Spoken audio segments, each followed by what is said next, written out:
transform our lives, bliss and fulfillment. Initiation creates high awareness, visualization, creativity. It also slows the aging process and improves the immune system. Kundalini awakening, healing experience, levitation, teleportation, materialization. Experience the power of initiation through a range of exclusive programs conducted at the ashram. Nithyananda Nithyananda Nagar, Birdi, Bengaluru. Contact 97422 03311 82774 90091.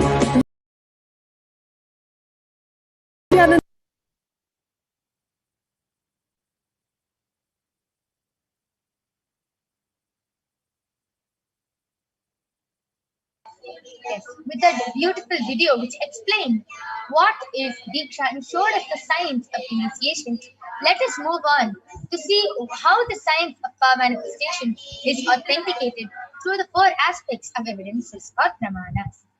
The first is the Shastra Pramana, the eternal unchangeable truths revealed in the source scriptures.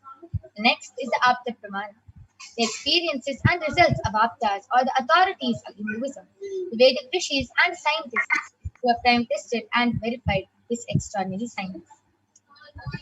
Next is the Atma Pramana, the experience of the Supreme Pontiff of Hinduism, Bhagavan Nithyananda Paramashivam, this millennium's avatar's personal experience of power manifestation. And last is the Pratyaksha Pramana, or the empirical evidence from observation or scientific experimentation. So let us now see how the science of power manifestation, where we get all these Shastra Pramanas and everything from. How do we get them? Where do we get them from? From the Vedas, which is a living applied science. Vedas are the ultimate superior authorities for Hindus. Vedas are the pure science where the ultimate truths are explained. Agamas are the scriptures where the applied technology, the applied science is expanded.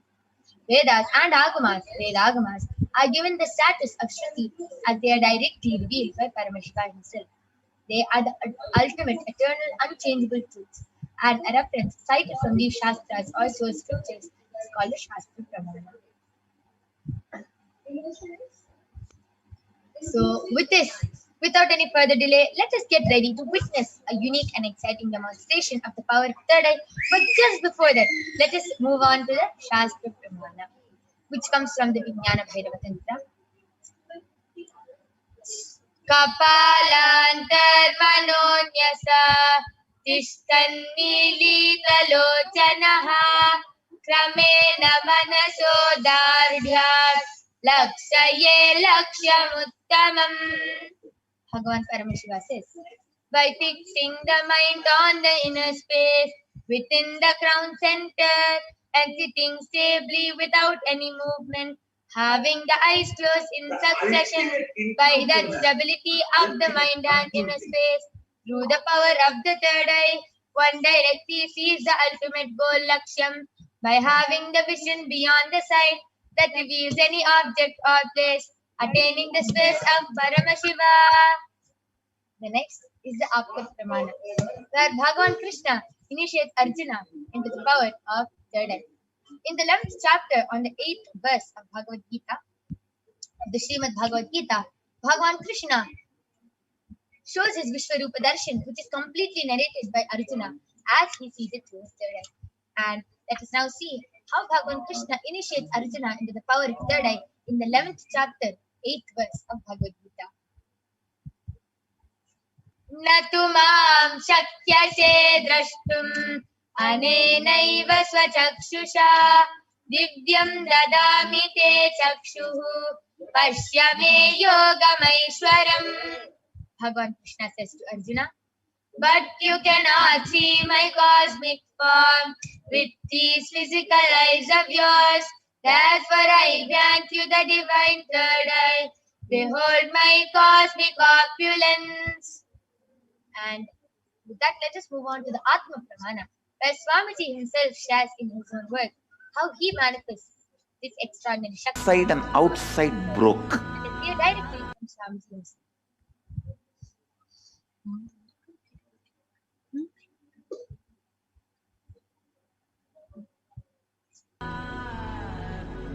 The first experience is that I was able to see everything around me, above me, the whole 360 degree, 10 direction, below me, everything.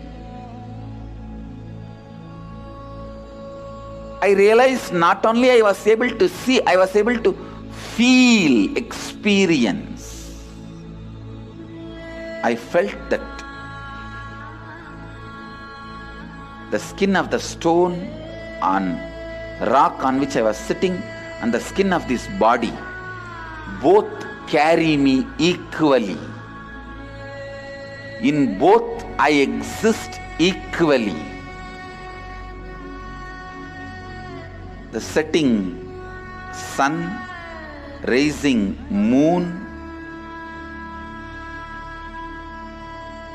the whole Arunachala hill, all the plants, bush, shrubs,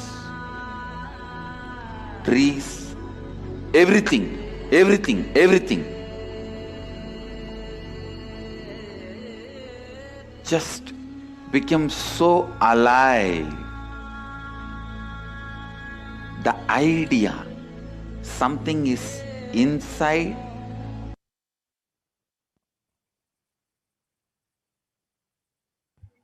Yes. Let us now move on to the Pratyaksha Pramana, the empirical evidence from observation and scientific experimentation. The study measures compare the metabolic cell activity of the brain in the conscious and meditative states using the positron emission tomography, the PET. And when doing daily activities, high activity is measured in the brain where the third eye is located. And when in the deep state of Samadhi, only the third eye region is active and almost 90% of the rest of the brain are at peace. And without further delay, let us get ready to witness the extraordinary demonstration of the power of third eye being manifested by the Balasins of the Nithyananda Gurukul. I request the slides to stop being shared now.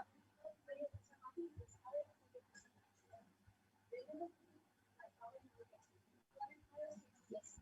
Along with me, I have an extraordinary power manifester, a Balasins of the Nithyananda Gurukul, Manitya Kaladharananda, who is going to be demonstrating this extraordinary power. She's only 15 years old and she can read with her eyes blindfolded.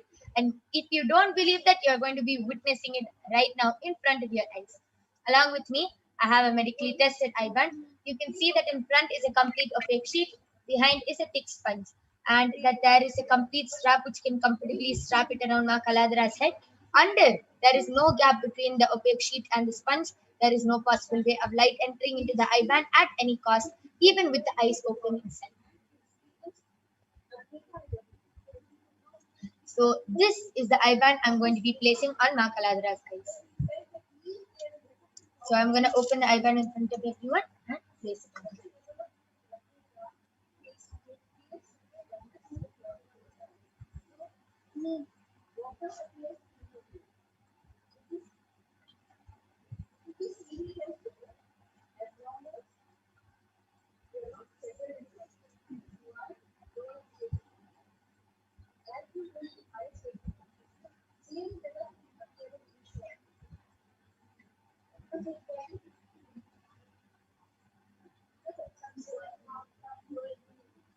Kaladhara, are you comfortable?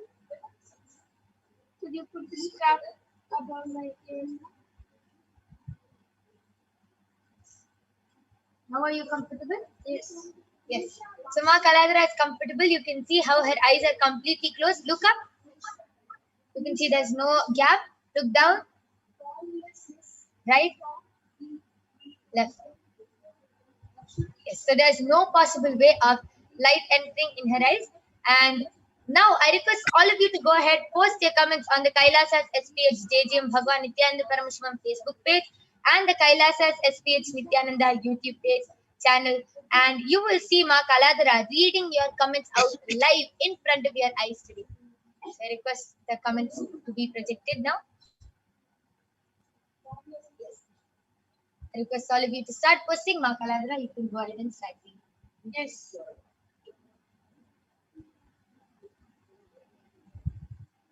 Yes, Srinivasa has posted. Srinivasa77 has posted 3 Namaste emoji and Swamji, and again 3 Namaste emoji. Wow, amazing. Continue. Seema Ji has posted Om Nithyananda Paramashivam.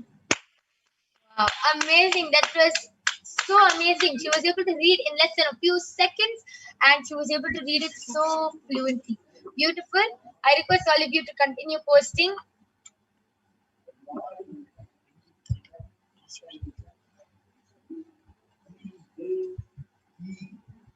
I request the Facebook comments to be projected now. Yes. I request the latest comments to be projected.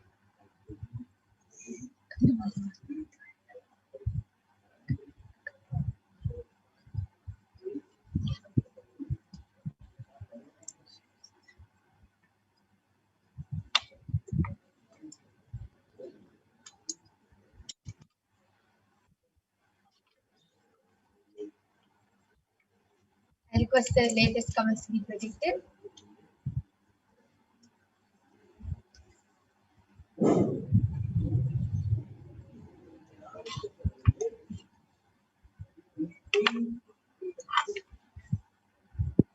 Yes. Makaladra, you can go ahead and start reading.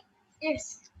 So the latest comment in Facebook, Kailasa HDH Nithyananda Paramashivam, is from FLORENCETOP, has posted a Namaste emoji, Nithyananda, and a flower, which is light pink outside and in between it is dark pink. And the previous comment is from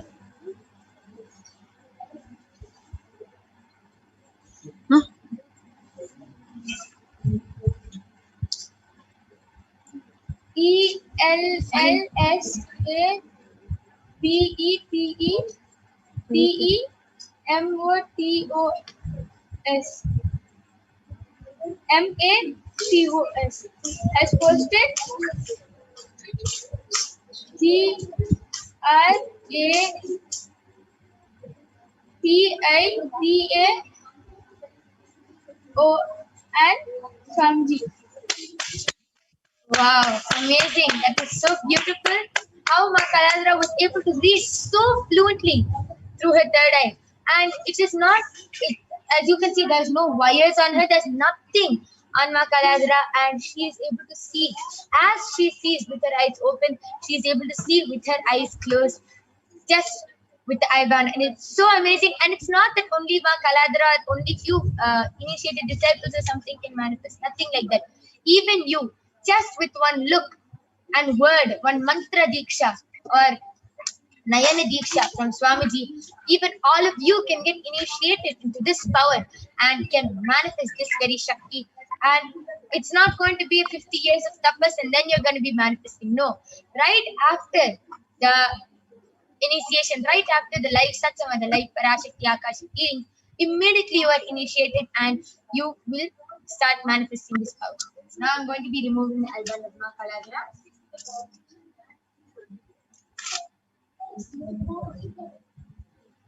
So you can see it's completely the same. There's no change in the IBAN. And that was a beautiful demonstration of the power of third eye. Let us now move on to the next power, which is the power of body scanning.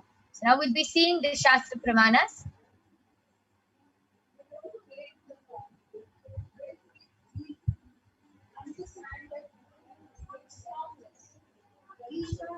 So the power of body scanning is where one awakens the ability to manifest and scan illnesses, diseases, medically diagnosed issues, and even reveal the root cause and the solutions for the body problem that you have. So now I'm going to be chanting the Shastra Pramana with this power, which comes from the Vijnana Bhairava Tantra. Swadehe jagato vapi sukshma sukshmatarani cha tattvani yani nilayam dhyatva devyajyate para. Bhagavan Paramashiva says, cognize deeply that from the subtle to the subtlest constitutive principles of your whole body or of the whole universe simultaneously consist of the essential realities. They are being absorbed in their source cause. By the experience of such stressful awareness, one becomes complete from all the thoughts, and the ultimate universal divine power, Para Devi Adi Shakti, is revealed, and the supreme power manifestation happens. Next is the Apta Pramana, the reference of the power of body scanning from the life of a Siddha named Theriyar. Theriyar was one of the prominent disciples of Agastya, and one day a man suffering from a severe headache comes to Agastya for healing, and Agastya uses the power of body scanning and identifies the root cause of the headache. He reveals that there is a small type of cherry, a small shrub, sitting in the person's brain. Agastya immediately instructs Theriyar, his disciple, to perform an open head surgery and remove the frog. And remember, this is 500 years ago, 5,000 years ago, and the surgery was a complete success, and the person was completely healed and cured of the power of the headache. Thus, the disciple gained the name Thereyar. Next is the Atma Pramana, the accounts from His Divine Holiness Bhagavan Nithyananda Paramashivam, who has also time tested and authenticated this science. Swamiji beautifully shares, only when I had a multiple compound hand fracture, I was forced to go for surgery and therefore the medical checkups related to that. At that time, they detected heavy metal quantity in different organs of mine, and it was revealed that I had been poisoned without our knowledge. I immediately used diagnostic methods instead of medical facilities to study the body condition due to the poison. And through the power of body scanning, I found out what the problems and imbalances had happened and where the balance had to be done. I used allopathy as a second opinion to verify my findings. And you can see the Saksha Pramana of how so many disciples, initiated disciples, the participants, were able to manifest this very extraordinary Shakti just with a small initiation from Swamiji. So let us now enter into the power of body scanning. I request all of you to go ahead, post your requests, comments, anything you want, any request for body scanning in the Kailasa's SPH Nithyananda YouTube channel and the Kailasa's SPH JGM Bhagavan Nithyananda Paramashivam Facebook page. Go ahead and post your requests and comments, and we'll be back with the Balasins and the Nithyananda Yogis who are going to be manifesting this extraordinary Shakti and demonstrating this power to you after a short break.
Yes.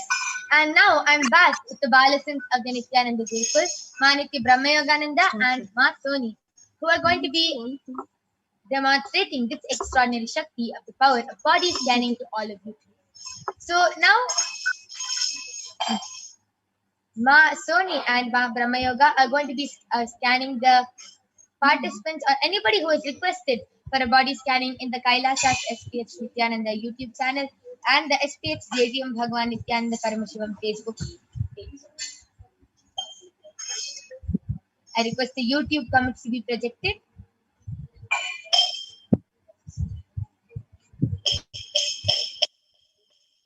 Mr. Venkateshananda has posted. Could you scan my husband, Massimo Matthews? Please, thank you. Yes, ma'am, Venkateshananda, we will surely be scanning your husband. But could you please get his consent, as it is our integrity to get the permission of the person before doing a body scanning to them. Please do get the permission and consent, and definitely we'll be doing a body scanning for him. I request the Facebook comments to be projected.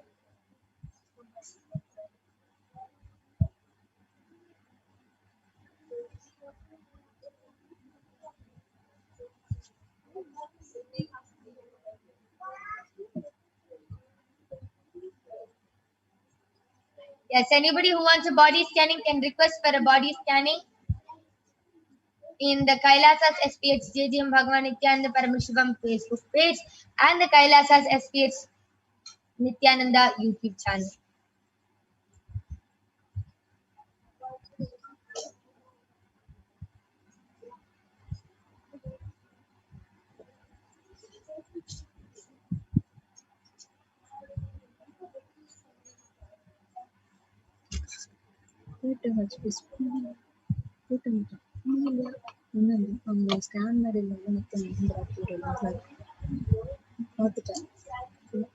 Okay, so Maniti Venkateshananda has posted, yes, he's with me and he wants. Yes, ma, surely we'll be doing a body scanning for your husband. So, ma Brahmayoga, you can go ahead and do the body scanning for Massimo Ayya.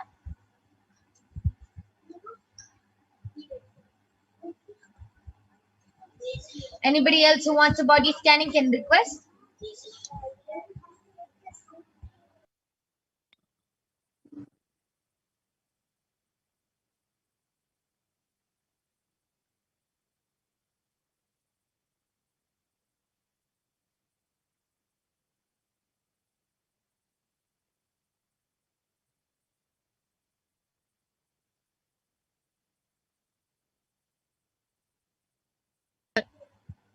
So yes, all of us will now be chanting the Mahavakya 11 times, which is, the Mahavakya is the direct passcode which raises us to a higher frequency and connects us to Paramashiva.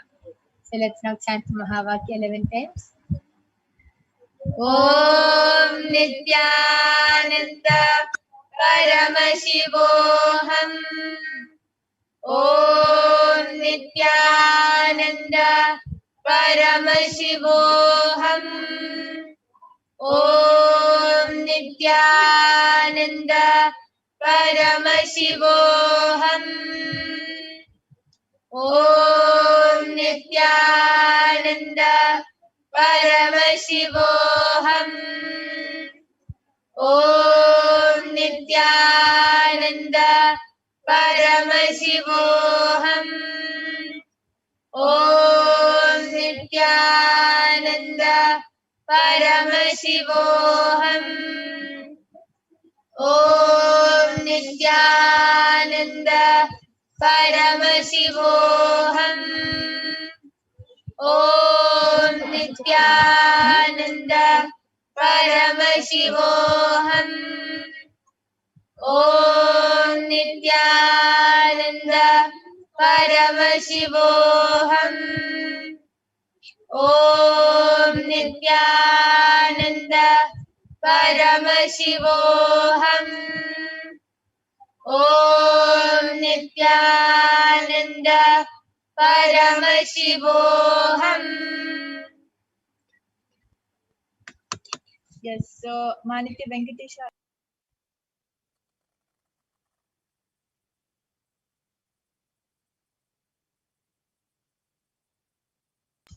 Yes, I'm seeing a lot of comments on Facebook also.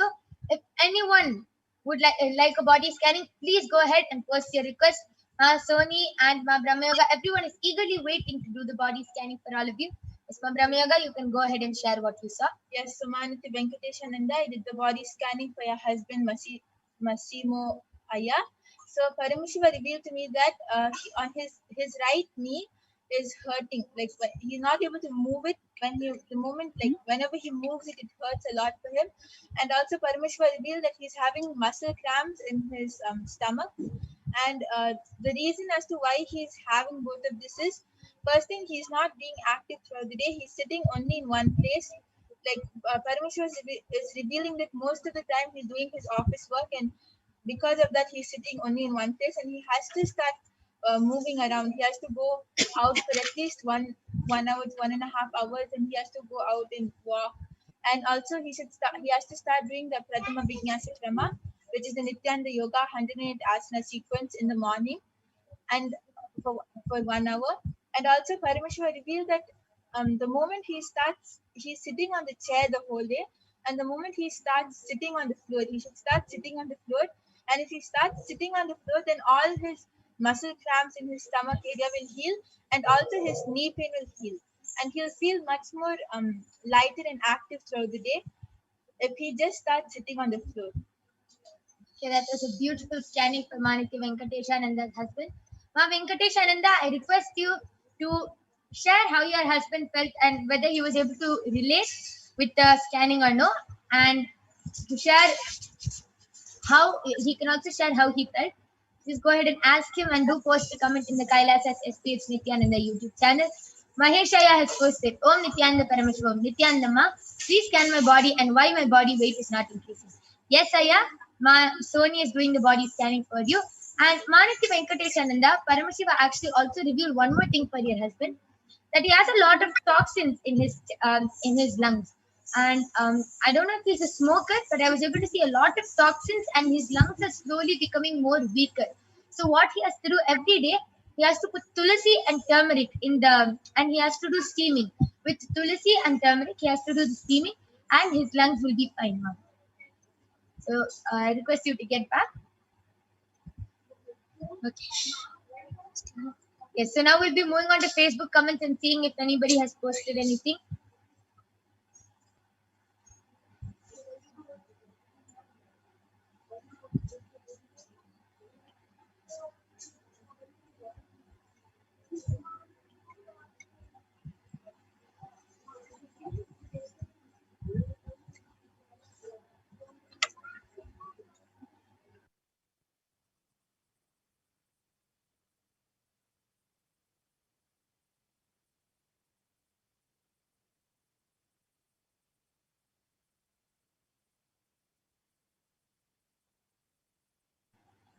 Yes, and Ma Florence Stubbs has posted. Nice to be alive, to have a chance to see have the chance and to see the realization of Swamiji's work. Yes, Ma, that is so amazing, because it is actually a big blessing to be able to see what all Swamiji is doing. And the science which you're seeing now, the science of power manifestation, is just a small aspect of what Kailasa has given to the world. There are so many more. Even the pandemic, which is affecting the whole world right now, the COVID pandemic. So Kailasa has contributed so much to help the whole humanity to face this COVID pandemic by giving so many. Swamiji has opened up Adi Kailasa and has invited anyone and everyone who wants to come to the Adi Kailasa for the COVID quarantine, for the multi-layer quarantine, can come to Adi Kailasa and protect themselves and save themselves from this pandemic. So the power manifestation which you're seeing right now is only a small aspect. You can stay tuned for this whole program, and you can see all the contributions that Swamiji has done, and what all Swamiji has contributed to, what all Kailasa has contributed to, and what we are going to be doing.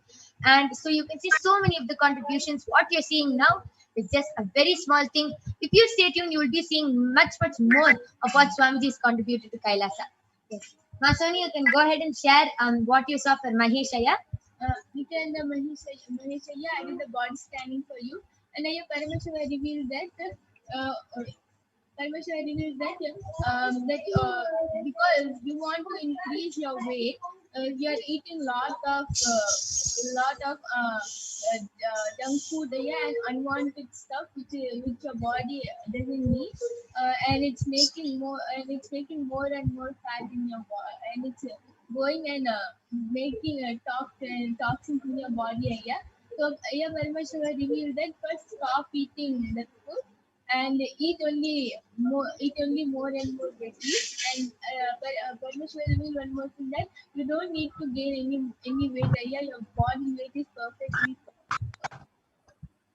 Yes, a beautiful body scanning. Maheshaya, I request you to get back in the comment section whether you heard or not, and just follow Paramashiva's solution, whatever Paramashiva revealed, and Paramashiva will completely heal you.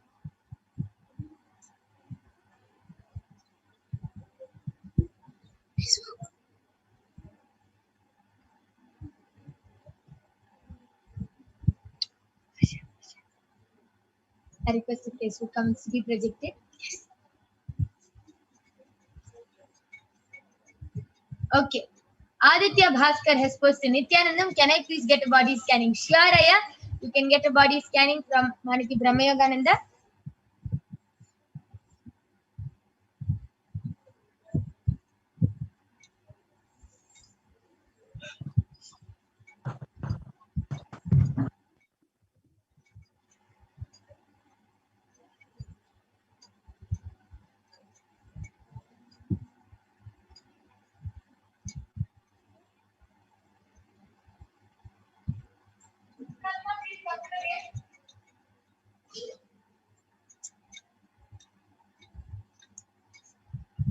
Yes, so Aditya Bhaskaraya, Paramashiva revealed to me that you don't really have any major problem in your body. It's just that you have a lot of mucus in your body, and the solution for that is you should follow the Rama Nirahara Samyama for the next 1 week, and just completely be only on fruits and vegetables, and of course you can drink water, but mainly avoid dairy products, and also just be on fruits and vegetables for the next week, and the mucus will automatically start healing in your body.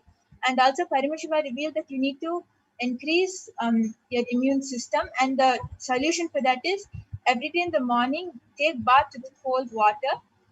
Stop using warm water, just take a bath with cold water, and start doing Guru Puja every day. Do the Pad Puja without miss every day. If you follow these two things, in 1 month's time, your immune system will become really strong. But after that also, please continue this, don't stop it, and you'll really get a strong immune system. Yes, thank you so much. That was a beautiful scanning of Brahma Yoga. Aditya, I request you to get back in the comment section whether you were able to relate with the scan, and please get back in the comment section. And yes, with this, let us now conclude the power manifestation segment. We thank all of you, Ma Florence, Aditya, Ma Venkateshananda, Maheshaya. I thank all of you for joining us. Maheshaya has posted, okay, thank you, Ma. Yes, thank you for acknowledging, Aya. I thank all of you for joining us in this power manifestation segment. If any of you were not able to get the body scanning during this time or anything, you can definitely come back tomorrow at 2 a.m. IST and 4 p.m. IST, and you can get the body scanning done by the Balasans and the Nithyananda Yogis. So with this, we thank all of you for joining us. Please stay tuned for the upcoming segments where we will be learning about who is Devi Parashakti, what are the Akashic readings, who is the Supreme Pontiff of Hinduism, and much, much more. So with this, we thank all of you. Thank you, Nithyananda.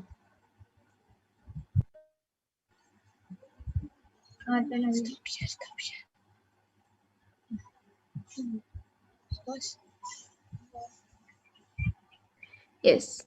Nithyanandam, everyone. So now we'll be moving to the next segment where we will be learning about divine feminine consciousness, about who is Devi Parashakti.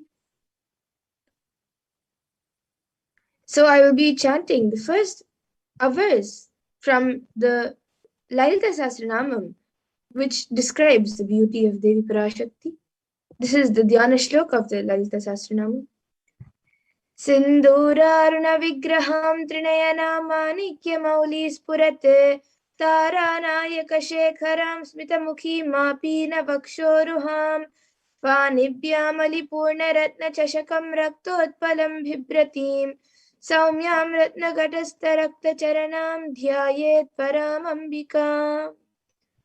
And this verse says, the Divine Mother is to be meditated upon as shining in vermilion red body, with triple eyes, sporting a crown of rubies, studded with a crescent moon, a face all smiles, a splendid bust, one hand holding a jewel cup, brimming with mead, and the other twirling a red lotus. And the next, we have another Dhyana Shloka, which also describes the beauty of Devi Parashakti. Arunam karunam tarangatakshim dhritapaşankuşapuşpabanachapam animadibhiravritam ayukaihi rahamityeva vibhavaye bhavani. And this verse says, I meditate on the great Empress. She is red in color, and her eyes are full of compassion.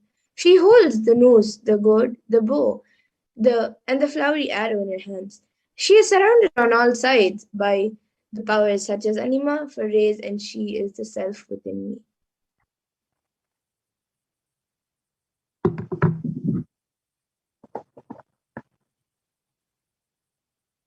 And Devi Parashakti is the ultimate pure feminine consciousness. Parashakti is the cosmic mother. It is her cosmic womb from which billions and billions of universes manifest, come out, and it is where the Big Bang and black holes go on and on. Parashakti is the source Shakti, the source power, source energy, from which all of us came, which all of us are in even now, and which all of us are going to merge into.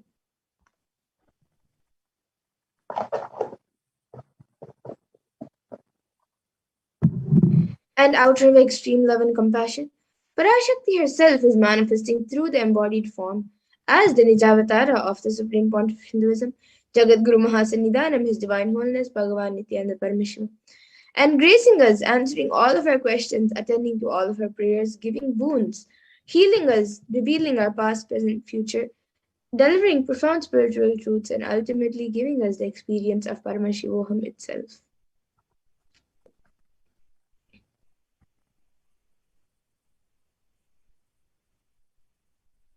And in the words of Devi Parashakti herself, she beautifully says, raising as Omkara, expressing as Vedas and Agamas, blossomed as Shrimkara, filled as Parashodasi, living in 40 triangles, the Kailasa Swamini who is in Kailasa, Shri Purachintamani, Parashodasi, sitting as part of Paramashiva, Parameshwari, who rules the world, Paramashakti, Manonmani, Meenakshi, as Nithyananda, I took Nijavatara here, to give good boons to everyone, to bestow all goodness, Hiranya Garbha Swarupini, Brahmanda Yoni, Shami, Chandramauli, Rapala, Aparna, Uma, Parvati, Savitri, Navayavana, Samrajya Lakshmi, Parameshwari, Parashodasi, Meenakshi, taking the form of Nithyananda, I am blessing.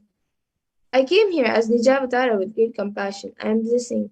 Listen, people, to do good to all of you, I took the form of Nithyananda and came down as Nijavatara.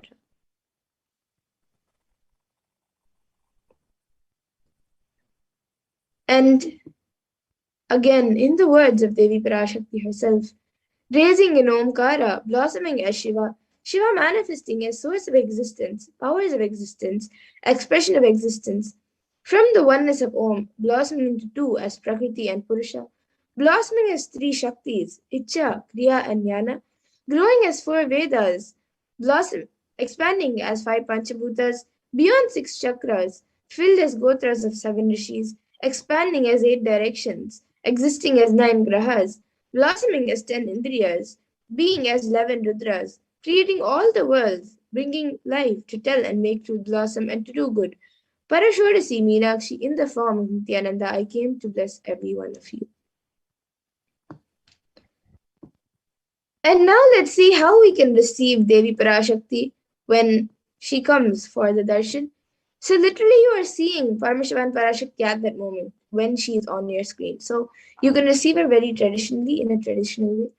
You can keep 2 betel leaves, 1 banana, 1 betel nut, and 1 coin in front of the screen as you watch Devi Parashakti.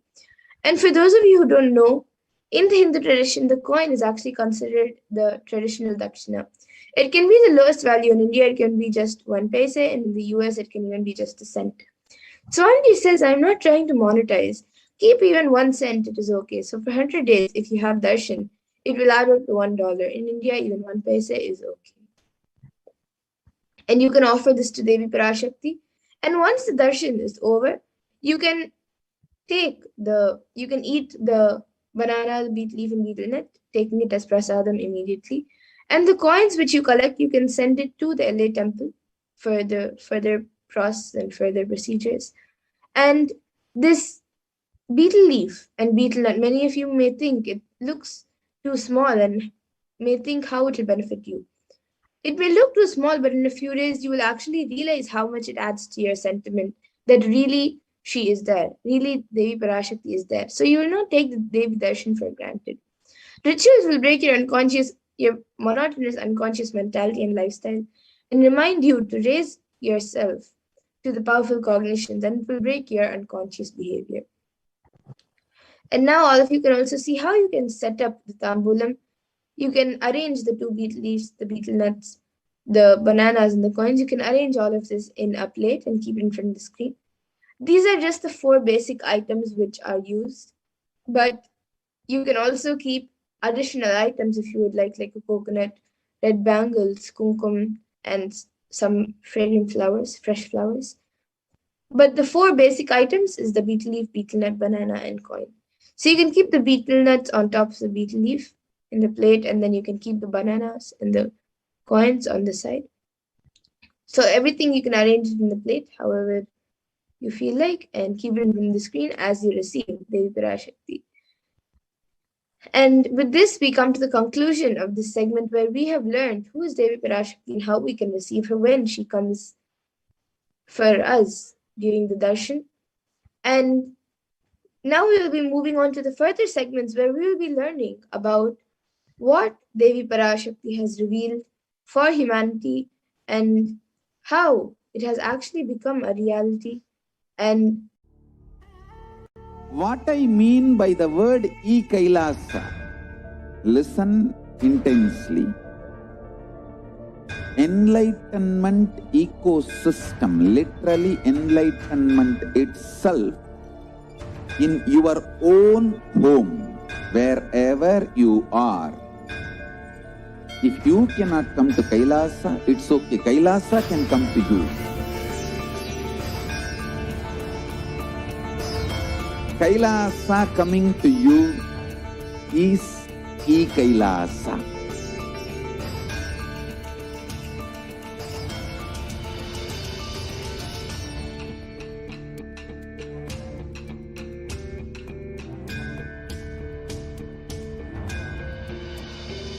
I will revive Hinduism.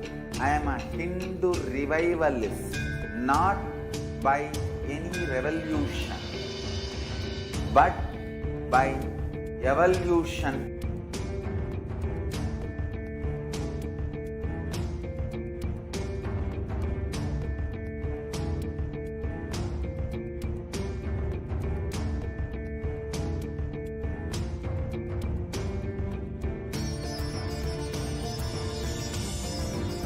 And setting model communities.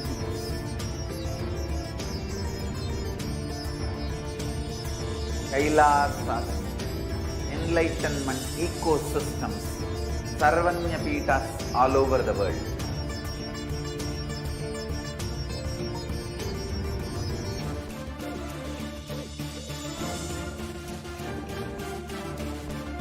All powerful cognition, knowledge, only when you live, power manifestation and possibilities manifestation happens.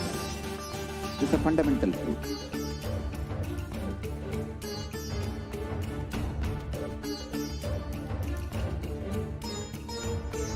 Hinduism cannot live exclusively as one sampradaya. No.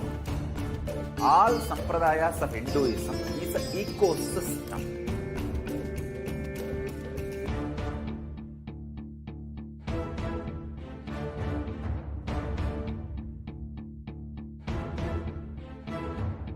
So don't keep quiet thinking that if one sampradaya is attacked, only that sampradaya is going to be affected. All of us are ecosystem.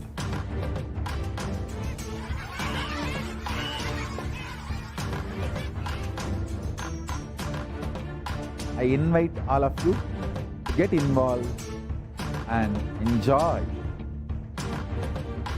Hinduism by the principle of Dharmo Rakshati Rakshitaha. When you protect Dharma, Dharma protects you. We will make the whole planet flourish spiritually. The spiritual prosperity will happen to the whole planet. We all have to coexist together.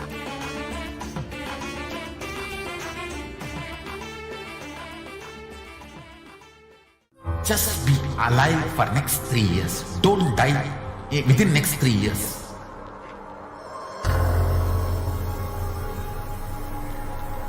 Just don't die within next 3 years. Be alive. Somehow be alive. I'm working sincerely. I will reach you somehow.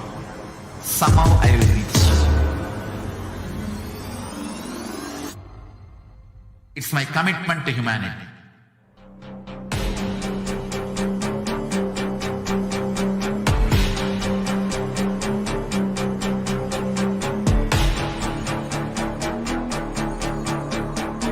Just don't die within next 3 years. I will reach you wherever you are, whichever corner of the world you may be. I will reach you with enlightenment. You manifesting the space, state, powers, being Paramashivoham. It is possible, and it is possible for you.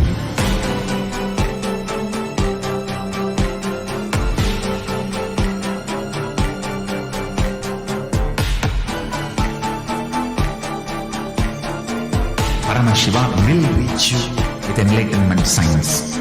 I know he is going to do the job. Just be alive for next 3 years.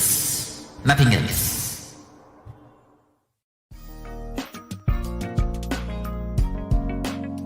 We get you health. We get you ability to build beautiful relationships in your life. We get you direct spiritual support, and we make sure you become wealthy.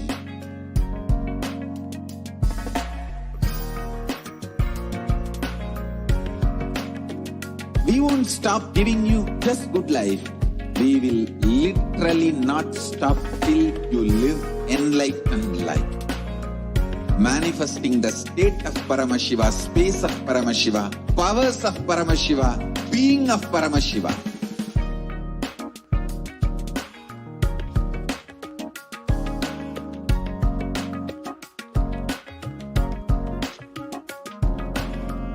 Whole world should become Kailasians.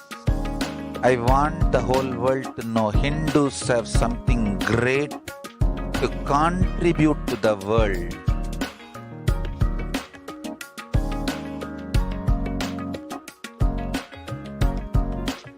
We have something great to contribute to the world. Let us do that.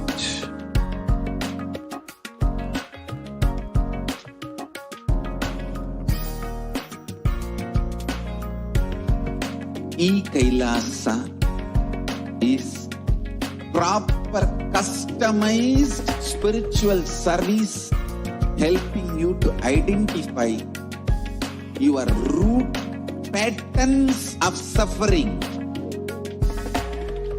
We have perfected the science of helping every individual from every cultural, religious, nationality background.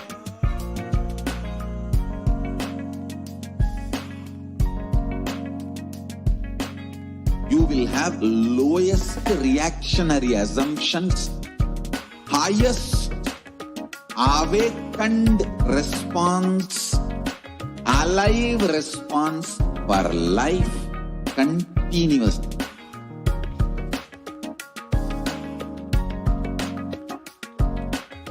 Kailasa is enlightenment ecosystem, literally enlightenment itself in your own home, wherever you are.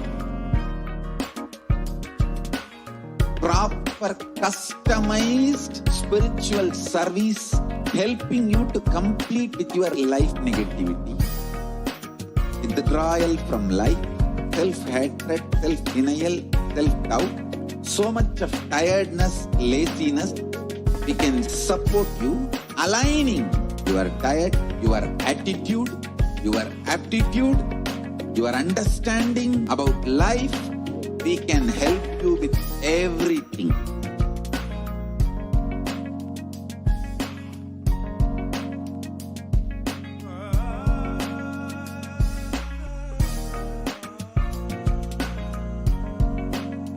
If you are interested in enlightenment, we will immediately bring this to you. If you are not interested, we will explain the whole science, inspire you, and make you interested in enlightenment science. We need to cater this enlightenment science to the whole world wherever they are, because enlightenment is the birthright of all human beings. Kailasa is responsible to provide that to all human beings.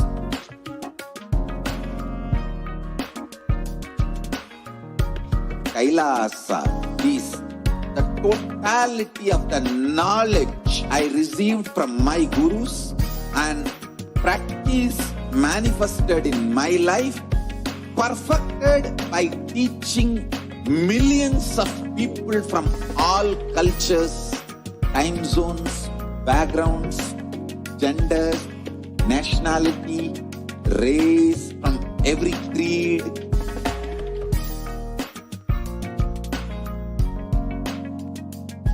So this absolutely perfected knowledge available to you, served to you in your home without even you moving out of your couch, free of cost.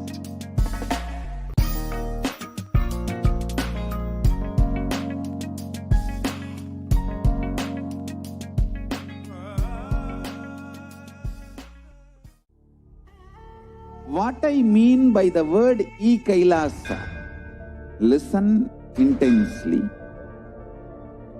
Enlightenment ecosystem, literally enlightenment itself in your own home, wherever you are. If you cannot come to Kailasa, it's okay. Kailasa can come to you. Kailasa coming to you is Kailasa.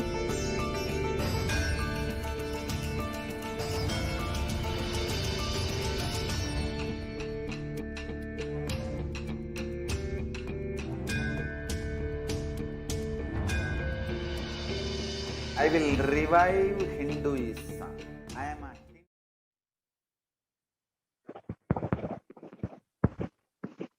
Welcome back to here. We will be entering where we will understand the revelations for humanity during this pralaya. So let us understand what Devi has revealed on the sacred secrets of Hindu birth. Let us watch this video.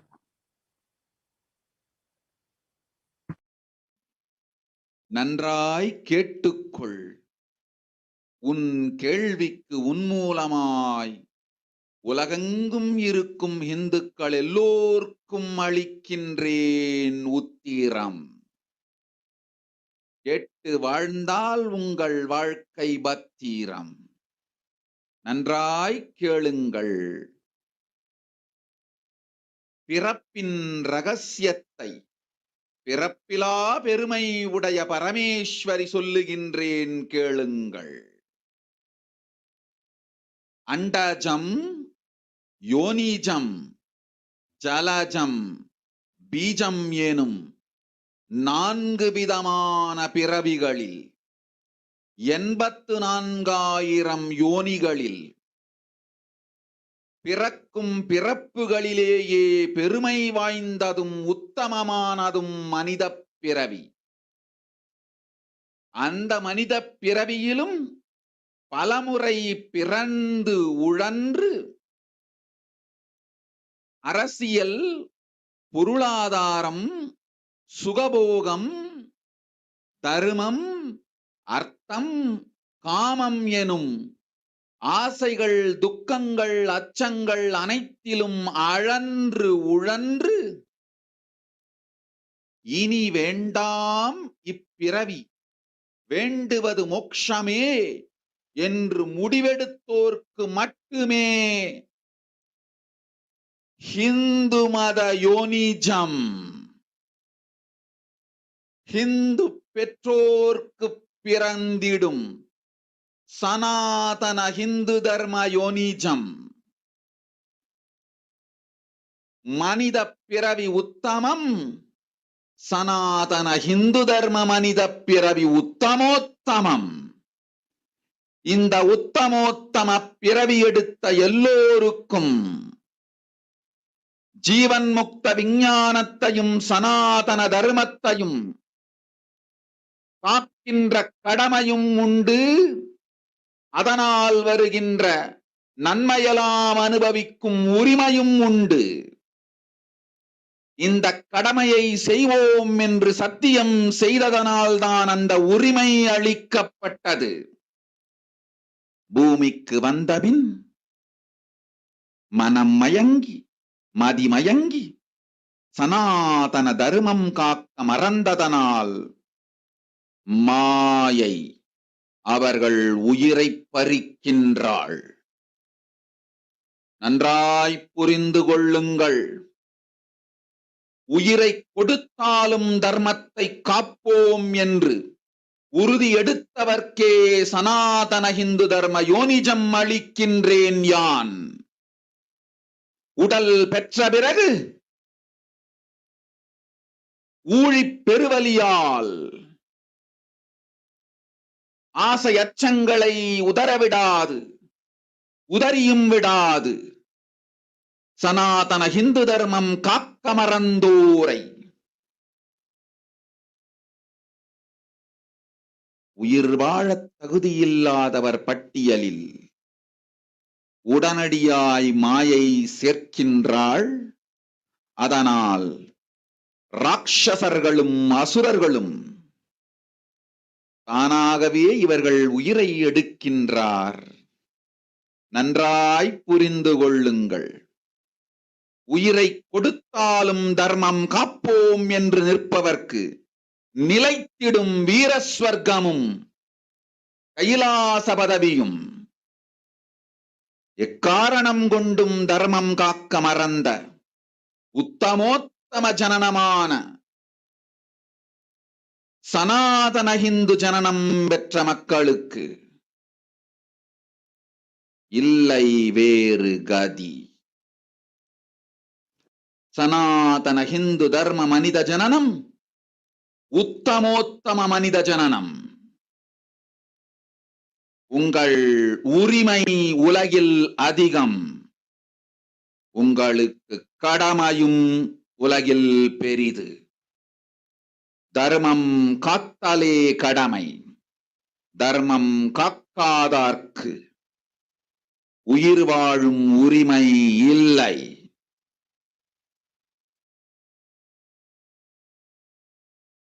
நன்றாய் புரிந்து கொள்ளுங்கள்.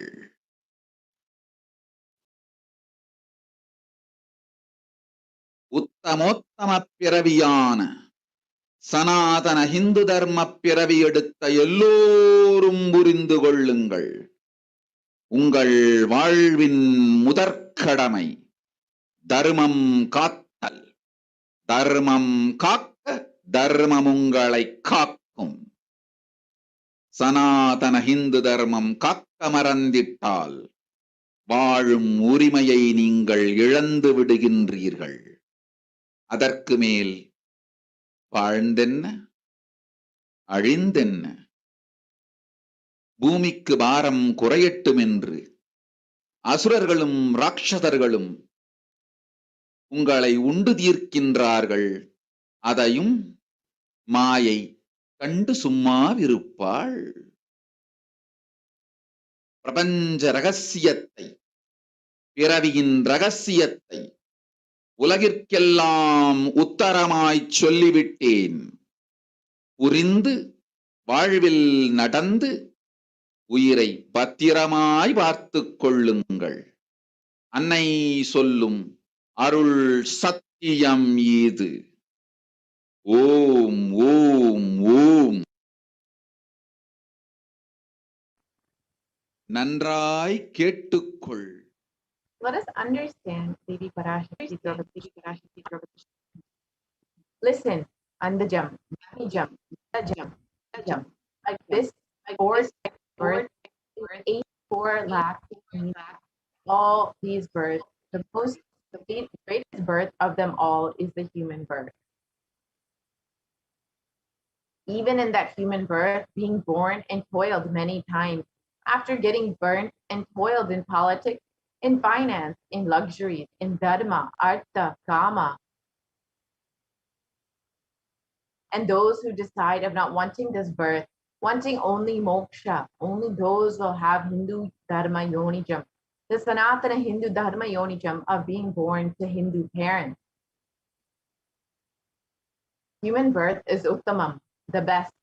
Sanatana Hindu dharma human birth is uttamottamam, the best of the best.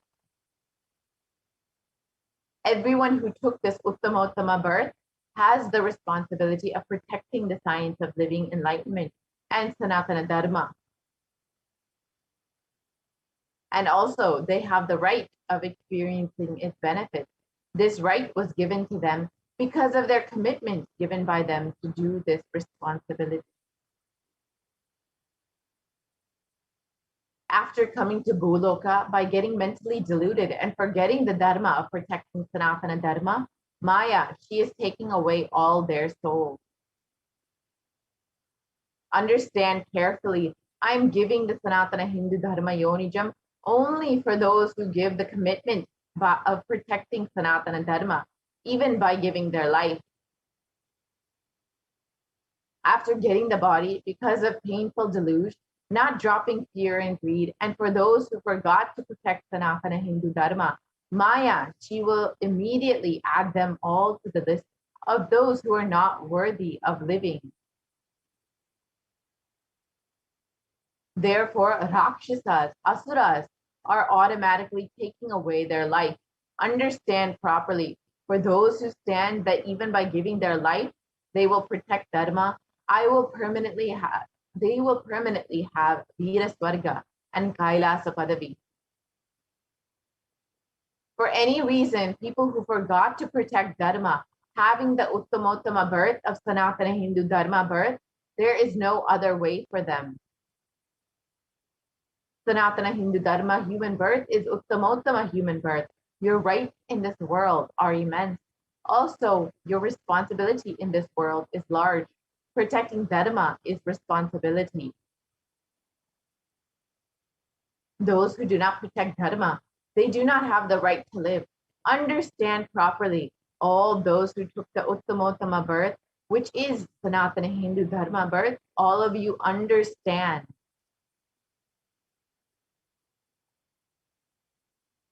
The first responsibility of your life is protecting Dharma. If you protect Dharma, Dharma will protect you. If you forget to protect the Sanatana Hindu Dharma, you lose the right of living. After that, what bothers whether you live or get destroyed?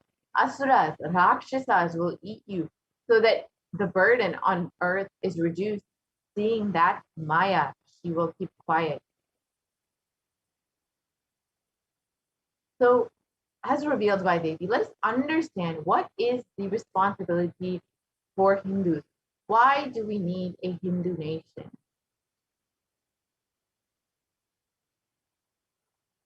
So Hinduism represents one of the most ancient yet most progressive indigenous spiritual traditions with an open framework network model, which that stands for global peace, vegetarianism, nonviolence, yoga, worship of nature, temple-based living, manifesting spiritual powers and the inherent divinity of every being.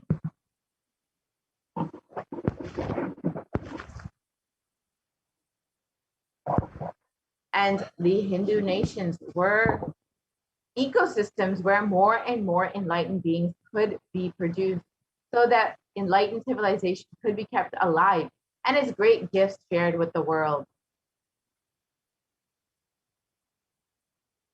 So let us look at the reference for Hindu nations from our Hindu scriptures. So the Hindu nation ruled by Bhagavan Rama, the Rama Rajya, was described in the Valmiki Ramayana as there were no widows to lament, nor were there any danger from wild animals, nor any fear born of diseases.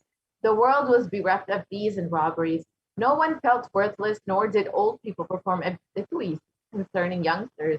Every creature felt pleased. Everyone was intent on virtue, turning their eyes towards Rama alone.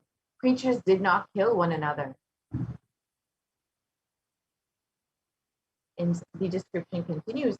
People survived for thousands of years with thousands of their progeny, all free of illness and grief.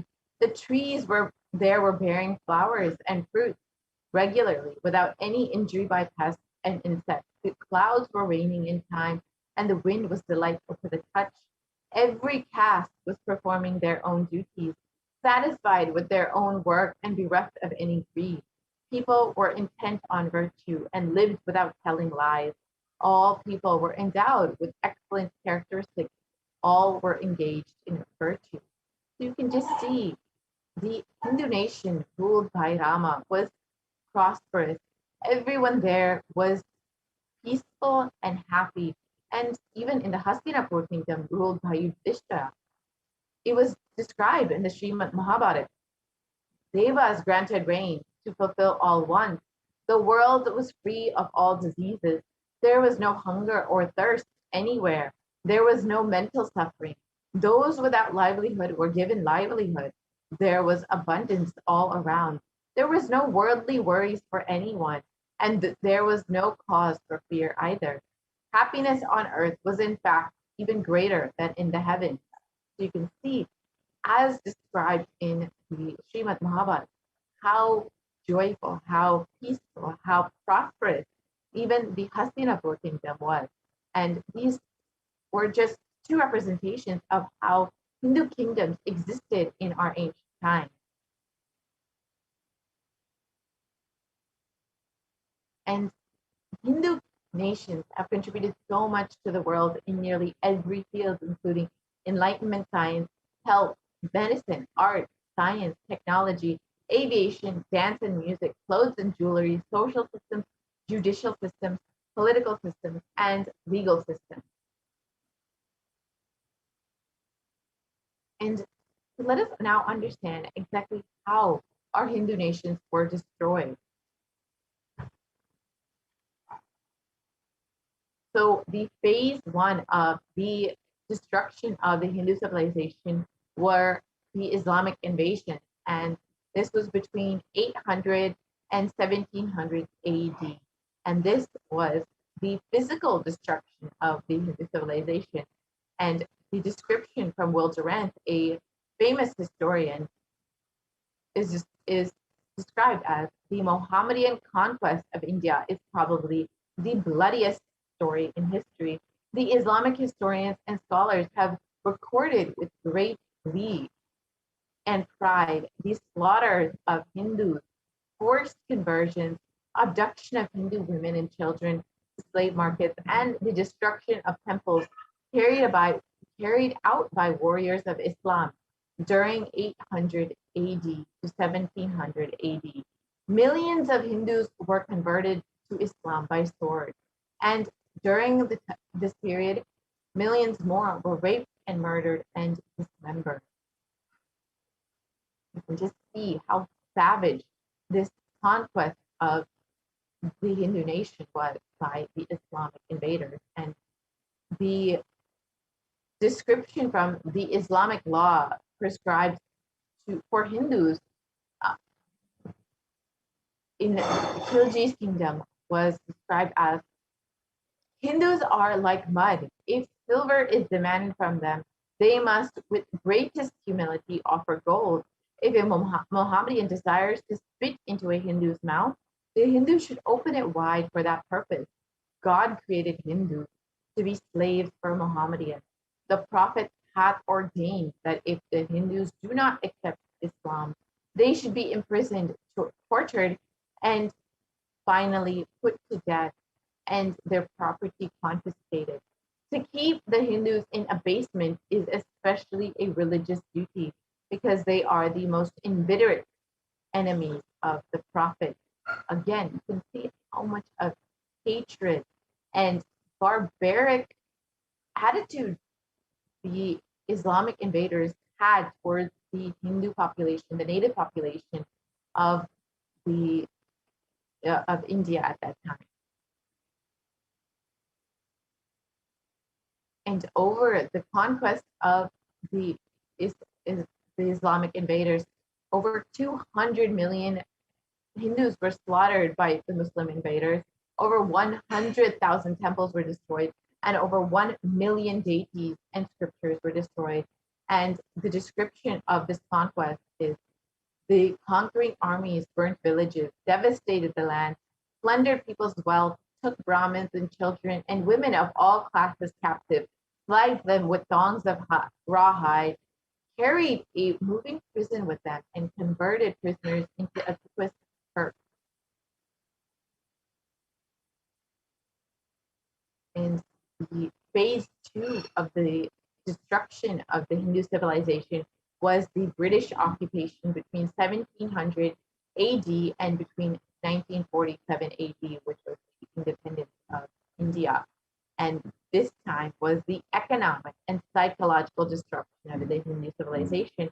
And you can very clearly see how you can see the photos from the Bengal famine during the British invasion, which was an engineer famine. And Will Durant describes that I have seen a great people starving to death before my eyes, and I'm convinced that this exhaustion and starvation are due not, as their beneficiaries claim, to the overpopulation and superstition, but to the most sordid and criminal exploitation of one nation by another in all recorded history. And he is describing the forced famines, the forced poverty upon the Hindu population in India at the time. And the phase 2 of the British occupation was, during that time, the British Empire used all possible means to destroy Hindus in civil and cultural institutions in order to delegitimize and demoralize the indigenous people of India so that it would become slaves in their own homeland. And this included discriminatory laws to instill feelings of inferiority, engineered famines to starve natives into submission, they annexed Hindu kingdoms to undermine the native rule. They mistranslated Hindu scriptures to instill anti-Hindu narratives, and they destroyed indigenous Gurukul education system. They destroyed the local industries and forced importation of British goods. And finally, they banned the production and owning of firearms by Hindus. And during the British occupation, $45 trillion was looted over the course of 200 years. 45 million Hindus died due to artificial famines and imposed poverty by British rule, and over 680 native kingdoms were usurped by the British Raj. And Shashi Tharoor of the Indian Parliament has described that the British came to one of the richest countries of the world over the course of 200 years of exploitation, looting, and destruction, reduced it to a poster child of third world poverty. And phase 3 was secular India, which was ruled by brown faces, British attitudes and policies towards Hindus. And Nehru, the first Prime Minister of India, has described what a disgusting, savage people we are. Politics, progress, socialism, communism, science, where are they before this black religious savagery? India can never be a Hindu republic.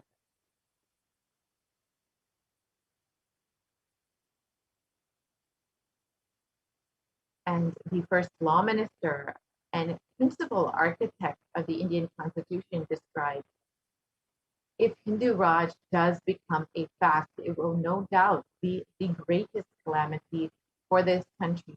No matter what the Hindus say, Hinduism is a menace to liberty, equality, and fraternity.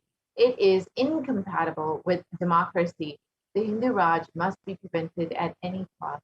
You can see how much of the secular India contained these anti-Hindu sentiments, how much of prejudice and discrimination Hindus face in the face of the leaders itself of the nation, of the freed nation of India.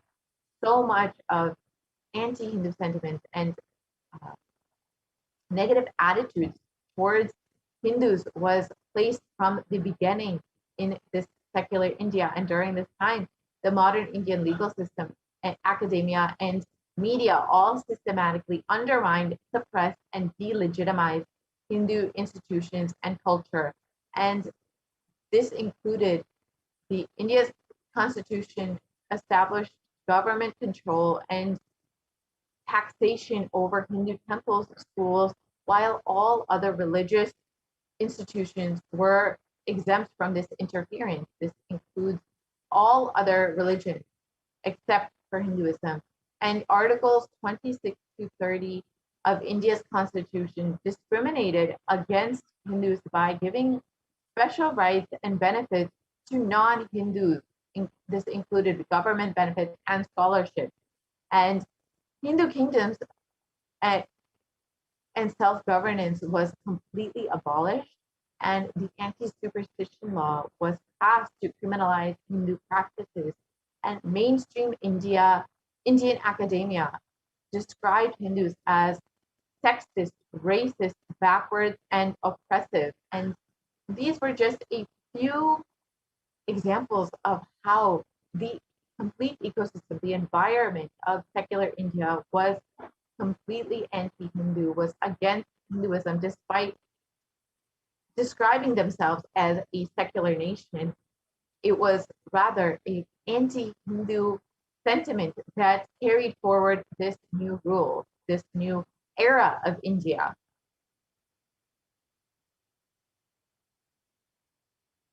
And during this time, the media narratives were used to stereotype and demoralize Hindus.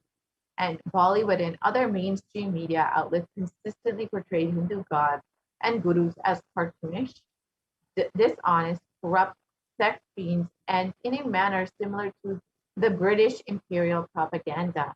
And media narratives are used to shape human consciousness and further political agenda.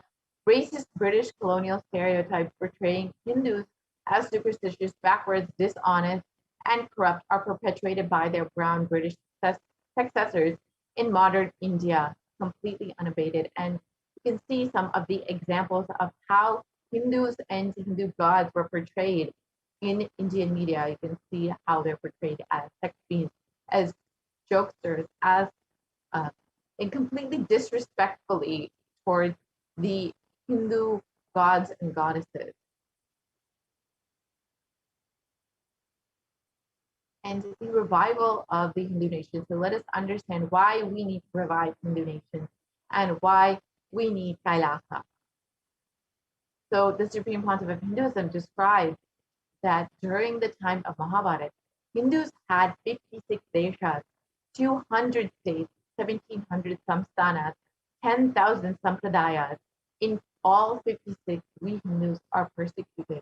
Now we have lost all 56. The last one to fall was Nepal. I am the collective voice of all persecuted Hindus. I will revive and rebuild a Hindu nation, built on the Veda-agamic principles as a refuge for all practicing and aspiring Hindus. as a safe haven for all persecuted Hindus. So this is the vision described by the Supreme Pontiff of Hinduism for our Hindu nation. So let us understand, what is Kailasa? This revival of Kailasa, the Hindu nation, is for reviving this whole life of enlightened civilization and all the great things it has to offer to the world, bringing legitimacy to all the Hindu offerings that Sanatana Hindu Dharma has, and sharing it with the whole world is the purpose of this Kailasa, the Hindu nation. And Kailasa is the revival of the cosmic constitution. Kailasa is the model nation of how enlightened civilization should be living and administered. Politics, judiciary, education, economy, everything will be revived as Paramashiva revealed in the Vedagama, the Sanatana Hindu Dharma scriptures.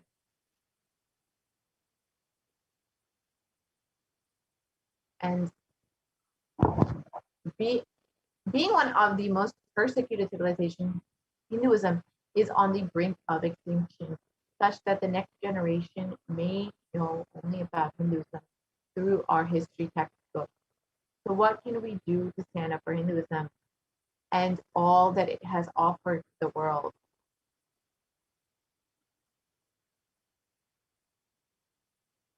Today, Hinduism is a political orphan. The preservation and restoration of Hinduism's spiritual and cultural heritage is impossible without a national identity. So what can we do to save Hinduism? Let us reclaim our Hindu identity. Let us understand how we should do this. If you are healthy, wealthy, rich, successful, peaceful, happy, respectable, have a stable family life, have the best mental health, and you're a Hindu, understand that Hinduism is responsible. Hindu identity is responsible. Hindu scriptures are responsible. Hinduism is responsible for our successful lives as Hindus. It is the Hindu scriptures which gave us the best mental setup.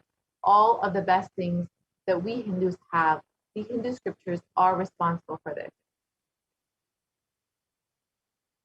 Hindus are the richest and most successful ethnic community in the world. Hindu scriptures, Hindu lifestyle, our enlightened masters are responsible for this. Hindu thought currents are responsible for this. And in this article in the Hindustan Times, you can see that Hindus are the most educated religious group in the US as per the Pew report. And this just shows how much Hinduism has contributed to each and every one of our lives.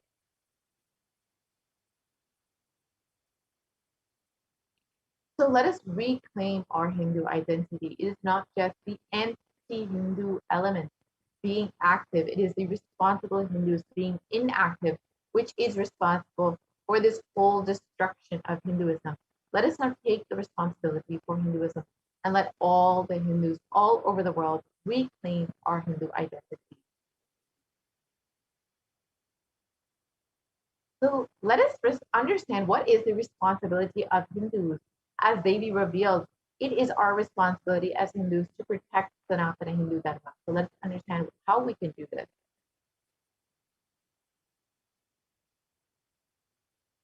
It is the responsibility of Hindus to revive this enlightened civilization again and again, bringing the gifts of enlightened civilization to humanity. The revival of the enlightened civilization, the Kailasa, the Hindu nation is the survival need of humanity. Again, Devi has revealed that it is our responsibility to protect Hindu Dharma and to share its gifts with the world.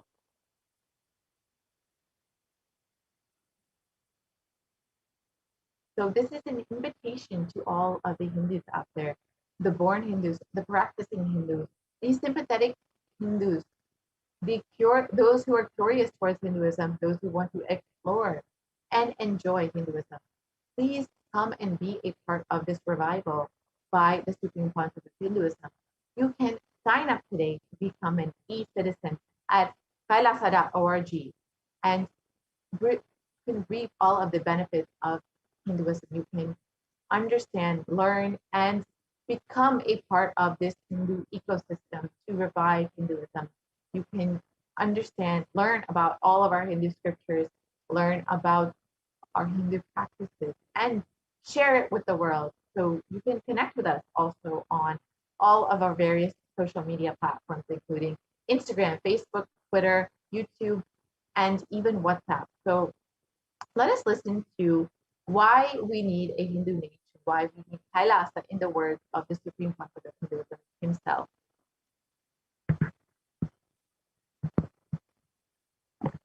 Contribution.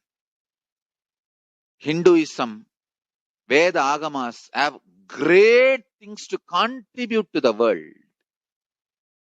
Like the great power manifestation science, the ancient culture and arts, the ancient lifestyle truths, the ancient medical practices and medicinal knowledge, the ancient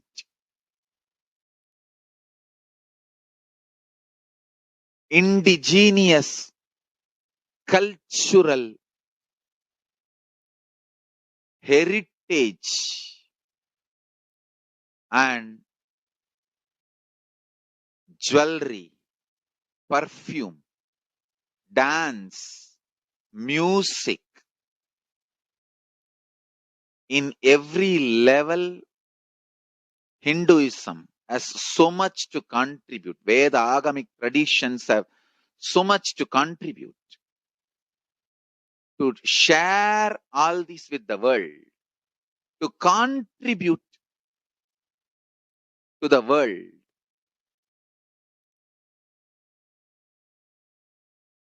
Hindus need to tell the world what they are contributing in every level. The brand of Hinduism itself is enriching and empowering and enlightening. Hinduism is all about enlightening the world, empowering, enlightening, enriching the world, contributing.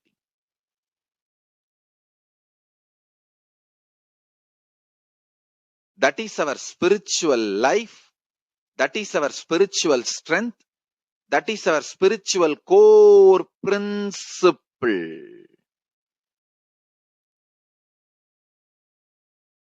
O humanity, I request you with folded hands, some one corner of the world, if you just give me few hundred acres, I will keep this whole science alive. Leave it for the whole humanity freely.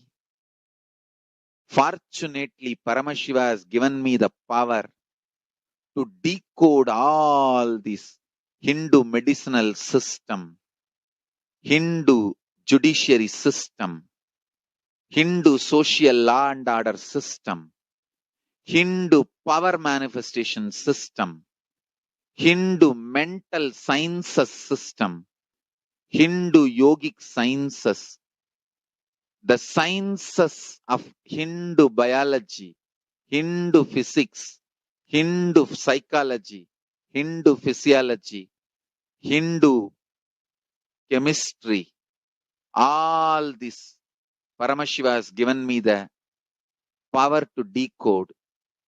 Whatever the remaining scriptures are available with the humanity, Paramashiva has blessed me, and I have collected, not only I have collected and organized, I can decode.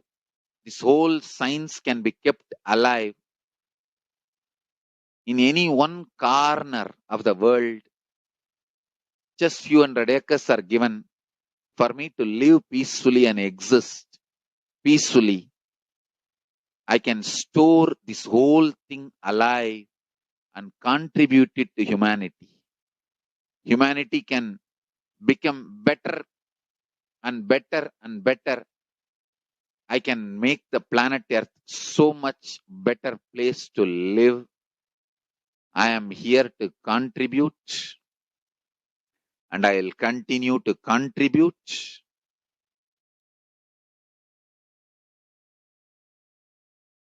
As long as I am allowed to live, I will contribute.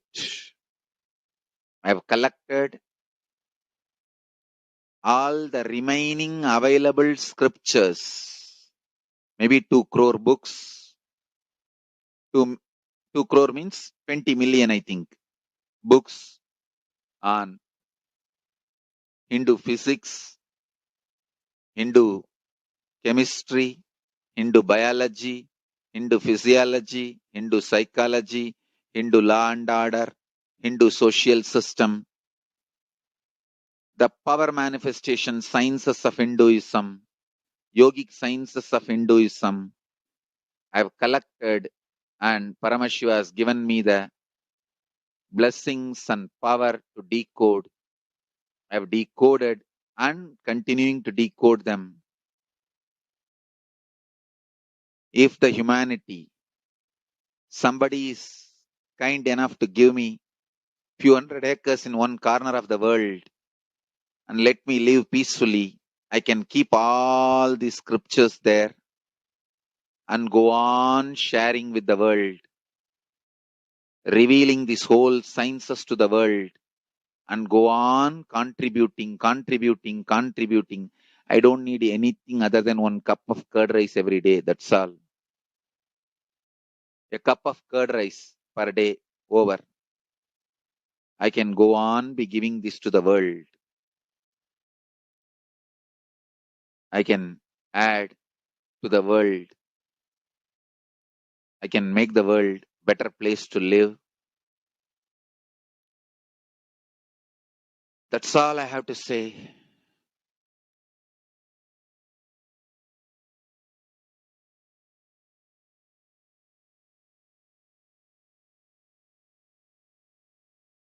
Thousands of medicines are described detail in ancient Siddha and Ayurvedic scriptures. Paramashiva has given me the power to decode them, read them, and properly translate and map them to the modern day human language. I am ready to work 20 hours a day. I just need few hundred acres where I can sit peacefully and keep this library, run a Gurukul where thousands of people can learn this and share it with the world. Understand?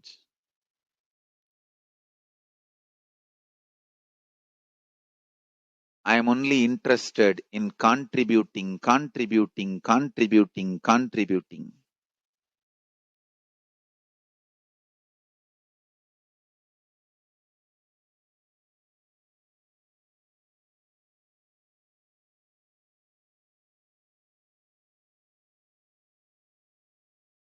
If we can decode all this great knowledge, whole world can prosper from this knowledge. Whole world can enjoy from this knowledge. If I prosper, I will only create a university. I will not create anything else. If the Hindus prosper, they will only create education institutions. Because Hinduism is all about giving, contributing. If I prosper, I'll create university. That's all. Kailasa is all about university, to decode the ancient sciences and share with the world. Understand? Every day I am sitting and going on decoding, writing notes on my books and writing details on my books. Whether it is making human beings manifest powers, and I have also now started downloading and decoding the science of making animals manifest powers. whether making people manifest powers or healing,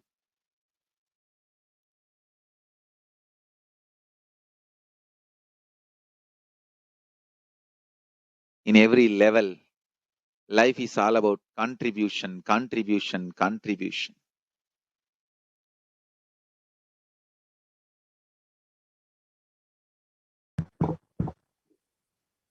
And as the Supreme Consciousness, Contribute. life is all about contribution, and that is exactly what the Hindu nations have done and will do for the world. So with this, we will be concluding this segment of the Devi Akashic reading and move on into the next segment where we will understand some of the revelations made by Devi Parashakti. We will understand some of the offerings that we can make to Devi Parashakti and how we can connect with Devi and show our gratitude for her after receiving so many blessings from Devi. So let us end this segment and move into the next segment. We will be right back after a very quick break.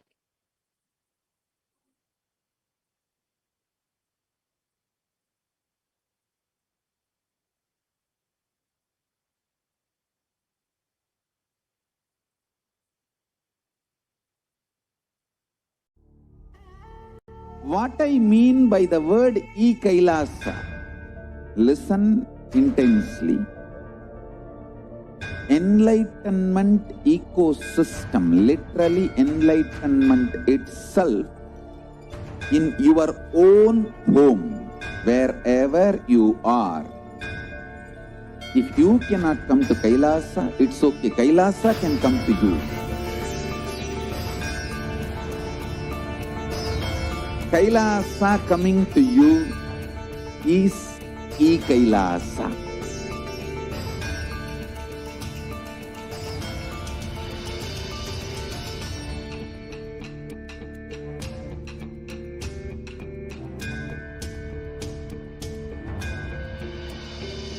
I will revive Hinduism. I am a Hindu revivalist, not by any revolution, but by evolution.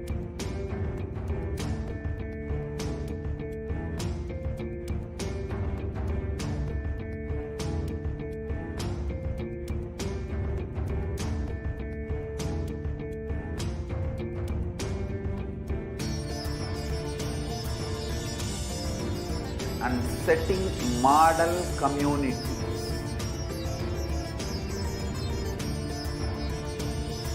Kailasa, enlightenment ecosystems, Sarvanya Pitas all over the world.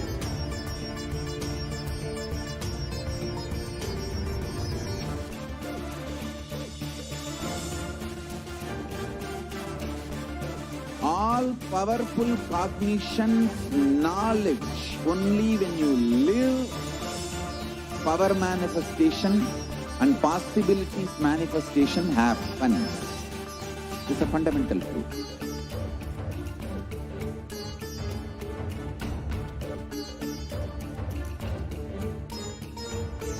Hinduism cannot live exclusively as one sampradaya. No. All sampradayas of Hinduism is an ecosystem.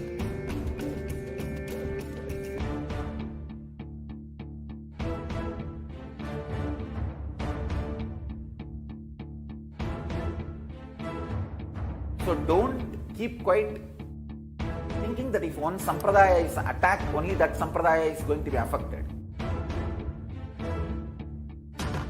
All of us are ecosystems.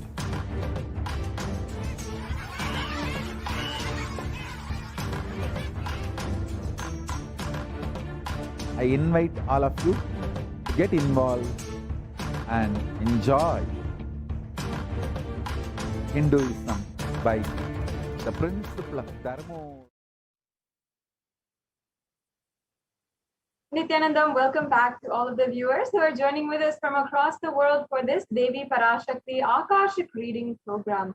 And we've come to this segment in this program where we are enjoying the various offerings that you can make to Devi Parashakti.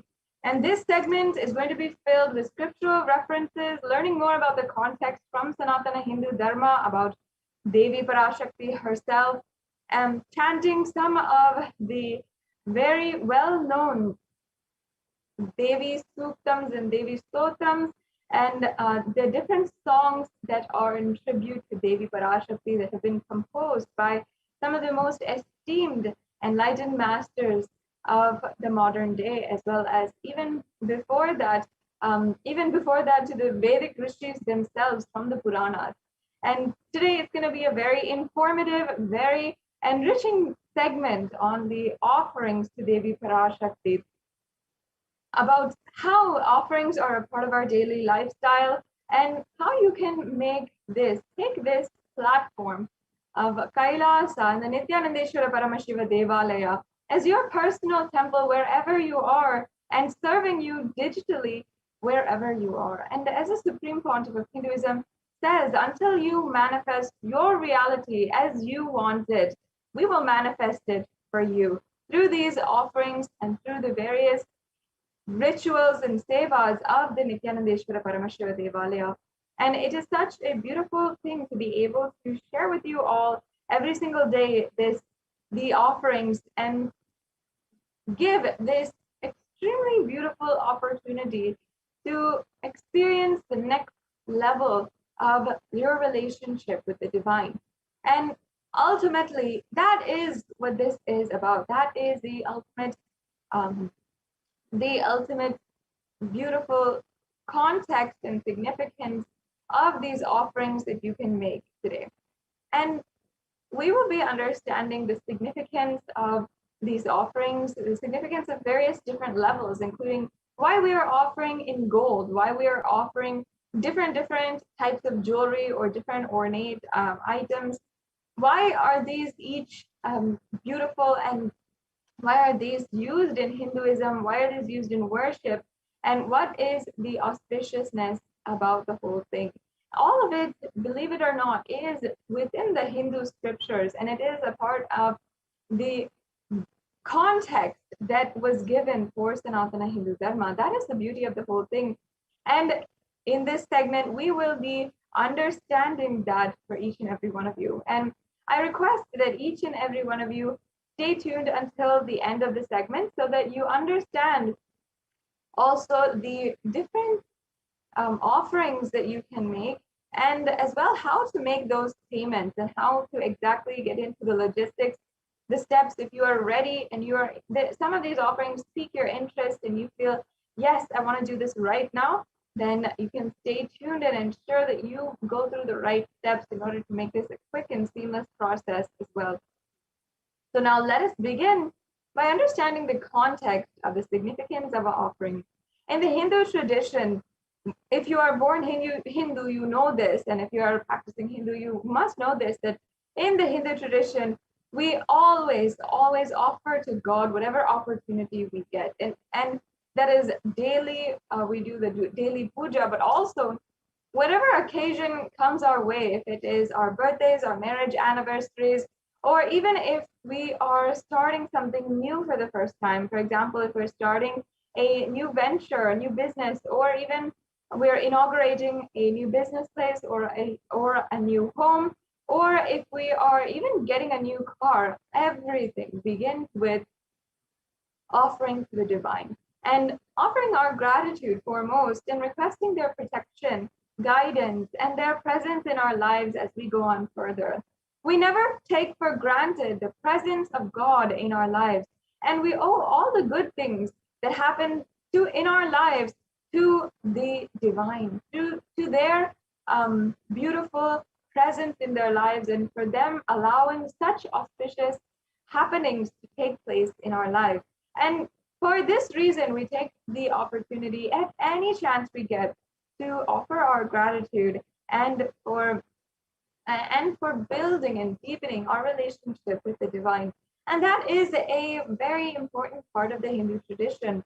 If we see even the offerings that are done in the traditional temples, whether it is in Madurai Meenakshi Amman temple in Madurai or in the Tiruvannamalai Arunachaleshwara temple in Tiruvannamalai, or in any of the temples, the offerings that you can do to the main deity will always bring you closer, will always give you a deep sense of fulfillment, and will ensure that the blessings of the deity are on you at all times.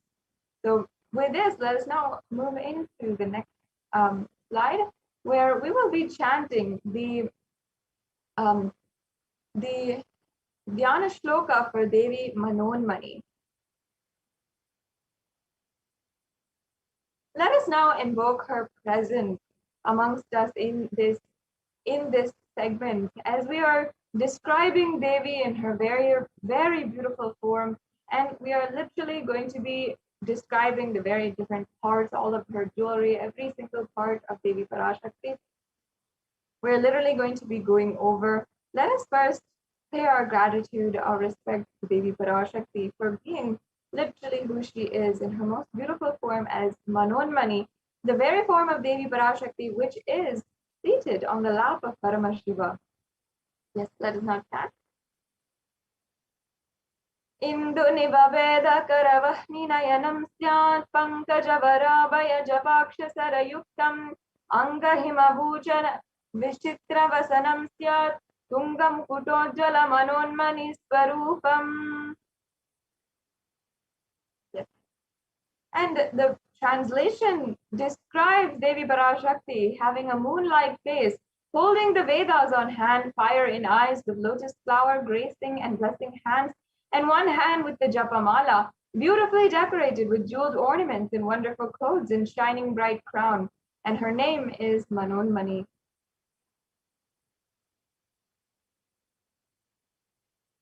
And let me now chant the next Dhyana Shloka for Devi Parashakti. ध्याये देवीं त्रिनेत्रां शशिनिभवदनां वेदहस्तां ददानां सव्ये पद्मं वरदमपरे चाभयं चक्षमालां दिव्यैराभरणैर्विभूषिततनुं ब्रह्मादिभिः पूजितां देवीमेव मनोन्मनीं प्रतिदिनं कामत्रदात्रीं शुभाम्.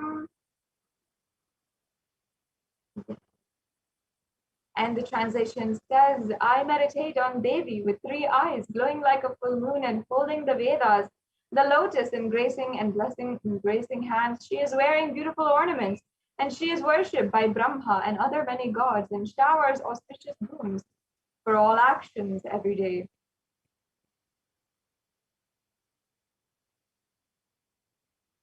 Now, having thus invoked and invited the presence of Devi Parashakti, remembered her beautiful form, let us now enter into the significance of the divine element gold. In these offerings, you will be seeing that many of them are offerings in gold, literally. And they are very ornate, beautiful ornaments that we'll be offering at the divine lotus feet of Devi Parashakti. And there is a very profound significance of gold, actually. And in our day and age, we all know that gold is often used to place ownership in a place ownership on a certain deity, or to place value on a certain relationship. For example, on Mother's Day, Father's Day, on people's birthdays, on our marriage anniversaries, we often give them gifts in gold, and that's how we place a value in the relationship. We like to give gifts or necklaces and jewelry to our wives or to our significant others, or we give golden trophies, and there's so many ways of appreciation and recognition in society that literally mark the status in society. And gold is often the highest place, the highest status in society. Gold medal is often the highest medal in any kind of competition. So this shows that we place so much of value in gold. And however, in our day and age, we have lost the actual significance of the element gold, and we've kind of started to get very superficial about our understanding of gold. It is not simply an economic value, and we cannot place value in relationships by the economic value. Of course, we're not trying to put a price tag on a relationship. We know that there's something more there, but we still actually lost that significance in our lives. Can we go back to the previous slide? In fact, in the Atharva Veda, in one of the oldest scriptures in Sanatana Hindu Dharma, the Atharva Veda is one of the Chatur Veda. And in this, it says that it has a verse on the property, the divine properties of gold. And I'll just be chanting the English translation of this verse. It says, triply born by birth is this gold. From the atoms of Agni is one. It becomes dearest to Agni, and one fell away from the Soma when it was hurt. One they call the seed of virtuous and powerful Apaha, the watery molecules. Let that triple gold be for your long life. So there's two things here. One is the gold being associated with virtuousness and powerfulness, and also gold being associated with long life. And in today in popular culture, we often see that gold is associated with long life, and it has a direct relation to alchemy, to immortality, and that is why people sought after it for so long. And the truth is that in Sanatana Hindu Dharma, we actually mastered these sciences of immortality and of alchemy, and we had the sciences available, and that's why many people have sought after it and even sought to destroy it. And that is ultimately why the divine element gold lost its divine qualities. I mean, not that it lost its divine qualities, but the significance is not known, and we have reduced how we see gold in our day and age, and we've reduced it to simply an economic value, which it is not. In fact, gold is a divine element. In Sanatana Hindu Dharma, it was recognized for how it is purifying anything that it touches, and it has extremely potent qualities of being able to spiritually heal and spiritually enlighten you. So it has such beautiful significance. And that is why even gold is present in all the scriptures, the Agamas, the Vedas, the Shrutis, the Smritis, the Itihasas and Puranas. And in all the Hindu scriptures, it is abundantly present that gold is the most auspicious and purest metal, which even purifies the very being. Excuse me.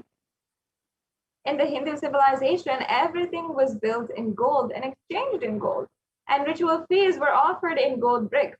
And when one was to be saved from the life-threatening illnesses, gold was offered as a ritual fee. Gold was in abundance and used for weighing equivalent amounts of commodities, including cows, and kingdoms was built with huge doors of gold. The streets would have huge columns and huge archways of gold, and horses and cows were dressed in gold. And of course, the horses, the cows, the elephants, all the animals lived in coexistence and were even worshipped as embodiments of the divine as well. Yes, let's go on to the next slide. And the Hindu civilization thrived on the banks of rivers of gold. In fact, the Indus River was called the Hiranyamaya, the river of gold in the Rig Veda, and the river Saraswati was also called the Hiranyavartani in the Atharva Veda. And gold is a supreme element, as we discussed, for offering gifts to the ones you love and revere. And in Sanatana Hindu Dharma, we recognize this divine quality of gold, and that is why we distributed it for the whole civilization. That's why the whole civilization was able to enjoy gold, and literally cities of gold were built. Temples were constructed and paved in gold. Deities were made in gold and decked and adorned in gold. And all of this because we know that it preserves the enlightenment energy forever. And it literally will last thousands and thousands of years.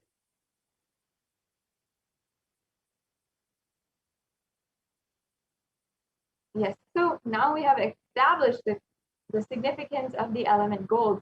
And you'll be seeing some of the offerings that we have in gold next.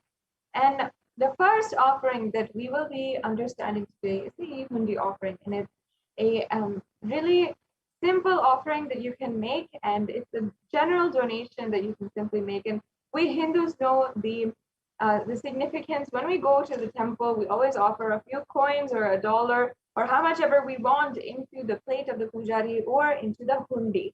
And in order to complete this process, this sacred sentiment, we have this hundi available through the e-hundi, and you can donate how much ever you want, and simply for paying your gratitude to Devi Parashakti for gracing us with her darshan.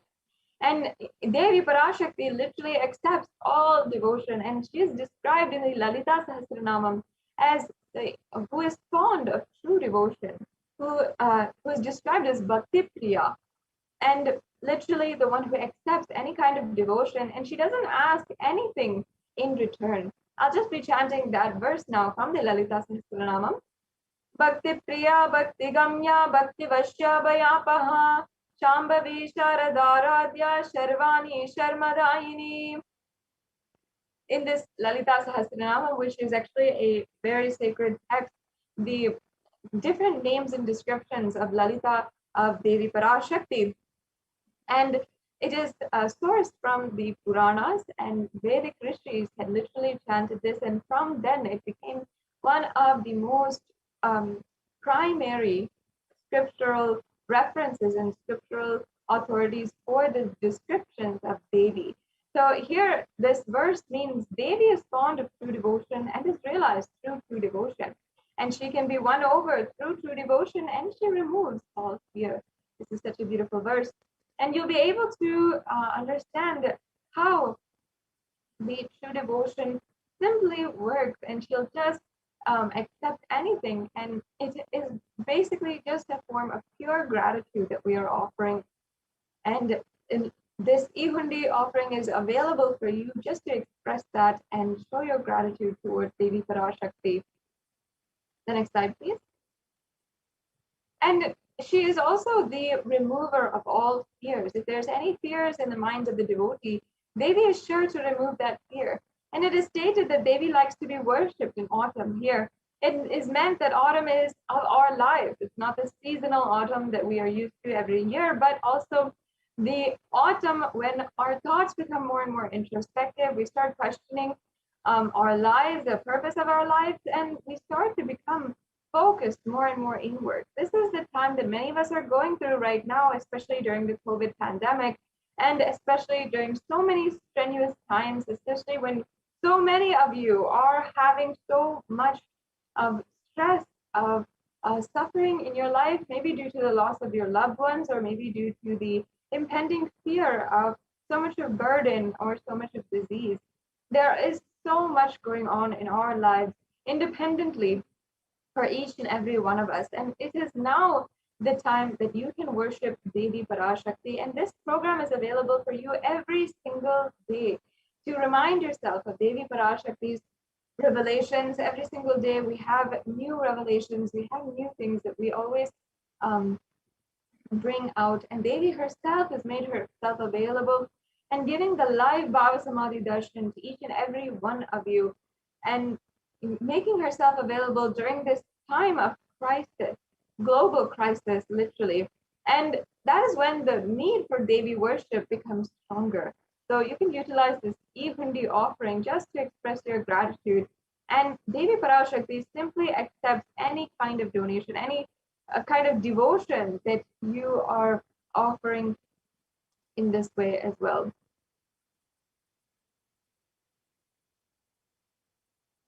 Yes. The next offering is the Sankalpa chanting. This is also a very simple offering that you can make for $1.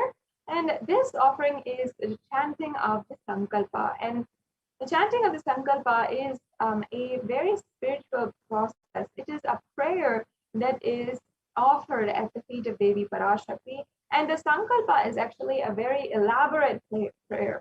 It has very many lines, and in the description of the avatar as well as Devi Parashakti herself. And it also has prayers embedded within its lines for things such as experiencing the eternal celebration, the eternal auspiciousness, and blessing us with the different Shaktis as well as great health, going beyond fear and lust and greed.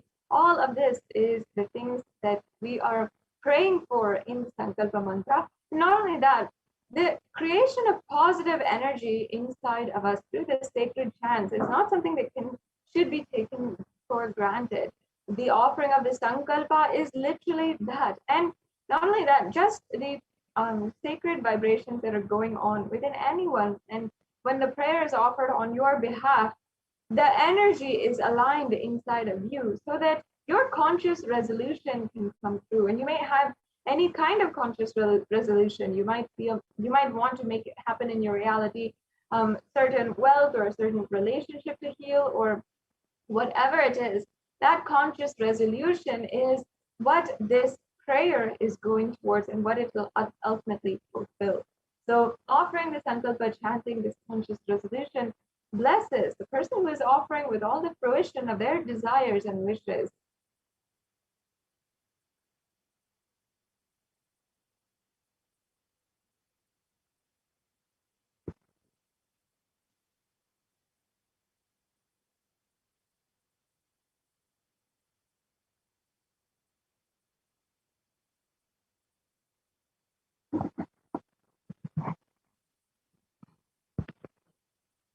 Sorry for the technical glitch. The next offering is the Sahasranama Swarna Kasu. This is an ode in tribute to where Devi Parashakti is recognized as Lalita, and is recognized in the Lalita Sahasranamam in verse 731 as Nama Parayana Prita, meaning she who likes the repetition of her various names.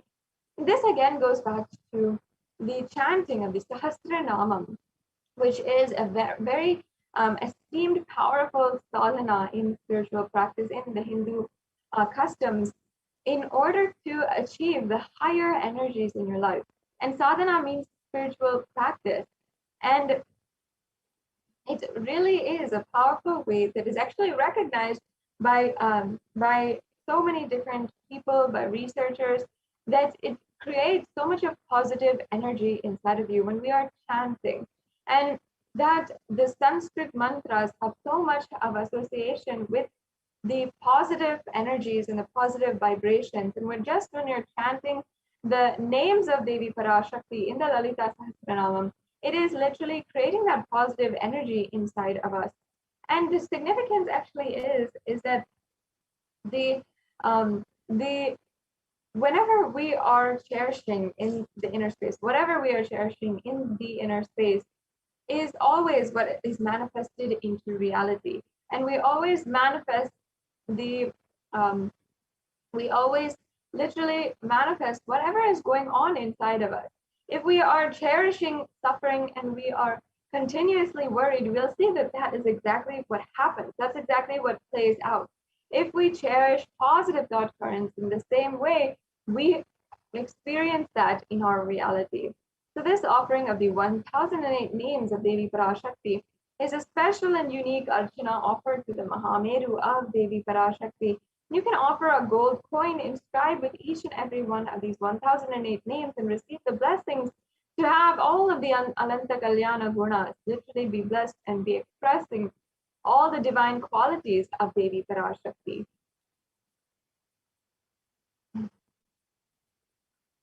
Yes. The next offering is the Mukta Anguti, the finger ring with a pearl. And now I'll just be chanting the verse from the Meenakshi Pancharatnam, where it describes Meenakshi, the incarnation of Devi Parashakti, as Mukta Harana, adorned with pearls.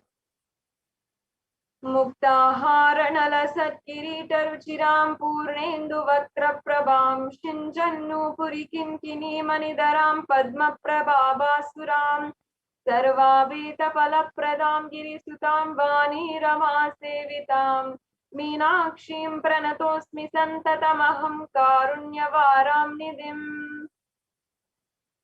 And the English translation says, I bow down to the goddess Meenakshi, whose crown has garlands of pearls and face shining like the full moon, who wears anklets that are studded with gemstones and has small bells, who is shining like the splendor of a lotus and who grants all the wishes, the daughter of the mountain, who is worshipped by goddess Vani and Rama. I remain ever bowing to the goddess Meenakshi, the ocean of compassion.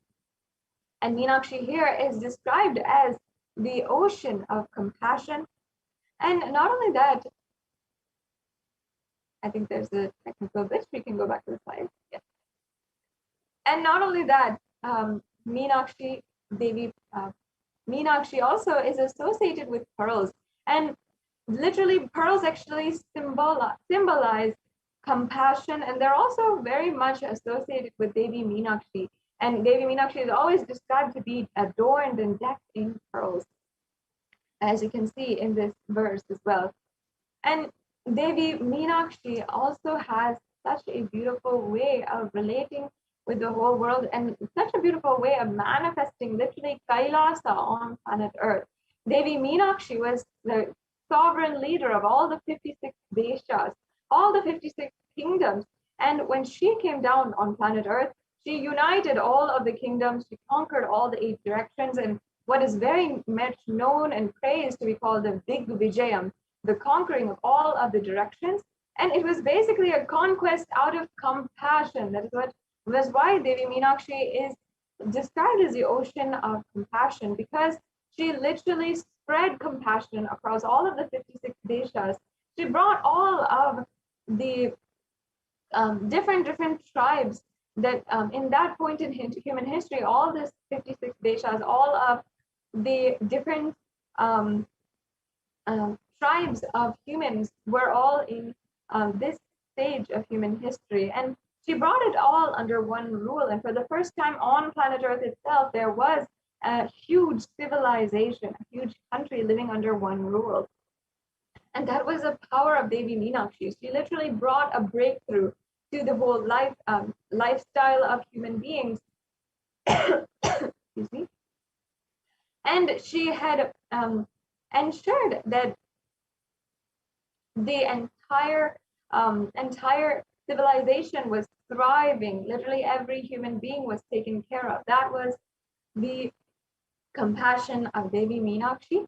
With this offering, you can literally see how you will be blessed with the compassion of Devi Meenakshi in your life.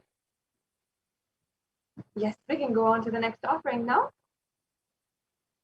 The next offering is the Swarna Padma Pushpa, the golden lotus. And in the Kamic Agama, it's described that all the kalasas should be wound around with suitable thread and covered with new cloth, and they should be adorned with the lotus flower made of gold.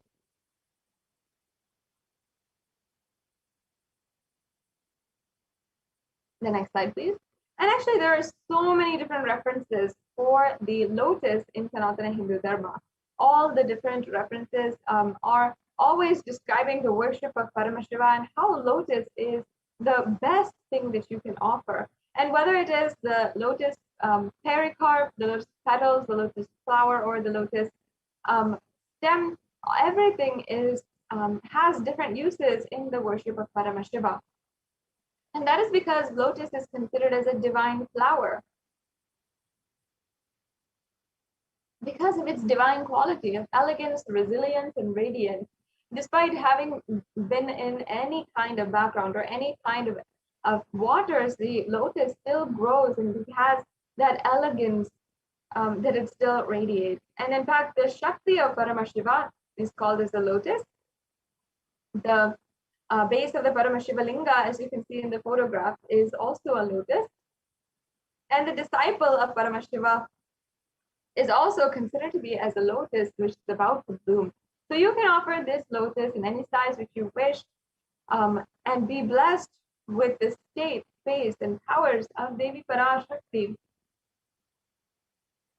to face any adverse situation in your life. The next offering is the Swarna Metti, the gold toe ring. And nowadays the toe ring has a lot of use in popular culture and many of us are starting to use it. But actually the origin, the source is from Sanatana Hindu Dharma, and it's actually from this verse that we have here. And we, even until today, in the Hindu customs, in the Hindu marriage, the feet of the bride is adorned with the toe ring. That is because the toenails of Devi Parashakti, literally every woman is invoked as Devi Parashakti and worshipped as Devi Parashakti during her marriage, and she is literally adorned with this toe ring. and she wears that toe ring after that as a symbol of her of being married, and also as a symbol of being a embodiment of Devi Parashakti. So she is invoked as Devi Parashakti in the custom, and that is because Devi Parashakti's own toenails are decorated with the toe ring. That is because of the significance behind her toenails. And this is why I'll now be chanting this verse.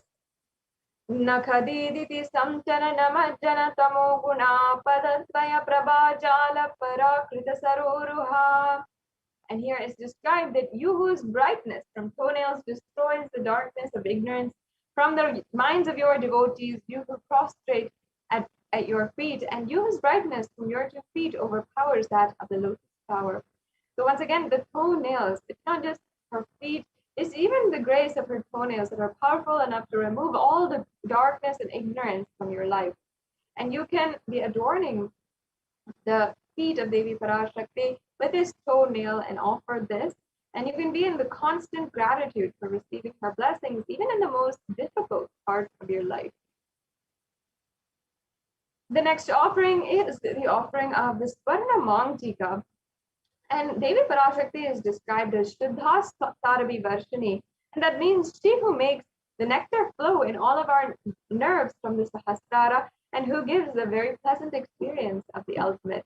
And the Mangtika actually represents the nectar which is overflowing from the Sahasrara Chakra, which is fully open. And the Mangtika, if you don't know, is a jewelry that goes from the center of the forehead to the center of the head to the forehead.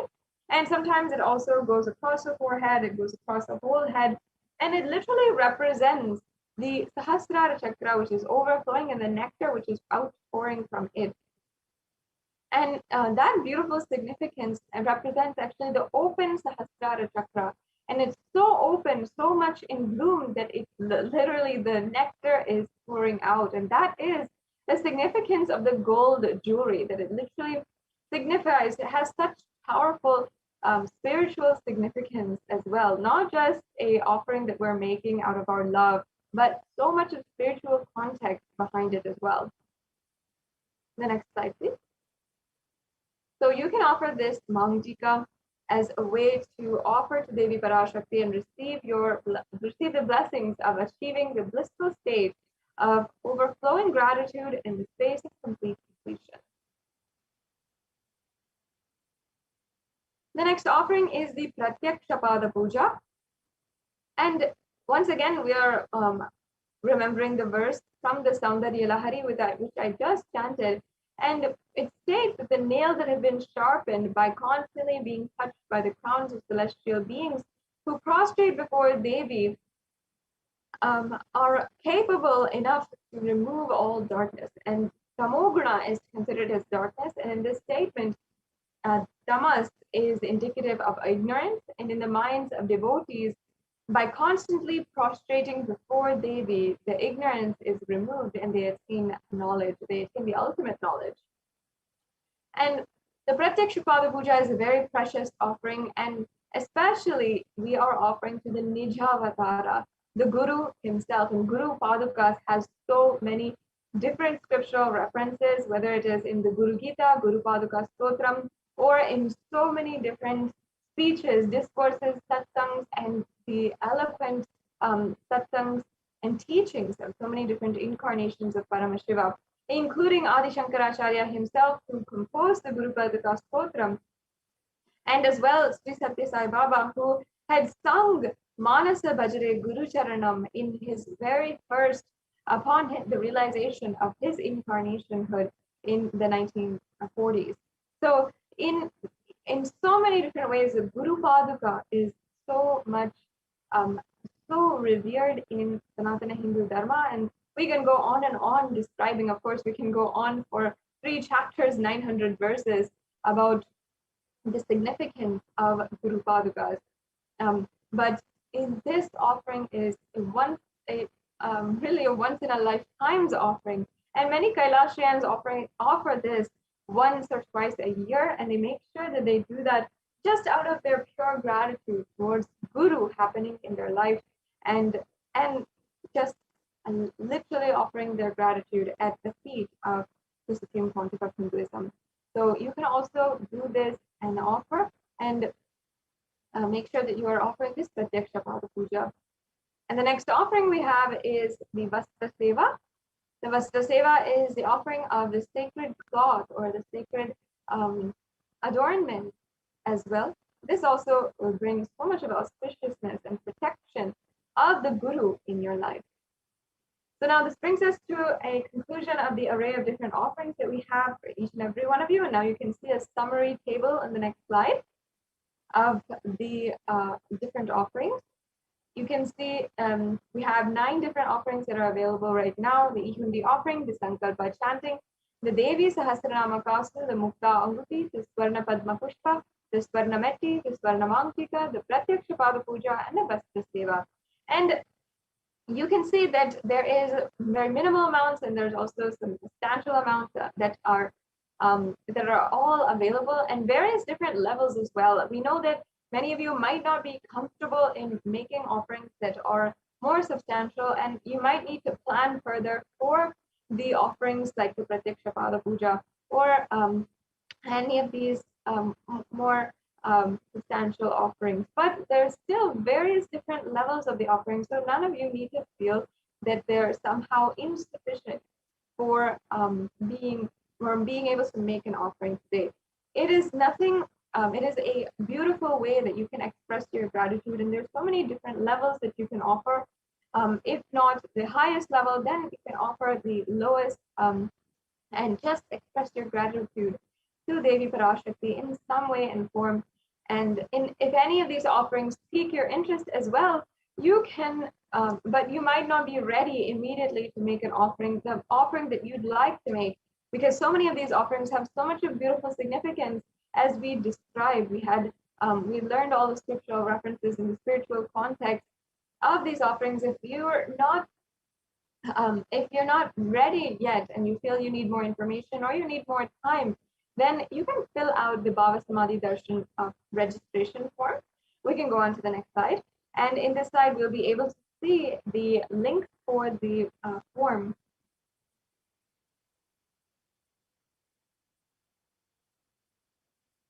Yes.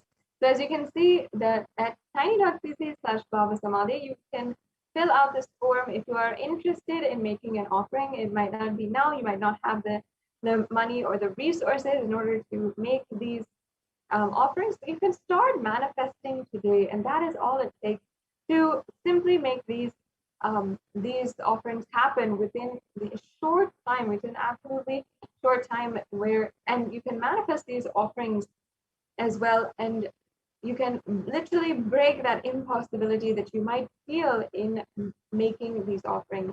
So if you're interested in making these offerings, or you need help in manifesting, or if you'd like more details, you can visit tiny.cc/Bhava Samadhi and fill out the registration form.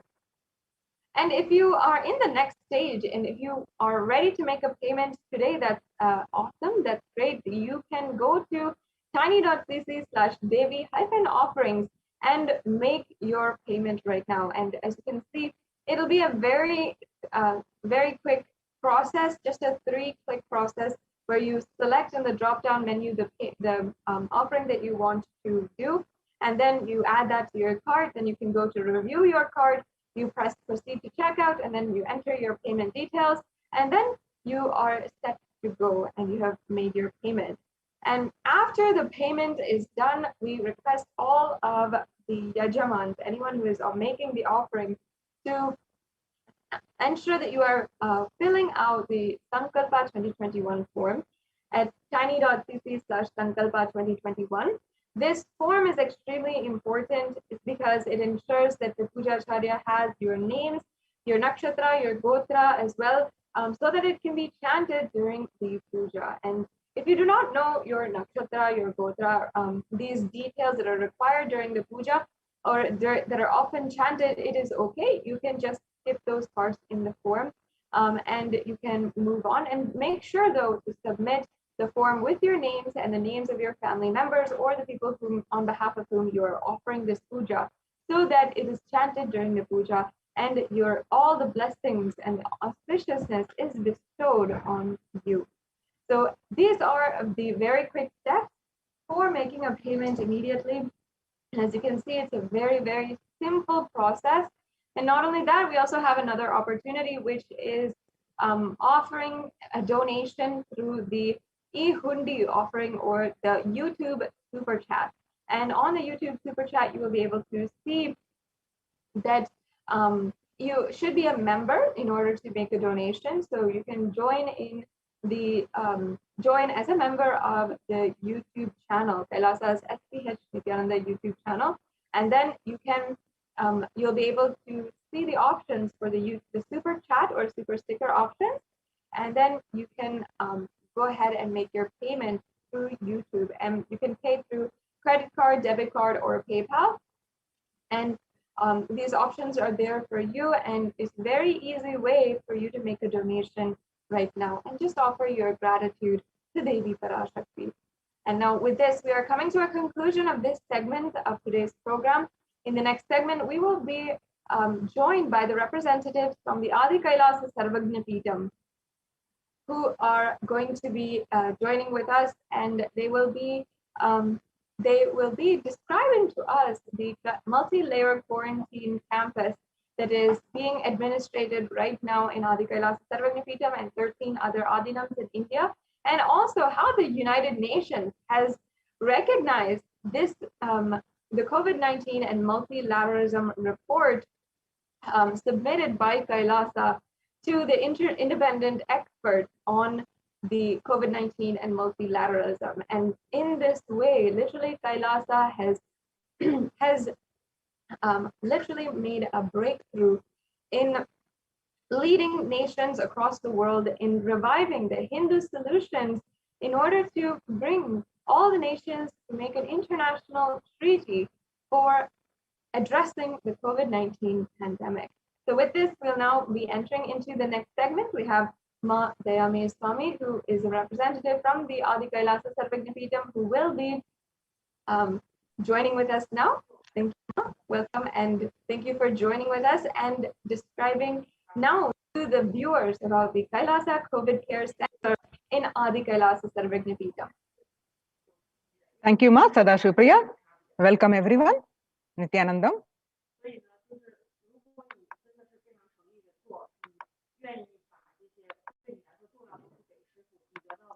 In this segment, now we are going to see the Kailasa's multi-layered quarantine opportunity for India during the COVID-19 as a practical solution resulting in health, joy, and bliss. With the blessings of the Supreme Pontiff of Hinduism, Jagat Guru Mahasannidhanam, His Divine Holiness Bhagavan Nithyananda Paramashivan's blessings, let's start with the Sadguru Vandanam. Nithyanandam Paramasugadam Kevalam Jnanamurtim Dvandvatitam Gagana Sadrusham Tattvamasya Dilaksham Ekam Nityam Vimalamachalam Sarvadi Sakshibhutam Bhavatitam Triguna-rahitam Sadgurum Tam Namami. Yes. Now, the report on these Kailasa solutions is recognized by the United Nations. The report also, we are going to present in detail the report published in the United Nations on Kailasa's COVID care protection centers, a multi-layered quarantine opportunity, and other Hindu Kailasa solutions. And multilateralism. All this we are going to present in this segment. So on the first, we are going to see the how Devi Parashakti revealed consistently on the effect of the pandemic on the mental health of the world across everyone, and state of the world reports across the world, the newspapers, the reports confirming the same, the data confirming the same, and how the Kailasa is providing the solutions and implemented successfully in these COVID care centers, and it is now recognized by the United Nations. So let's see those reports. The Devi revealed on 5th June 2021, not only people dying in crores, the financial and mental retardedness, you will also see minds. Minds getting collapsed. Freedom from all this suffering is the life of living enlightenment. First, prevent yourself from this deadly corona. Oh, people, do the job of saving your life as first priority. Listen properly, people. The only way to protect yourself from this overflowing cosmic pralaya and from the demonic people who search for destruction for themselves and for others because of pralaya, go to Adi Kailasa, getting shelter at the feet of Paramashiva. Save yourself from corona and death, economic crisis, and mental collapse that is formed because of corona. Save yourself and move towards living enlightenment. Move towards Paramashiva, Parampurul, doing yoga and tapas, doing seva to all the devotees of Paramashiva, and live a good life. Just for that, I have opened the doors of Adi Kailasa, and for all those in the universe, not only human beings, as even Siddhas, Jnanis, and Yogis have come and are doing penance in Adi Kailasa. For everyone who comes, goodness, prosperity, jnanam, and yogam will overflow. Do not have fear, bliss is there. Do not have worry, I will protect with goodness. Just for that, I have opened the doors of Adi Kailasa. For all those in the universe, not only human beings, as even Siddhas, Jnanis, and Yogis have come and are doing penance in Adi Kailasa. For everyone who come, goodness, prosperity, jnanam, and yogam will overflow. Do not have fear, bliss is there. Do not have worry, I will protect with goodness. Happiness is there, enlightenment is there. Do not have fear, bliss is there. I am solving sufferings. I am the Samayapurattu Kanattal who comes and helps at the right time.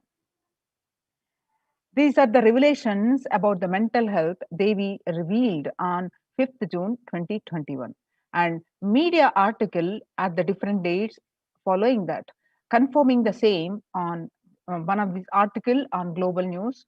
Psychiatric symptoms like depression, anxiety exhibited by the COVID-19 patients, which is published on 6th June 2021. According to a new study, neurological symptoms like depression, anxiety are also showing to be common in those who have contracted COVID-19, even in more mild cases. And what Devi revealed about the mental health on 5th June and the media article confirming the same on 8th June 2021. According to the article on BMC Psychology, the impact of COVID-19 on the mental health of US college students. The results indicate that the students closer to graduating faced increases in anxiety, which is 60.8%, feeling of loneliness, which is 54.1%, and depression, which is 59.8%. Many reported worries for the health of a loved one, most impacted their mental health status of 20.0%, and the need to take care of family most affected current and future plans, which is 31.8%. Almost one half of students took exercising and other remedies. The rates of anxiety and depression among the college students continue to soar, researchers say. Researchers at the Dartmouth College, who have tracked the moods and behaviors of about 200 college students for 4 years, say stress levels are at their highest. The report by the Lauren Lumpkin on 10th June 2021. The Dartmouth College researchers began tracking 217 students when they entered the school as freshmen in 2017 in the hopes of understanding how they behave. They have seen students' stress levels rise and fall. usually in tandem with midterm and final exams. But since the onset of the coronavirus pandemic, rates of depression and anxiety have soared and have showed no signs of coming down, said the Andrew Campbell, a researcher and computer science professor. The psychology today on coronavirus, the trauma, the psychological trauma and PTSD event, how this pandemic will result in trauma responses. Much has been said about the mental health crisis that is occurring related to the coronavirus pandemic. Much of this information has focused on the all consuming anxiety, panic, and fear that many are experiencing. While this is important and needs to be at the forefront of discussions, something that has not been discussed in the psychologically traumatic nature of what our nation and our world is experiencing. The increased prevalence of the post traumatic stress disorder, PTSD, is expected to emerge as a primary factor driving the growth of the global post traumatic stress disorder therapeutics market over the period of assessment. What it used to be in 2019 and which increased to 11.91% on by expected to rise by 2027.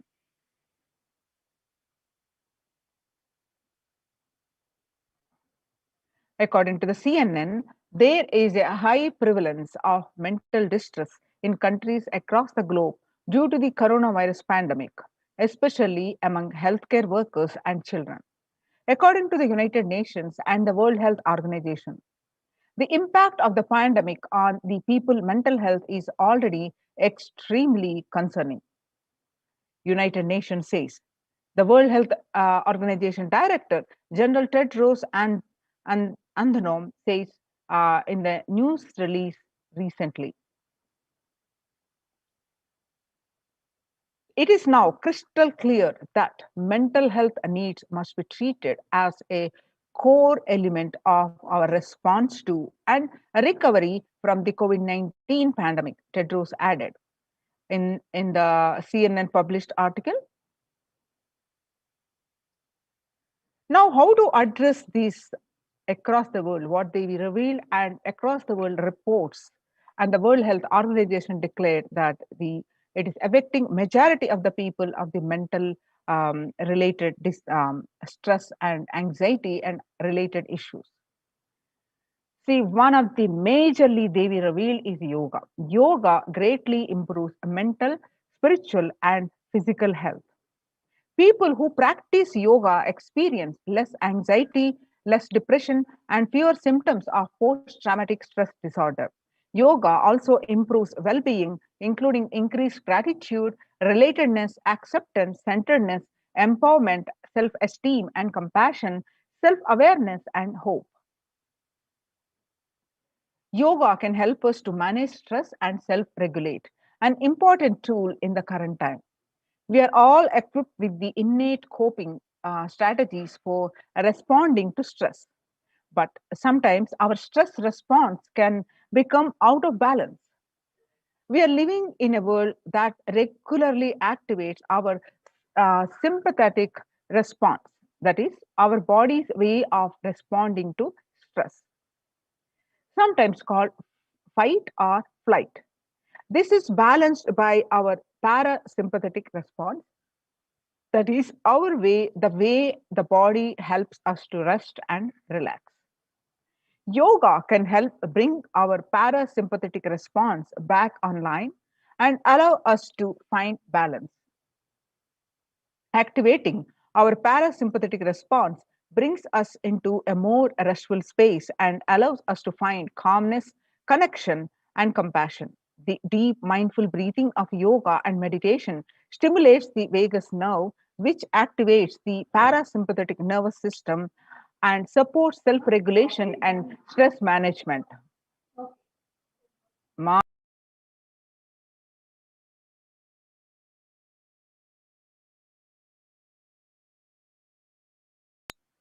Yoga can be a valuable tool for self-care, especially in challenging times.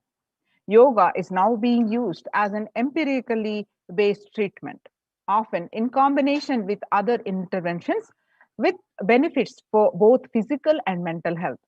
Many clinicians are recommending yoga as it may help support the effectiveness of traditional treatment approaches.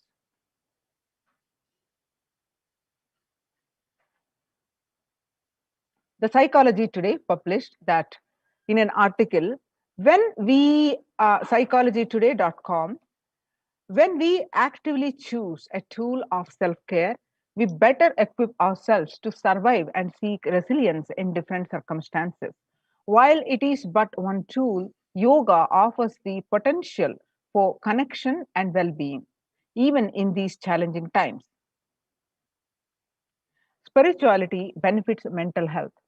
Research shows that individuals have better mental health if they belong to a particular community or have religious beliefs.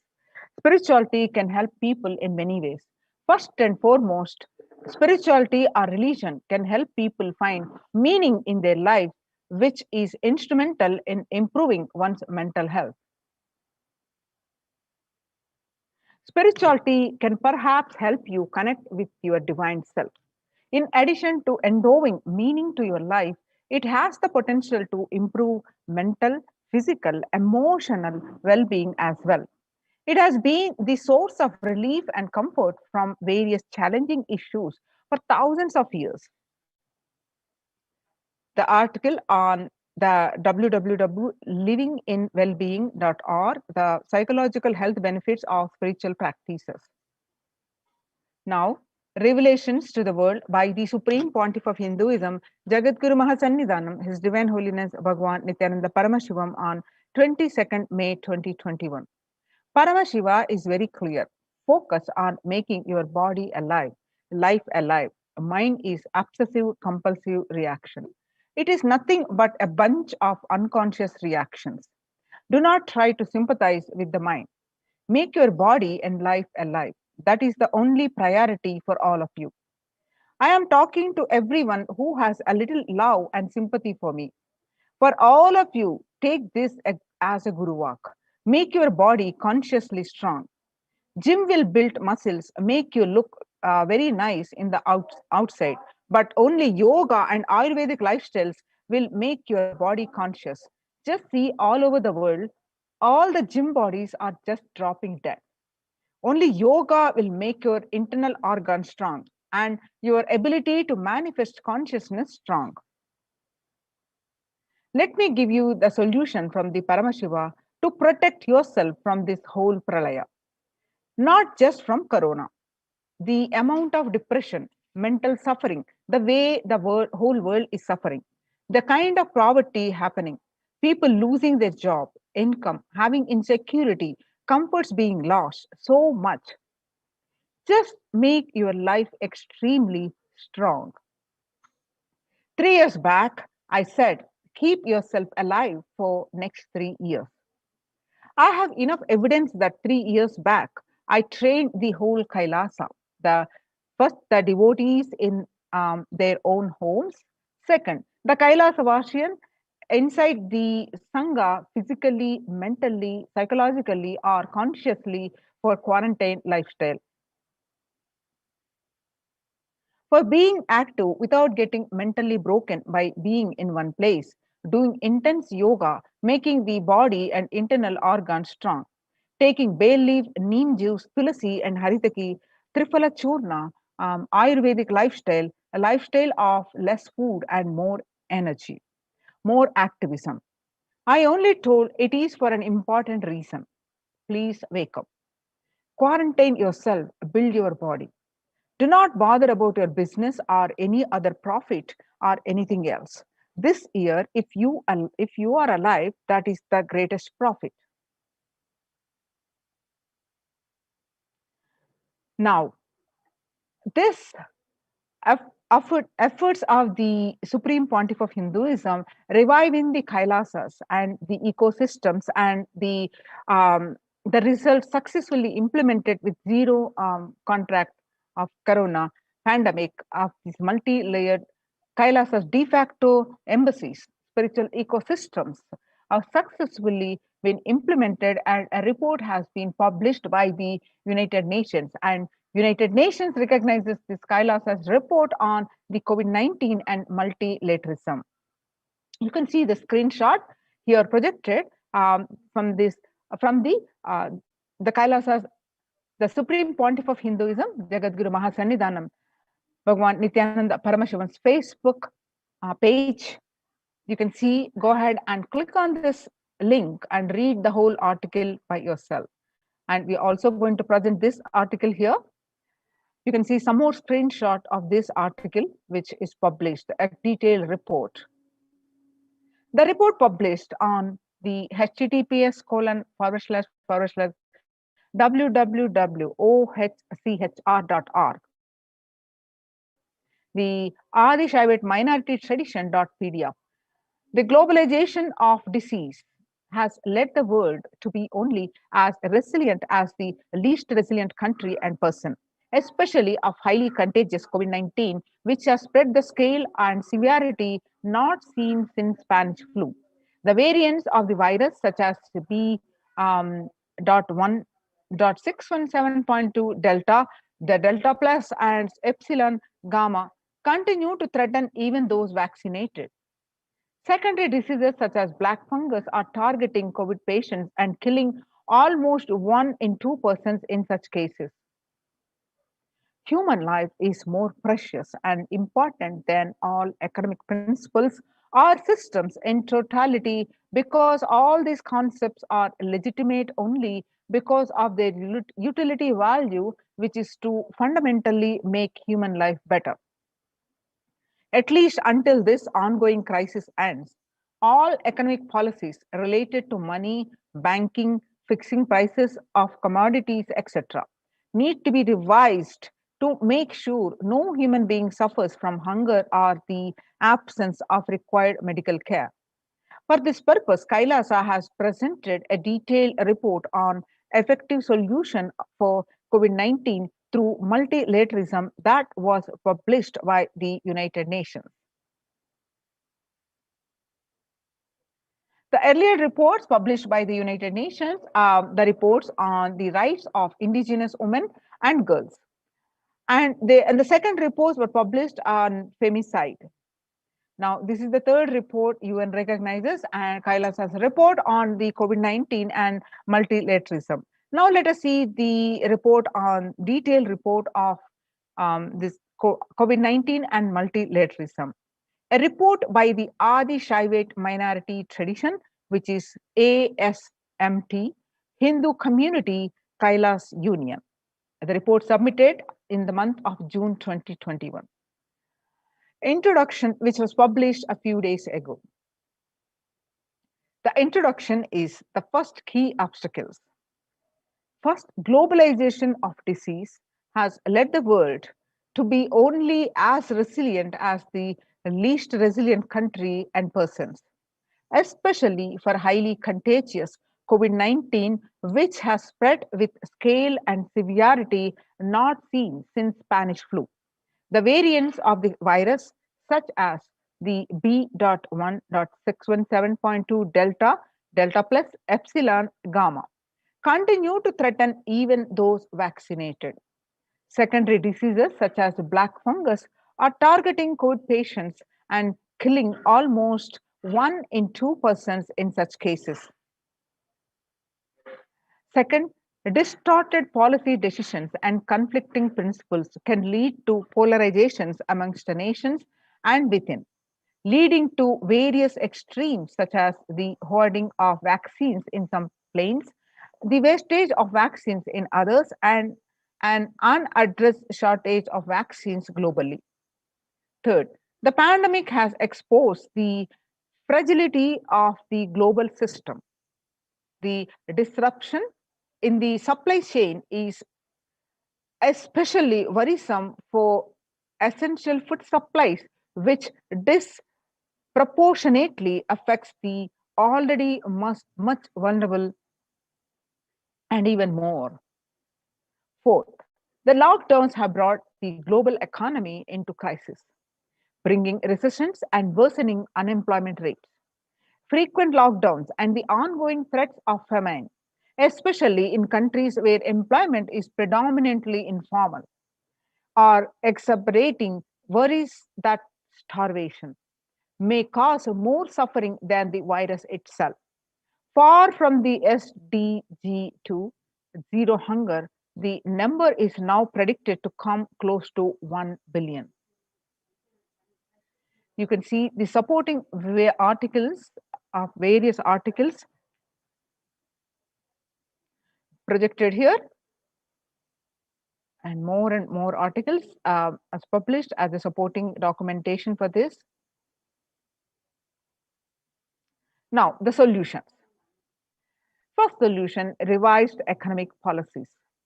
Human life is more precious and important than all economic principles or systems in totality, because all these concepts are legitimate only because of their utility value, which is to fundamentally make human life better.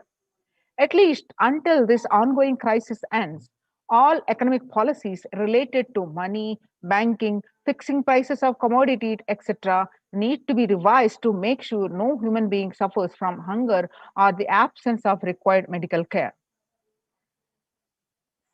Next, as per the Hindu principles, the world, including the economy, evolves through the 5 phases. First, creation or growth. Second, sustenance or stagnation. Third, recession or revitalization. Fourth, reinvention. Fifth, breakthrough. As per Hinduism, conventional economic growth is observed when best practices are applied diligently. However, during times of crisis lead us to the 4th and 5th phases, wherein the need to reinvent and deliver a breakthrough becomes both a survival need and an opportunity to surpass any means and measures of conventional economic growth. Next, according to the Keynesians, increased public expenditure during the Great Depression of 1929 improved the economy. However, the government never completely gave up trying to balance the budget, which resulted in it never spending enough to bring the economy out of recession until the Second World War. Similarly, the current crisis requires governments to temporarily discard trying to balance economic interests that compromise quarantine safety and put human life at risk, and rather in reinvent their economic strategies and multilateral coordination for benefiting during the subsequent breakthrough period after the end of the crisis. Next is Hindu multilateralism. There is an immense inequality in the capacities of governments, organizations, and people on 2 grounds. First, the health response. Second, economic recovery. Surviving the highly contagious COVID-19, where the world is only as resilient as the least resilient country and person, requires governments and organizations and people to collectively address the crisis. From 3200 BCE, the 56 nations in Asia had multilateral treaties based on the Hindu principle Vasudhaiva Kutumbakam, that is, the entire world is my family. This is from Maha Upanishad, chapter 6, verse 71 to 73. You can see the supporting articles of this presentation here. Second, next is provide sustainable community livings with multi-layered quarantine. That is, home or self-quarantine is not a viable solution for a vast majority of people for either health safety or economic reasons. In Assam, the home quarantine has been reported to be primary reason for a large number of deaths. In some places, governments have moved people out of home quarantine to COVID care centers. Other issues linked with quarantine, especially in small houses, are mental health problems such as an increase in suicidal ideation, especially amongst the younger population.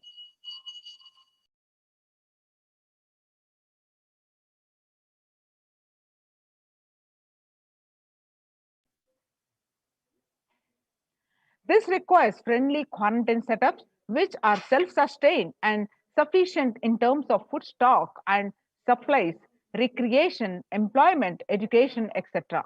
In India, state governments have attended to provide free and paid solutions which face various challenges related to hygiene, exorbitant pricing. Some facilities have seen challenges related to request for private accommodation. Experimental townships such as Auroville have demonstrated a fair amount of success in creating a friendly, safe, and compliant quarantine facility. However, solutions such as Auroville are not open to the public.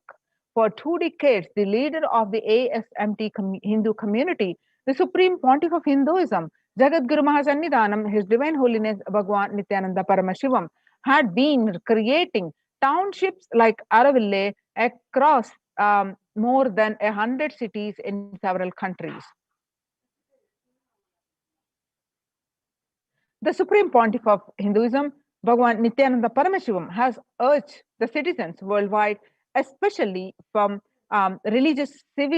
severely affected, the regions which severely affected by the pandemic, to protect themselves as the topmost priority and avail these free quarantine facilities that the community has created, especially as home quarantine has failed for many and is known to be a primary reason for a large number of deaths in many scenarios.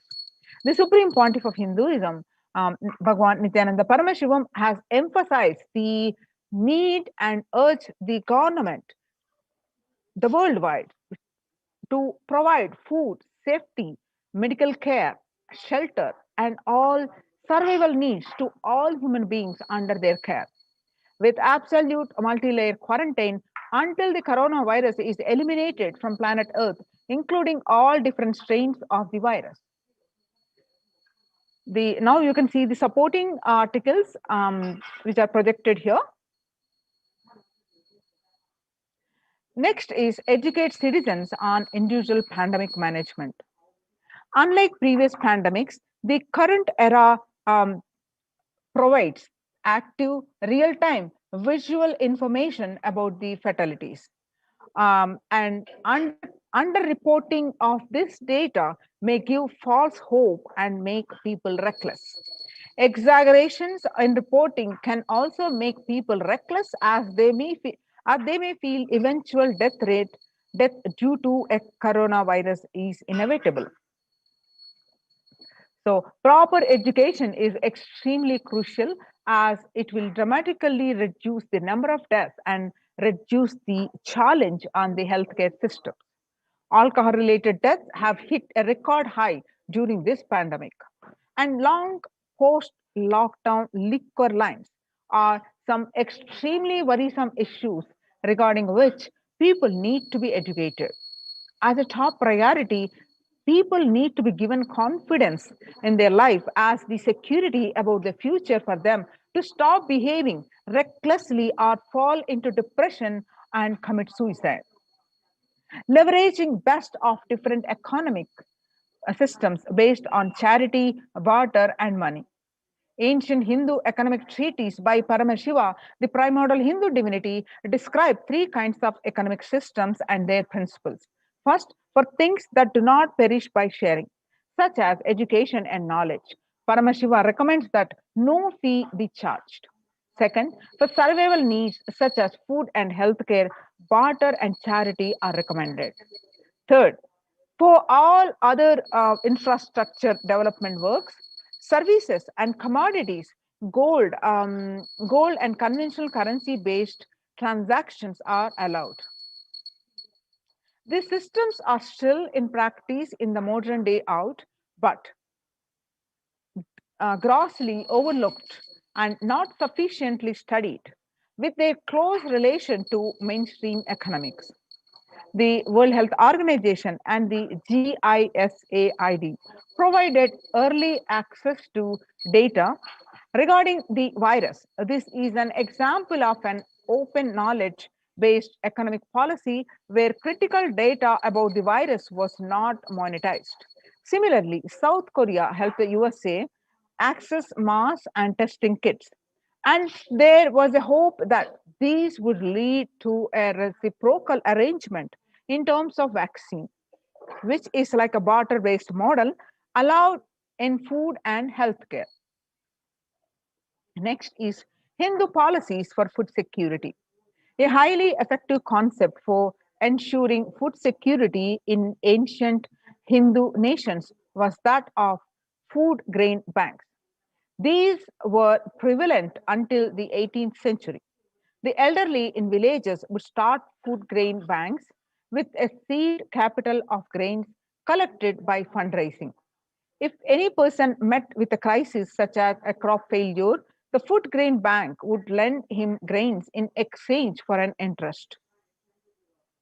The compound interest was prohibited in grain banks, which the debtor was expected to return with the principal grain amount during the next harvest. The bank would expand its reserves of food grains based on the interest earned and donations. At the time of severe crises such as famine, the entire village would be able to withdraw these grains. And if required, all such grains loans would be written off on humanitarian grounds. In Hindu temples, food is shared for free as a policy. This was the case in both ancient times and in modern times. For 27 years, every month of the Hindu ASMT community has served more than 3 million free organic meals in religious gatherings to everyone without discrimination and has served over 1 billion free meals in total.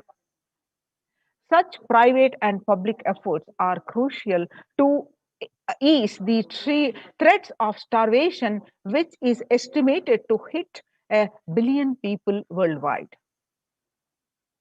Next is monitor global health. The crisis requires governments to take aggressive, proactive measures to monitoring health. Smartphone applications have been used by the governments that are based on health code color systems that categorize individuals into 3 color groups based on their health status and travel history and then determine whether they need to be quarantined. You can see the supporting articles here.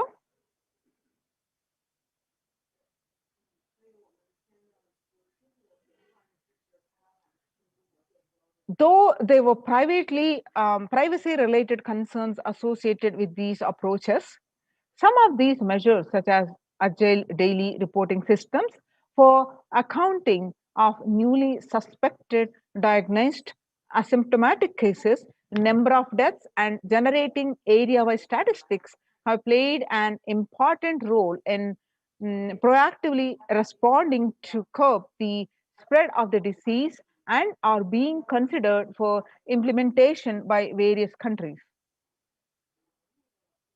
The supporting articles are here. Next is traditional medicine. In Hinduism, nature and planet Earth are respected as living divine mother energies capable of providing us with all our survival needs, that is food, medicines, etc.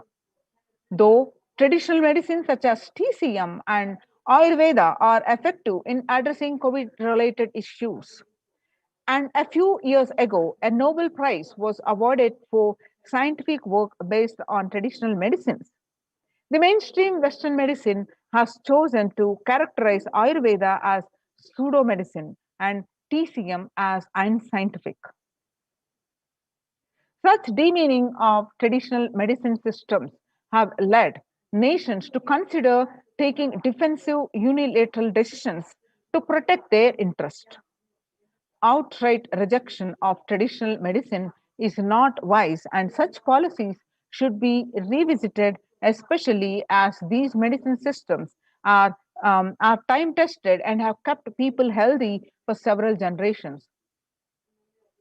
Kailas Union recommends governments worldwide provide solutions like Kailasa's Hindu medicinal care, which includes completely free of charge services such as Ayurveda, yoga, Siddha, Western medicines, and multi-layered quarantine for complementing their ongoing public health efforts.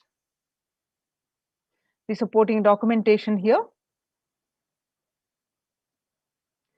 Next, everyone should be provided access to traditional healthcare systems free from policies that are prejudicial and discriminatory towards these systems. The creation of food grain bank systems and other traditional economic systems, as described in this report, would help the most vulnerable people of the world. You can see the supporting documentation here.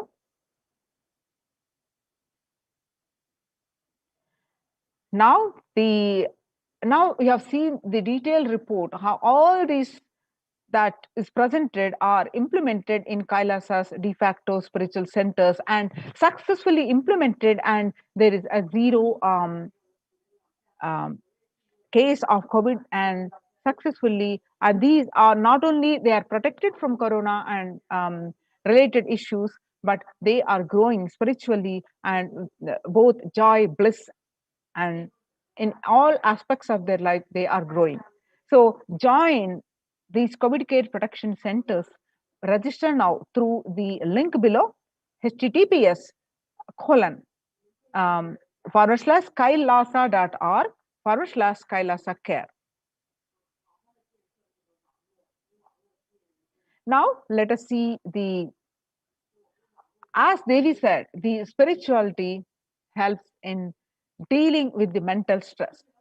How the revival of these ecosystems, which are mainly temple sciences and the Kailasa's ecosystems are mainly temple based. So revival of these temple sciences and ecosystems. The Kailasa Department of Enlightened Civilization presenting this. Now, with the blessings of the Supreme Pontiff of Hinduism, let's understand this.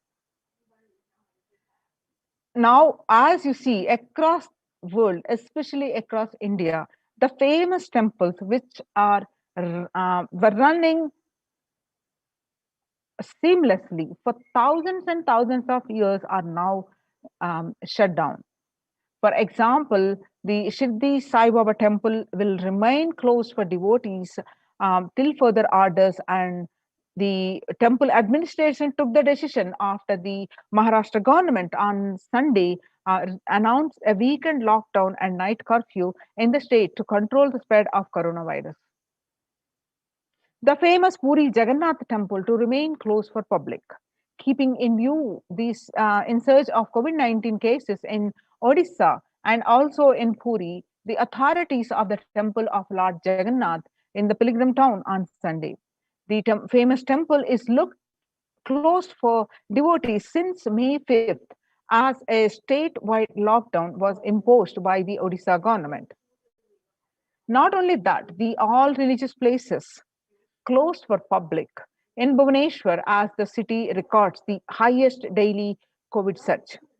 With the Odisha capital Bhubaneswar registering the highest ever single day spike of 581 new COVID-19 cases, the local municipal authorities declared the closure of all religious places like temples, mosques, gurudwaras, and churches for devotees till further orders. In Uttar Pradesh, the famous Madura temple, the temples ban entry of devotees amidst this COVID-19 surge.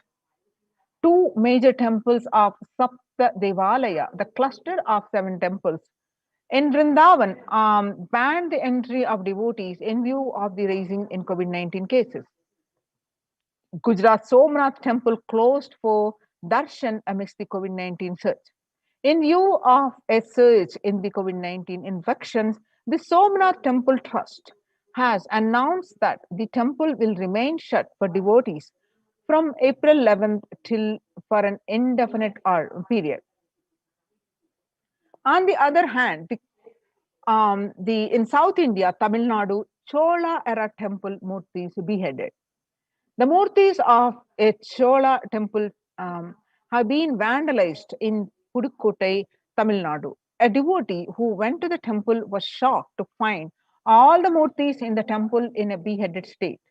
He lodged a complaint with the local police later.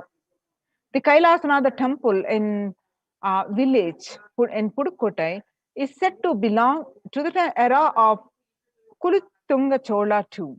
With Shiva as the presiding deity, the temple houses other deities such as Ganesha, Parvati, Murugan, Krishna, and Nandi. All of these murtis were discovered in a beheaded state 2 days ago. Now let us understand how in the times when COVID-19 is rampant and the ancient temples are in a lockdown because of the risk of the widespread corona disease. The devotees of these temples were visiting and having darshan of their gods and goddesses for thousands of years. Yet, all these ancient sacred sentiments have come to a harming halt after the lockdowns have taken place. The religious fervor of the devotees is being lost due to the pandemic. The Supreme Pontiff of Hinduism is reviving the Kailasa ecosystem and bringing all the ancient traditions of the online platforms on Kailasa TV, YouTube, and Facebook. Now, let us understand with the blessings of the Supreme Pontiff of Hinduism, first the basic science of why the temple based ecosystems, why we worship, why deity worship. The Supreme Pontiff of Hinduism says that please understand deities are not mere idols. They are embodiment of ideals. We do not worship the idols. We worship the ideals presented through the idols. When the divine is present in before him in a form that he can see, touch, and relate to, the transmutation becomes an easy and joyful process.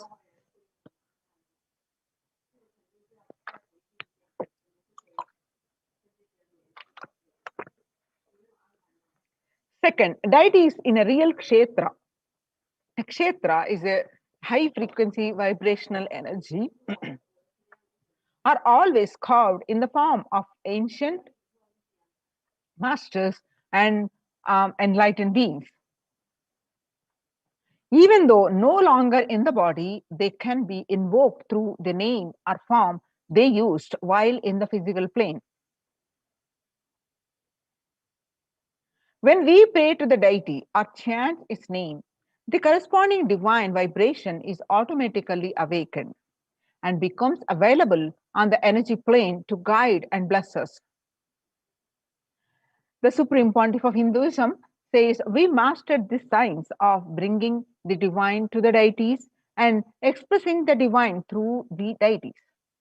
The whole science has been mastered in the Vedic tradition. The revival of temples will be the revival of the world, peace and world bliss. The revival of temples will be the revival of world peace and world bliss. Revival of temple culture and the deity worship where people are made to look in. That is where the revival of Sanatana Dharma, the Advaita Satya, is going to happen. The divine has the infinite auspicious qualities. Whenever a devotee fervently worship him and seek his presence to protect him or to save him, or whenever the world at the destruction, in the verge of destruction, with the divine manifest in one specific auspicious quality, that is the specific form we give a name. That we in Sanskrit we call Ananta Kalyana Guna, that is the infinite auspicious qualities. Shiva saved Markandeya from death. Markandeya has destined to live only 16 years, and knowing this, his parents were devastated, and they were at the time coming closer to his departure, they were stuck with a deep sorrow. To see this, Markandeya decided to remove the sorrow of his parents, and he prayed intensely to save his life to Paramashiva. On the day of his, when the time is ended on Markandeya, the Kala is the Lord of Death. He arrived to take the life of Markandeya. The time Markandeya hugged the Paramashiva Linga and intensely prayed him to save him. That's when the Paramashiva manifested as Kala along with the Devi Paramashakti, and saved Markandeya and blessed him with the boon of immortality. The form that saved Markandeya, we worship him as Kala, the Lord of Death. Same way, he danced in ecstasy. Paramashiva, as a cosmic dancer, performed the Panchakrutya, the 5 actions as Natara, the creation, sustenance, rejuvenation, and the pulling out of delusion and the giving us the liberation as a cosmic dancer so casually. So the cosmic dancer became, that cosmic action became Nataraja. So Vishnu's and very action of showering blessings on the world becomes Lakshmi. Brahma's every action of constantly sharing the wisdom becomes Saraswati. So each of the actions of the ultimate becomes independent intelligence and energy. So when you connect with those independent intelligences, those deities, whatever you want immediately happens. Whatever result you want, worship with rites those divine energies who are the personification of these specific actions. Immediate results are achieved by connecting with those deities. In this world, this can be a powerful method through which you can achieve whatever you want in your life. Join now in Kailasa's COVID care protection centers and save your life, protect yourself. Register now through the link below, https://kailasa.org/Kailasa care. The link, I spell it out, https://kailasa.org, KAILAASA.org Kailasa care, which is KAILASACARE, Kailasa care.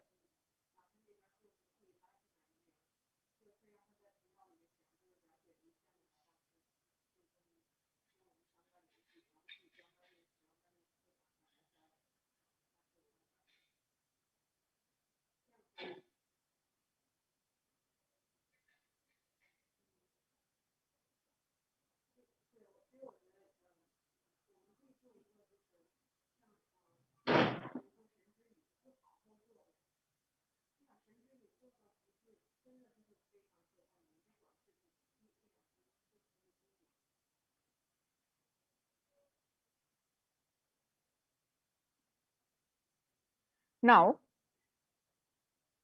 in the Kailasa's de facto spiritual embassies, which are COVID care protection centers, which now officially recognized by the United Nations, by the blessings of Supreme Pontiff of Hinduism, let us understand the need for the activities, the various activities, the spiritual routines. What are how they are getting implemented in the Kailasa de facto spiritual centers. Let us understand some of the world statistics and how Kailasa is successful in implementing, in combating this pandemic. In the world today, younger adults are more likely to report symptoms of anxiety and or depressive disorder during the COVID-19 pandemic. The ages 18 to 24, 56.2%, and ages 25 to 49, about 48.9%, and ages 50 to 64, about 39.1%, and ages 65 plus, about 29.3%. So this shows, the statistics shows the young adults about 18 to 24 are more affected with anxiety and depressive disorders. The average share of adults reporting symptoms of anxiety disorder and depressive disorder from January to June in 2019 for the 6-month period, what it used to be 11%, is now in just 1 month in 2021 increased to 41.1%. According to Household Pulse survey, the report is very alarming. The percentages are based on responses to the GAD2 and PHQ2 scales. Pulse findings shown here for January 6th to 18, 2021 have been stable overall since data collection begins in April 2020. The source of this is NHIS Early Release Program and US Census Bureau Household Pulse Survey. Some more data with the young, showing that young adults are the share of adults reporting symptoms of anxiety and or depressive disorder during the COVID-19 pandemic. The young adults are affecting more. Then as the age, about 65% are 65 age and plus are the least affected. So how are you feeling? What employees say they feel more than half the time at work. 34% say they are tired, 34% say they are stressed, and 27% say they are burnt out. And 22% say they are discouraged, and 19% say they are distracted, and 17% say they are depressed. The stress in America 2020, a national mental health crisis. COVID-19 is a significant stressor for most Americans.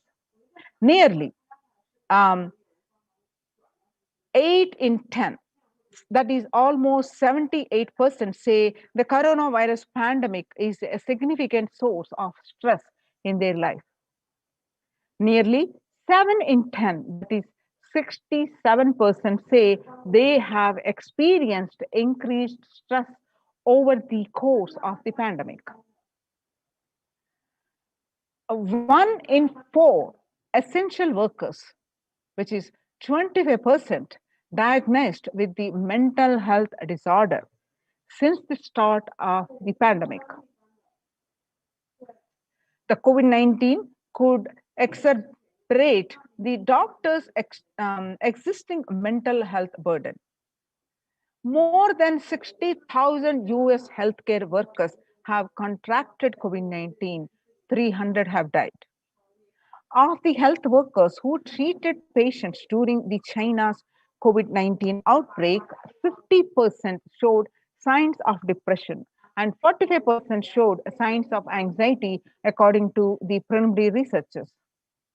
The self-reported mental health among the pregnant women, new mothers, before the COVID-19 pandemic, the depression levels are 15%, but during the COVID-19 pandemic, which increased to 40.7%. And before COVID-19 pandemic, the anxiety levels are the 29%, and during the pandemic, it is increased to 72%. US cases of depression have tripled during the COVID-19 pandemic. A large study finds a dramatic increase in the number of adults in the United States reporting symptoms of depression during the COVID-19 pandemic. The number of adults experiencing depression in the United States has tripled. According to a major study, researchers estimate that the more than 1 in 4 US adults are now report experiencing symptoms of depression. Before the pandemic, 8.5% of US adults reported being depressed. That number has risen to 27.8% as the country struggles to COVID-19.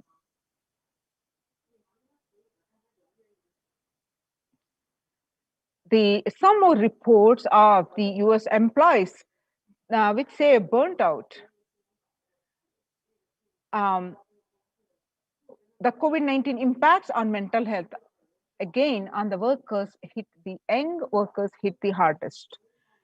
More than 89% of which ages between 22 to 25 affected the worst, and 83% which ranges between 26 to 37, and 73% hit with 38 to 54, and about 55 to 74, which 62%. Now let us understand, understanding the statistics, how Kailasa is contributing. The contributions from the Kailasa's Department of Human Services. The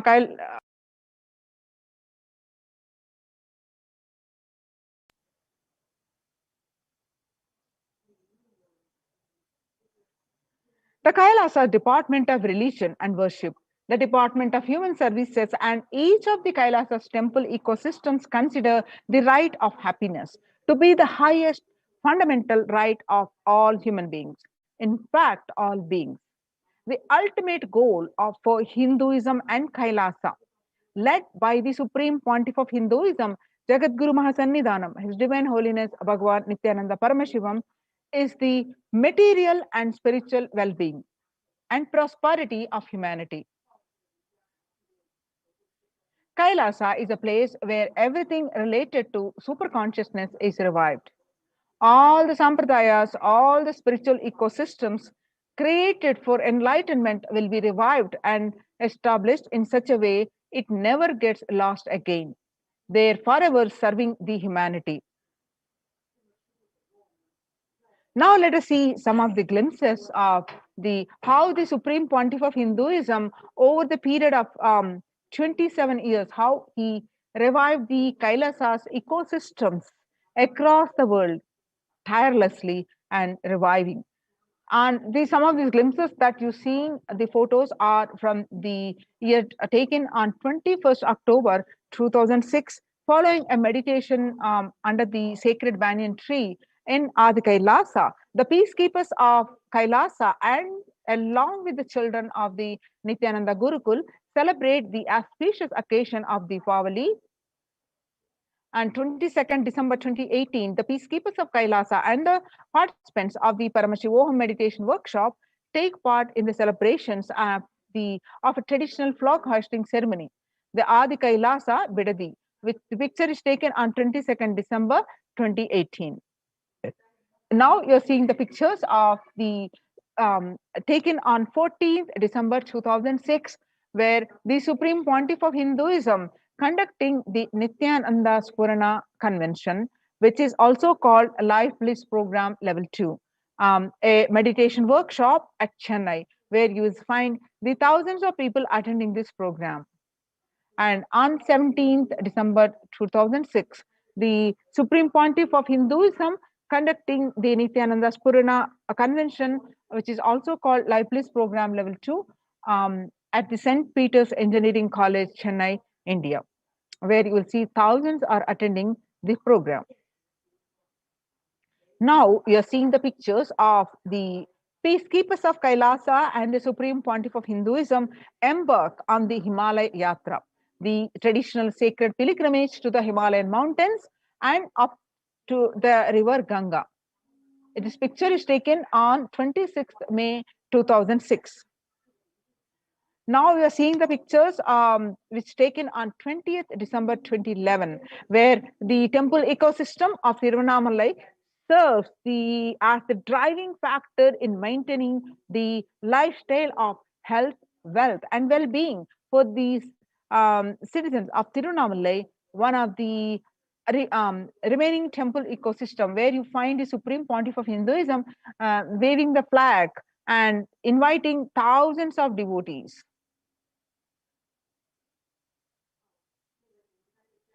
Now you are seeing the pictures of the peacekeepers of Kailasa and participants of the Paramashivoham meditation workshop take part in morning meditation and traditional puja and our ritualistic worship. The pictures are taken on 31st December 2018. The pictures are taken in Adi Kailasa Sarvajna Peetam. Now you're seeing the pictures are the peacekeepers of Kailasa, led by the Supreme Pontiff of Hinduism, take part in Karaseva, the voluntary contribution of physical service towards the cleaning or construction of the sacred Hindu temple. The pictures are where you'll find the Supreme Pontiff of Hinduism demonstrating the himself the value of the Karaseva. The picture taken on 11th September 2016. Now you're seeing the picture of Kailasa's embassies, the ecosystems across the world, which spread across the continents.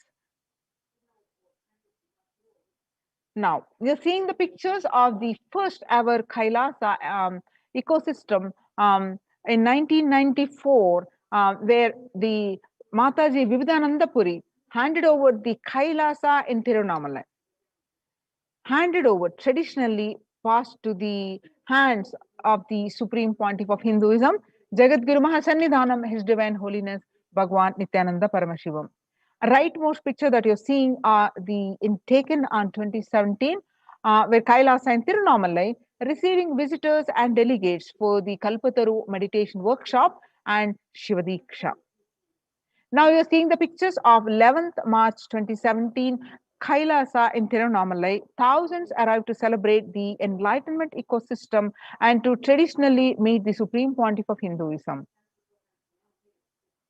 Now you're seeing the pictures are from Kailasa in Los Angeles, California. The Western headquarters, which has the temple complex, has a 25,000 square foot, housing over 80 plus deities. It is one of the largest Hindu temple ecosystems in the West. Now you're seeing the pictures in Kailasa in Columbus, Ohio. The first temple established by the Supreme Pontiff of Hinduism outside of India. The temple physically came to life in just 9 months. The chief presiding deities of the temple are Sri Nityanandeshwara Paramashiva and Nityanandeshwari Paramashakti. The deities are 7 feet tall granite, made of granite and weighing 6 tons. And their divine faces have been directly hand-carved by the Supreme Pontiff of Hinduism. Now you're seeing the pictures of Kailasa in Seattle, Washington, housing the blissful dancing form of Ganesha, the largest living Nataraja deity outside of India. Kailasa in Seattle is also known as Chidambaram of the West. The Chidambaram temple, it's an ancient Hindu temple where Paramashiva resides as Nataraja, the cosmic dancer. And he is the expression of Akasha, the space dimension. And the Nataraja has also been revealed to be the center of the Earth's magnetic equator. Now you are seeing the pictures from Kailasa in San Jose, California. Inaugurated in 2009, Kailasa in San Jose radiates the energy of Madurai Meenakshi Temple. Madurai Meenakshi Temple is the home to Devi Meenakshi and the Divine Cosmic Mother, the consort of Lord Sundareshwara, the most blissful form of Lord Shiva. So Kailasa in San Jose, the chief presiding deities of the temple of Devi Meenakshi and the Paramashiva Linga and the Nityanandeshwara Paramashiva and Devi Nityanandeshwari Paramashakti, which have been created, installed and energized by the Supreme Pontiff of Hinduism himself. Now you're seeing the pictures are Kailasa in St. Louis, Missouri. Alongside the Shivalinga and Nityananda Ganesha, Kailasa in St. Louis carries the energy of the Tirumala Tirupati of South India, which is most beloved of the Lord Vishnu and whose temple is the most visited of any religion in the world. So the Kailasa in St. Louis houses one of the tallest Venkateshwara deities in North America, along with his consorts of Sri Devi and Bhudevi. The beautiful landscape nestled among the woods and the rolling hills of Missouri stretches for 20 acres. Now you're seeing the pictures of Kailasa in Phoenix, Arizona, home to over 21 deities and with a temple structure of 25 square foot. Kailasa in Phoenix has been directly established by the Supreme Pontiff of Hinduism, Bhagwan Nithyananda Paramashivam, served as an energy field of worship, meditation, and celebration for over 7 years. Now you're seeing the pictures of from Kailasa in Houston, Texas, USA. Formally inaugurated in 2017, the Supreme Pontiff of Hinduism has declared Kailasa in Houston as the Parihara Sthala for all the Navagraha doshas. The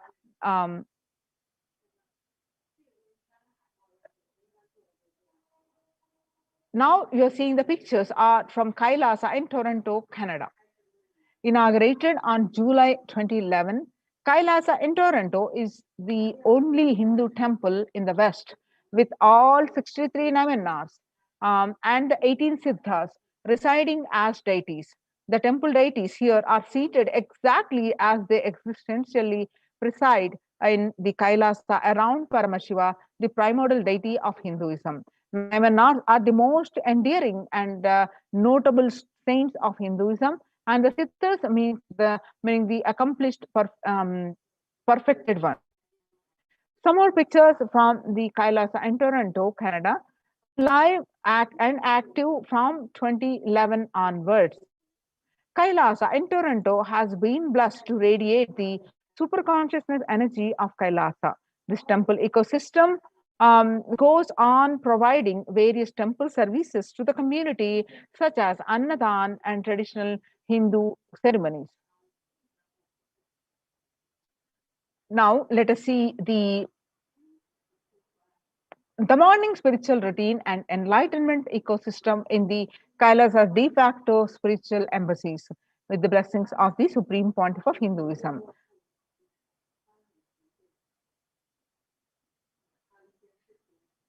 The morning spiritual routine is the fuel to reach Kailasa. The morning routine and the chemical changes it brings in you, and the healing it does in your system, and the biological rhythm it sets in your system, all of them are very important. It is an important fuel for you to experience the multiple dimensions of the universe. Spiritual routine and integrity to the spiritual routine initiations are completely private, personal between you and me. The members of Kailasa's Protective, Preventive, Multi-Layered Quarantine Initiative take part every day in the morning spiritual routine here in Adi Kailasa Sarvajna Peetham. The morning spiritual routine consists of the Nityananda Yoga, Panchakriya, Nitya Pratyaksha Paduka Puja, Kashayam, which is the herbal drinks, and the Nitya Satsang by the Supreme Pontiff of Hinduism. Morning spiritual routine will tune your biological clock to the spiritual practices because the chemistry that you enjoy inside matters. That decides the kind of plane of the universe, dimensions of the universe you are going to experience. Kailasa or Patala. Kailasa is the place where the Paramashiva lives. Patala is the place where demons live. And Swarga or Naraka. Swarga is heaven, Naraka is hell. The morning spiritual routine is the direct path to Kailasa. The Supreme Pontiff of Hinduism says, person who is in love will wait to spend time with the beloved. If you are a seeker and you will be waiting for these 5 hours every day, because that is the time you get near what you are seeking closely. A person who is in love will be waiting to spend time with the beloved. A person who is seeking will be waiting to spend these 4 hours because this is the time you get closest to what you are seeking. Your seeking takes shape into the system. When your beloved comes near you, if you are tired, the love is gone, dead. During the morning 4 hours, if you are bored, your seeking is dead and gone. You need thorough overhauling inside you. You need to ask yourself, you need to question the many of your answers, and you need to bring pure questioning back to your life.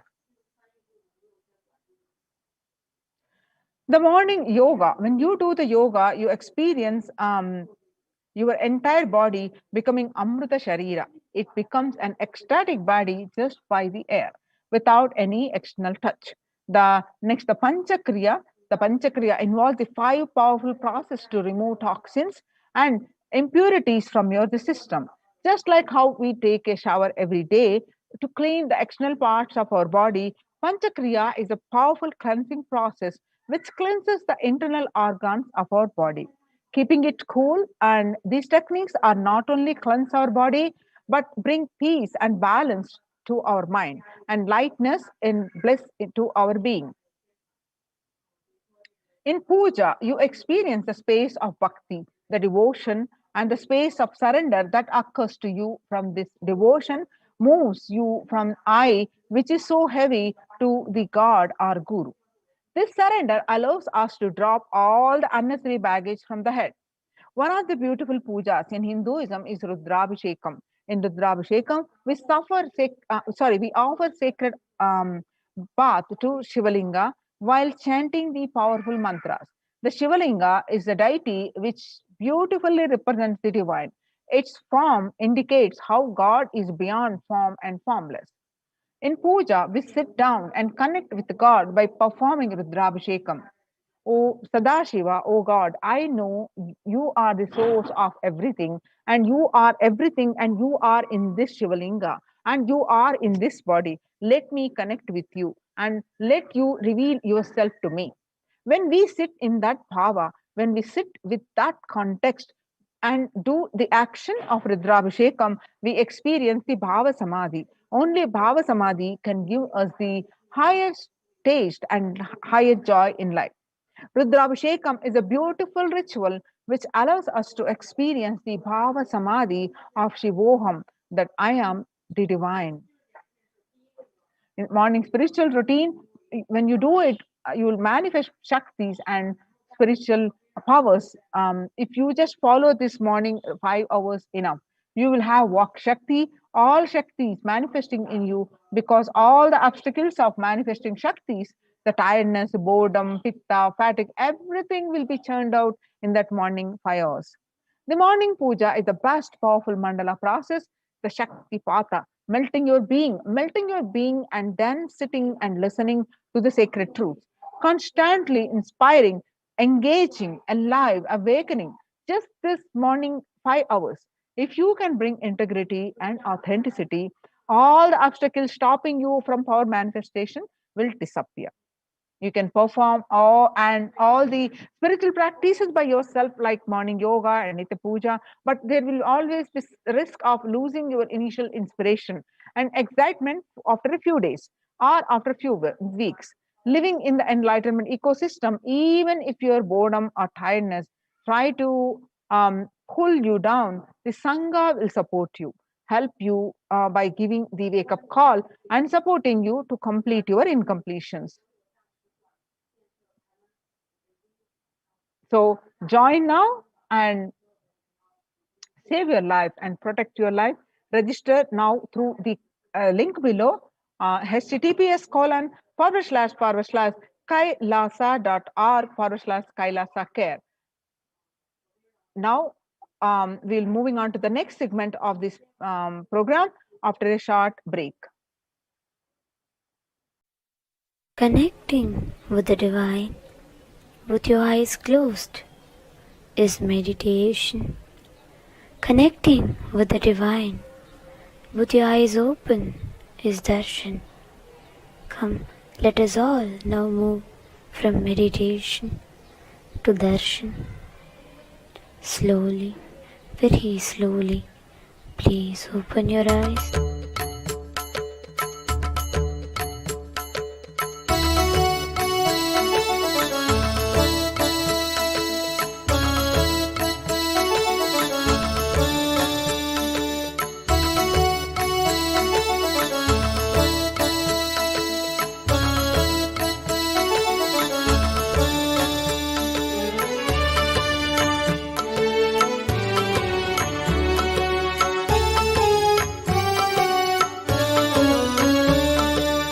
Shri नित्यानंदार्थ बंधो भस्मलिप्ताङ्गगाङ्गेय कारुण्य सिन्धो श्रीनित्यनन्दार्थ बन्धो भस्मलिप्ताङ्गगाङ्गेय कारुण्य सिन्धो श्रीनित्यनन्दार्थ बन्धो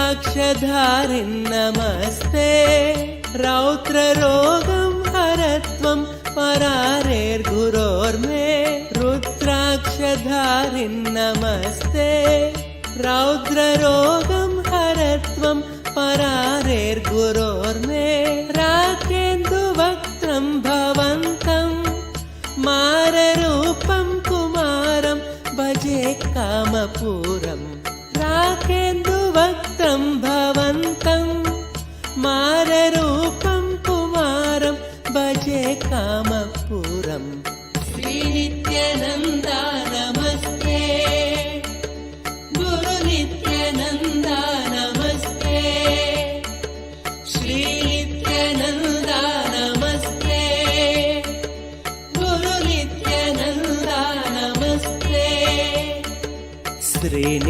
श्रीनित्यानन्दार्थ बन्धो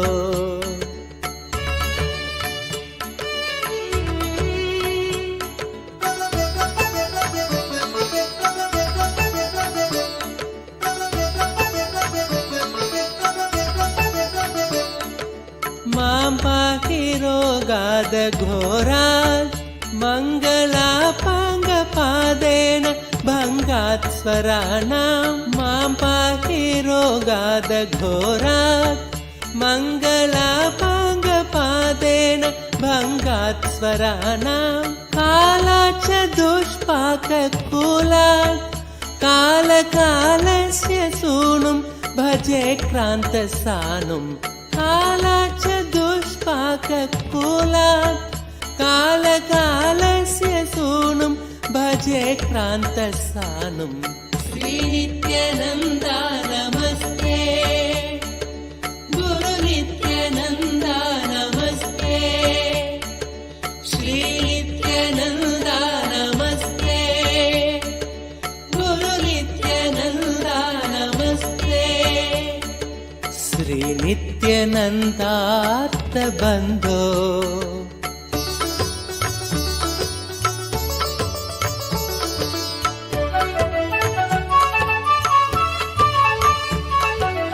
ब्रह्मादयो यस्य शिष्या ब्रह्मपुत्रा गिरौ यस्य सोपानभूता ब्रह्मादयो यस्य शिष्या ब्रह्मपुत्रा गिरौ यस्य सोपानभूता सैन्यं सुराक्ष्वापि सर्वे सामवेदादिगेयं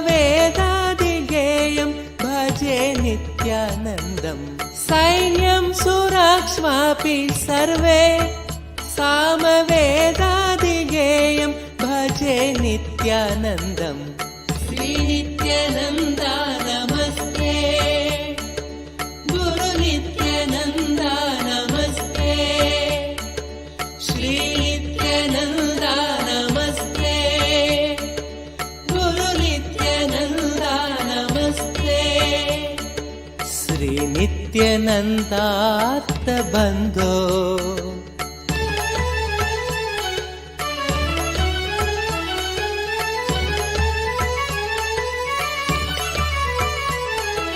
काषाय संवीतगात्रं कामरोगादिसंहारि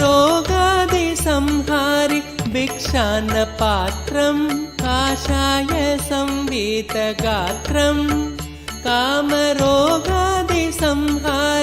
भिक्षान्नपात्रं कारुण्यसम्पूर्णनेत्रं शक्तिहस्तं पवित्रं भजे नित्यानन्दम् कारुण्यसम्पूर्णनेत्रं शक्तिहस्तं पवित्रं भजे नित्यानन्दम् श्रीनित्यानन्दा नमस्ते गुरुनित्यानन्दा नमस्ते श्रीनित्यानन्दा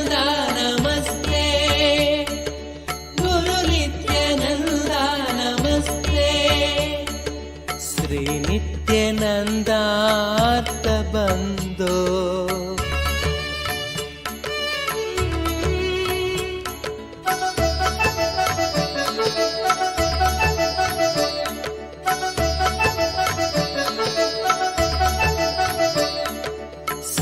श्रीनित्यशैले वसन्तं साधु सङ्गस्य रोगान् सदा संहरन्तं श्रीनित्यशैले वसन्तं साधु सङ्गस्य रोगान् सदा संहरन्तम् ओंकारतत्त्वं वदन्तं शम्भुकर्णे हसन्तं भजेऽहं शिशुन्तम् ओंकारतत्त्वं वदन्तं शम्भुकर्णे हसन्तं भजेऽहं शिशुन्तम् श्रीनित्यानन्दा नमस्ते गुरुनित्यानन्दा नमस्ते श्रीनित्यानन्दा नमस्ते गुरुनित्यानन्दा नमस्ते श्रीनित्यानन्दार्थबन्धो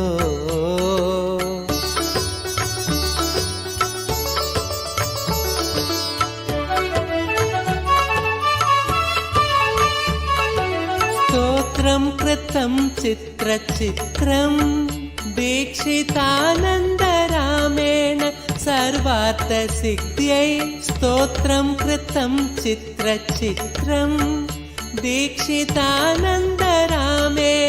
सर्वार्थसिद्ध्यै भक्त्या पठेत्यः प्रभाते देवदेव प्रसादात् लभेदाष्टसिद्धिम् भक्त्या पठेत्यः प्रभाते देवदेव प्रसादात् लभेदाष्टसिद्धिम् श्रीनित्यानन्दार्थबन्धो भस्मलिप्ताङ्गगाङ्गेय कारुण्यसिन्धो श्रीनित्यानन्दार्थबन्धो भस्मलिप्ताङ्गगाङ्गेय कारुण्यसिन्धो श्रीनित्यानन्दार्थबन्धो श्रीनित्यानन्दा नमस्ते गुरुनित्यानन्दा नमस्ते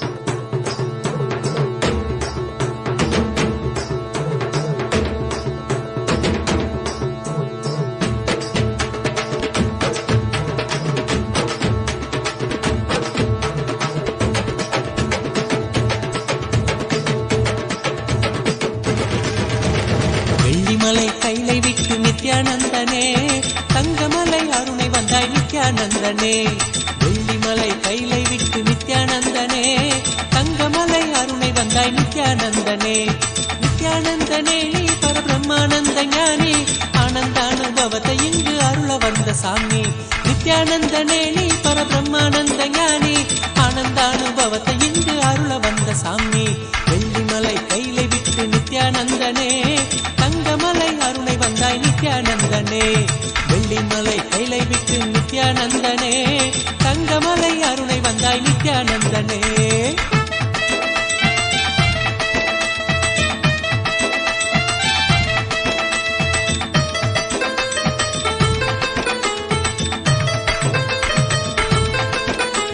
சோனமலை வந்துதித்த நித்யானந்தனே சோனமலை வந்துதித்த நித்யானந்தனே ஒரு ஞான குரு ஆனவனே நித்யானந்தனே ஜீவன் சிவனாக மாற்றி அவ்வியாத்மனோடு சேர்த்து ஜீவன் சிவனாக மாற்றி அவ்வியாத்மனோடு சேர்த்து ஆனந்தத்தின் எல்லை காட்டும் நித்யானந்தனே நித்யானந்தனே நீ பரபிரம்மானந்த ஞானி ஆனந்தானுபவத்தை இங்கு அருள வந்த சாமி நித்யானந்தனே நீ பரபிரம்மானந்த ஞானி ஆனந்தானுபவத்தை இங்கு அருள வந்த சாமி வெள்ளிமலை கைலை விட்டு நித்யானந்தனே தங்கமலை அருணை வந்தாய் நித்யானந்தனே வெள்ளிமலை கைலை விட்டு நித்யானந்தனே தங்கமலை அருணை வந்தாய் நித்யானந்தனே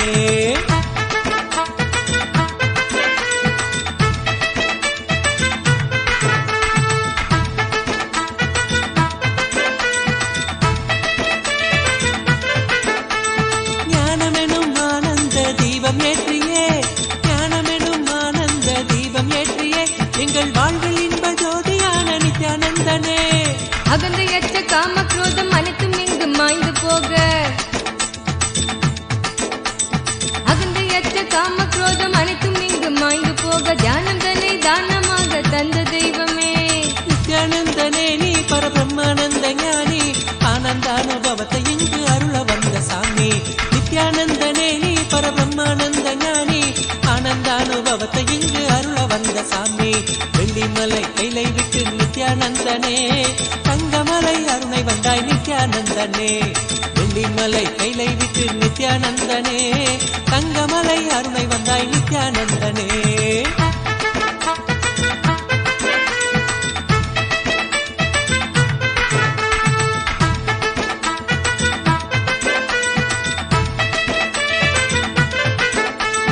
தாரணியின் அவல கோலம் நீக்குவதற்கே, தாரணியின் அவல கோலம் நீக்குவதற்கே ஒரு தவத்தின் கோலம் பூண்டனையே நித்யானந்தனே. நின் நாமந்தனை நாவிலேந்தி ஞான மார்க்கத்தினை பற்றி, நின் நாமந்தனை நாவிலேந்தி ஞான மார்க்கத்தினை பற்றி வாழ்வில் பெரும் பேறு பெற்றோம் நித்யானந்தனே. நித்யானந்தனே நீ பரபிரம்மானந்த ஞானி ஆனந்தானுபவத்தை இங்கு அருள வந்த சாமி. நித்யானந்தனே நீ பரபிரம்மானந்த ஞானி ஆனந்தானுபவத்தை இங்கு அருள வந்த சாமி. வெள்ளிமலை கைலை விட்டு நித்யானந்தனே தங்கமலை அருணை வந்தாய் நித்யானந்தனே. வெள்ளிமலை கைலை விட்டு நித்யானந்தனே தங்கமலை அருணை வந்தாய் நித்யானந்தனே. ஆனந்த கந்தவாசம் செய்யும் எம்மையே இங்கு ஆட்சி செய்யும் ஆதிதேவன் நித்யானந்தனே. ஆனந்தம் நித்யானந்தம் ஆரோக்கியம் பக்தி பூரணம், ஆனந்தம் நித்யானந்தம் ஆரோக்கியம் பக்தி பூரணத்தோடு தியான சிகிச்சை தந்த நித்யானந்தனே. நித்யானந்தனே நீ பரபிரம்மானந்த ஞானி ஆனந்தானுபவத்தை இங்கு அருள வந்த சாமி. நித்யானந்தனே நீ பரபிரம்மானந்த ஞானி ஆனந்தானுபவத்தை இங்கு அருள வந்த சாமி. வெள்ளிமலை கைலை விட்டு நித்யானந்தனே தங்கமலை அருணை வந்தாய் நித்யானந்தனே. நித்யானந்தனே நீ பரபிரம்மானந்த ஞானி ஆனந்தானுபவத்தை இங்கு அருள வந்த சாமி. நித்யானந்தனே நீ பரபிரம்மானந்த ஞானி ஆனந்தானுபவத்தை இங்கு அருள வந்த சாமி. அகமாகி ஜெகமாலும் ஆதிசக்தி நீ நித்ய அவதாரமாய் வந்து வாழும் சக்தி நீ. வல்வினைகள் வீட்டிடவே கொண்ட துயர் மாய்த்திடவே, வல்வினைகள் வீட்டிடவே கொண்ட துயர் மாய்த்திடவே வாழ்வின் பொருளாக நின்ற நித்திய சக்தி நீ. நித்யானந்தனே நீ பரபிரம்மானந்த ஞானி ஆனந்தானுபவத்தை இங்கு அருள வந்த சாமி. நித்யானந்தனே நீ பரபிரம்மானந்த ஞானி ஆனந்தானுபவத்தை இங்கு அருள வந்த சாமி. வெள்ளிமலை கைலை விட்டு நித்யானந்தனே தங்கமலை அருணை வந்தாய் நித்யானந்தனே. வெள்ளிமலை கைலை விட்டு நித்யானந்தனே தங்கமலை அருணை வந்தாய் நித்யானந்தனே. நித்யானந்தனே நீ பரபிரம்மானந்த ஞானி ஆனந்தானுபவத்தை இங்கு அருள வந்த சாமி. நித்யானந்தனே நீ பரபிரம்மானந்த ஞானி ஆனந்தானுபவத்தை இங்கு அருள வந்த சாமி.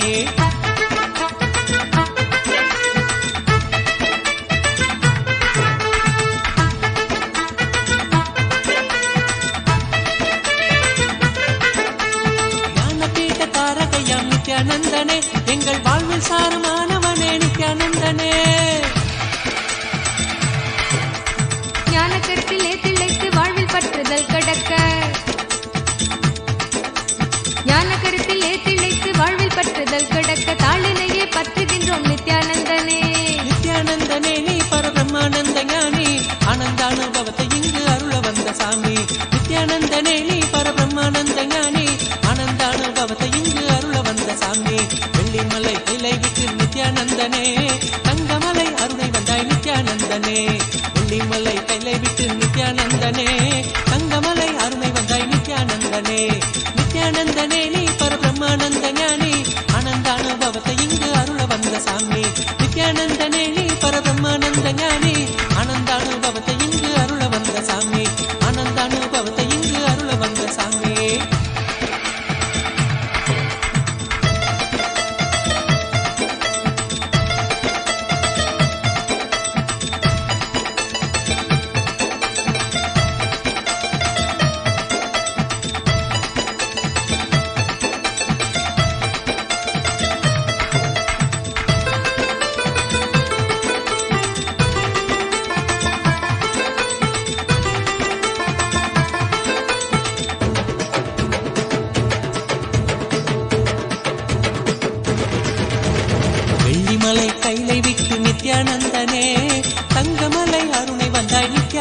நித்யானந்தனே வெள்ளிமலை கைலை விட்டு நித்யானந்தனே தங்கமலை அருணை வந்தாய் நித்யானந்தனே நித்யானந்தனே நீ பரபிரம்மானந்த ஞானி ஆனந்த அனுபவத்தை இங்கு அருள வந்த சாமி நித்யானந்தனே நீ பரபிரம்மானந்த ஞானி ஆனந்த அனுபவத்தை இங்கு அருள வந்த சாமி வெள்ளிமலை கைலை விட்டு நித்யானந்தனே தங்கமலை அருணை வந்தாய் நித்யானந்தனே வெள்ளிமலை கைலை விட்டு நித்யானந்தனே தங்கமலை அருணை வந்தாய் நித்யானந்தனே.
नित्यानन्देश्वर परमशिवसमारम्भाम् नित्यानन्देश्वरि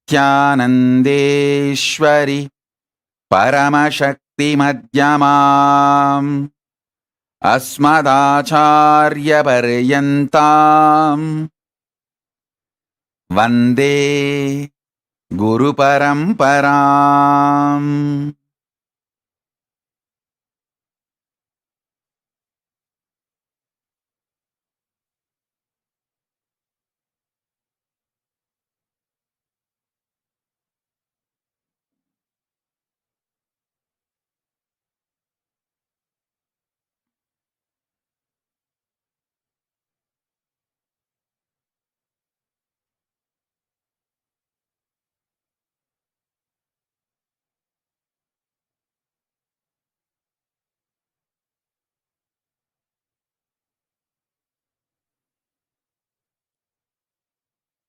I welcome you all with my love and respect.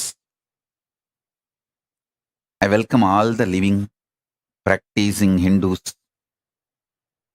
everyone sitting with us all over the world. I welcome all of you with my love and blessings.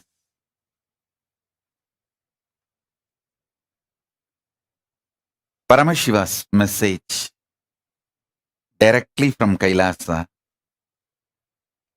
Listen.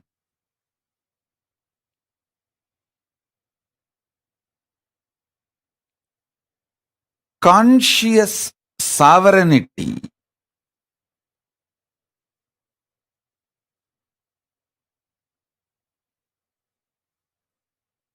not only brings you the freedom, it brings right purpose for your freedom.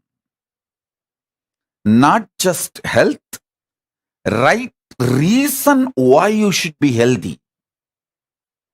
Not just wealth, right reason why you should be wealthy. Not just freedom, right reason what for you need freedom, what kind of freedom you need. Understand? Not just powers, what kind of powers you need for your fulfillment. Not just freedom, bringing the purpose for your freedom. Not just bliss, bringing the purpose for your existence. I tell you, The beauty of conscious sovereignty is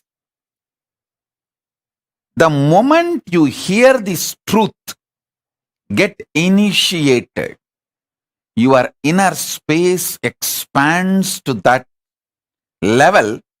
You can never go back to the old past, same old personality or identity. You can never back to be same old. That is why that initiation is always called, Shakti Pada is always called, giving you second birth, rebirth. Initiated one who got the Shakti Pada is called Dvija, reborn. Because once you receive Shakti Pada, you can never go back to the same old existence, same old identity. Once in a while you can have mood swing, that's your freedom. But you can never go back to be the same person. Listen.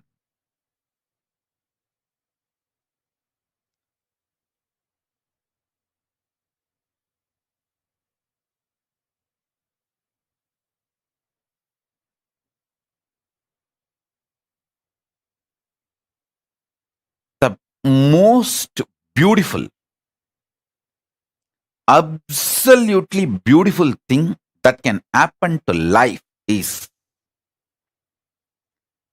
constantly delete past. Constantly upgrade yourself. The more and more you get into a space where you cannot go back to your past, the more and more you will find higher way of existing. Higher form of existing. Listen. I have seen some of the most beautiful beings in my life. My own Guru, Arunagiri Yogeshwara himself. An extraordinarily beautiful and graceful. I have seen most graceful, beautiful beings in my life from all walks of life. My own Guru Arunagiri Yogeshwara, Raghupati Yogi, Ram Surat Kumar,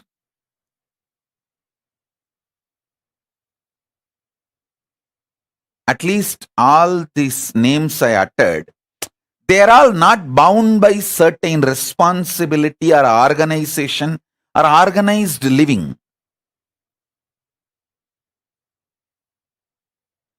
But living inside the organization, very organized living, but very graceful beings I have seen. Srimad Swami Gautamananda ji. He is still alive. If you are in Chennai or Tamil Nadu, never miss having his darshan. He lives in Chennai, Mailapur, Ramakrishna Mat.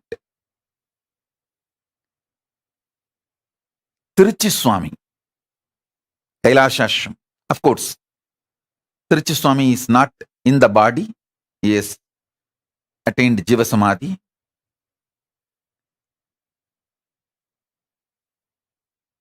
Some of these beings, especially Srimad Swami Gautamananda ji, he is within the organization.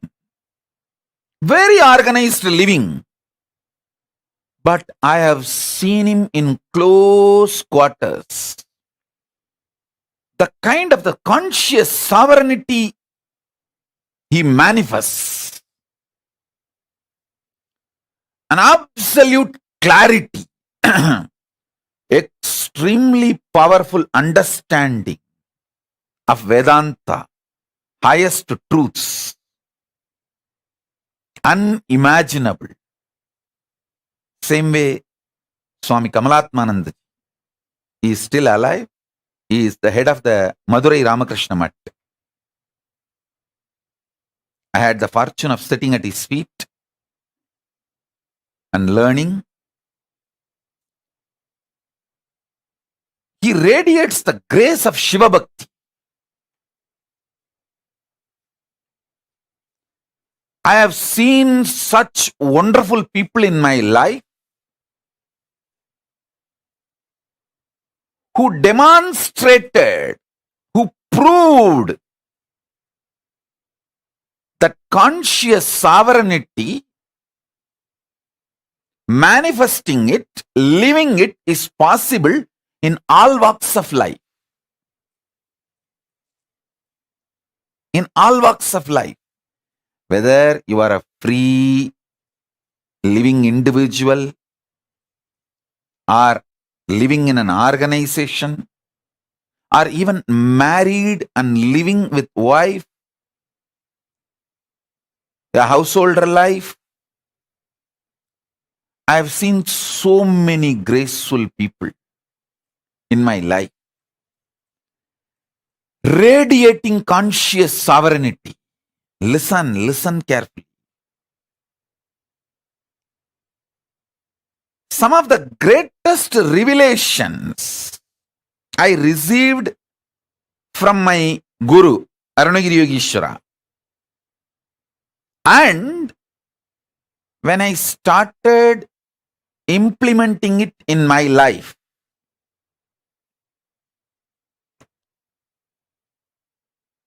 and when I started teaching, and when my disciples who are initiated by me, when they started implementing in their life, and when they came back and gave me the feedback, the right, wrong, good, bad, success, failure,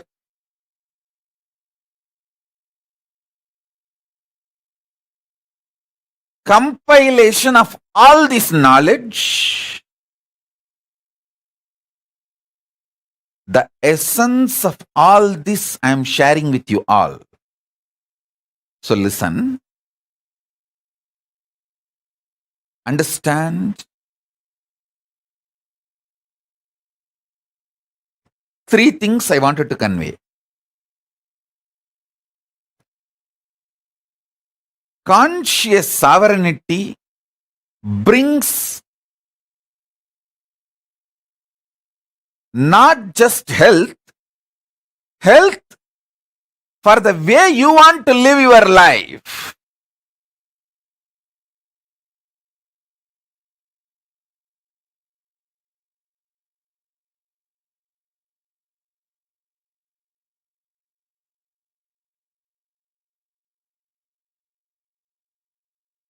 Conscious sovereignty not just brings freedom, it brings freedom with a purpose. For example,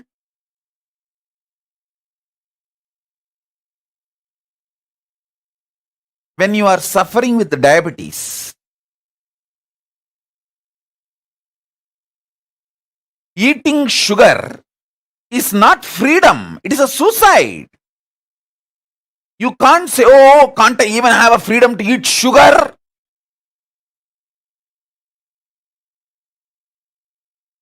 People cry, saying, are they kept in prison?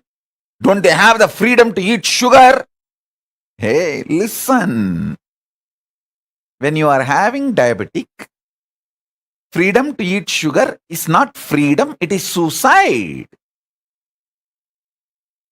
Freedom to have the food for your health in a tasty way is freedom.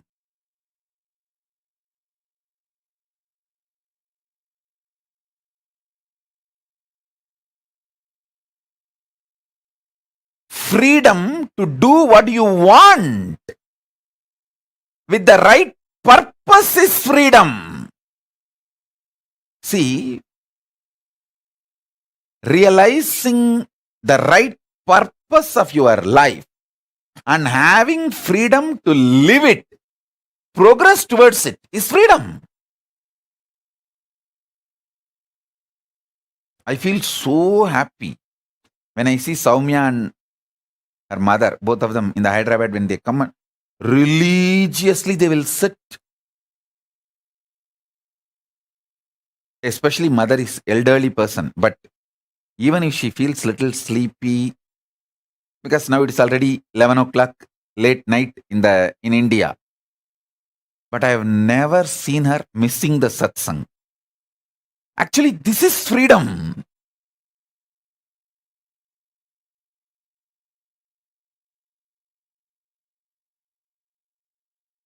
Even some of the Adinavasis are not that regular. They try to crib, saying, "Oh, are we put in jail or what? Anytime the satsang, we will have to come and sit or what? 11 o'clock, are we not having freedom to sleep?" Hey, when there is a satsang going on, if you have all the infrastructure and you are freed from all other work or responsibility to attend the satsang, is the real freedom.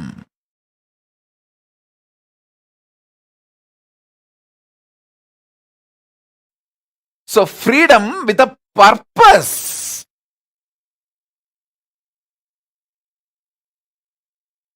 Understand? Freedom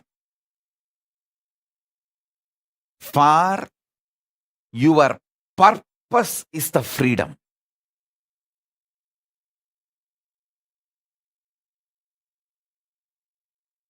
Health for your purpose is health.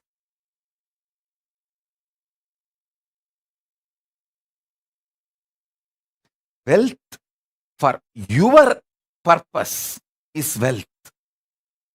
I tell you, last 3 years studying many different ideas about economy and many different countries' economy policies, how it is geopolitical centered, how it is the ideology like communism or socialism or capitalism centered, and how various countries function their economy. There are some countries which gives high interest for deposits. There are some countries which gives minus interest. Means they take money from you to keep your money. So all kinds of economies I studied. I wanted to tell you all few things.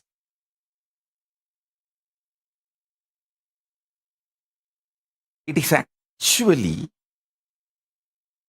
knowing your higher purpose, conscious sovereignty makes you really wealthy. I tell you, still planet Earth functions based on Varnashrama Dharma. Cosmos functions on Varnashrama Dharma. After studying so many countries' economical policies, how the economies are kept alive, to come up with a right economical policy closest to Veda-agamas. See, I wanted to implement the Veda-agamas as it is, map it as it is. So the closest possible structure on which I can map, so I can fine-tune the whole thing to focus as Paramashiva wanted, the whole Vedagamic civilization. So I have spent huge resources, energy, time, ultimately Paramashiva's blessings and Samadhi and revelations he gives in Samadhi. With everything I thoroughly analyzed, I came to the realization, planet Earth runs based on Varnashrama Dharma. Wherever Vaishyas exist with their Vaishya Dharma, that nations become wealthy. The economical intellectuals, their thought currents, and the ecosystem they want to nourish. I am studying the Japanese economical intellectuals and the ecosystem they are nourishing. The US economical intellectuals and the ecosystem they are nourishing. The Indian economical intellectuals and the ecosystem they are nourishing. All this I studied. Finally, I realized, I could see clearly what exactly Paramashiva revealed in Vedas and Agamas and penned down in Dharmashastras. That exact Varnashrama Dharma is the most successful strategy for life. I was studying elaborately.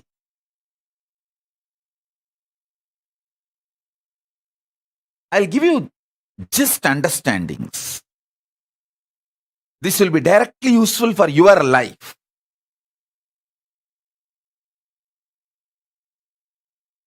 There are many countries which attract the investments which is not needed for them. Those investments become load on them, and then they try to lend with less interest rate just to rotate that money and keep that money circulating because they don't know what to do. And those loans become NPAs, non-performing assets, in 3 to 5 years. It's a vicious circle. They are caught in vicious circle, having wealth without purpose. The conscious sovereignty is not nourished. Listen.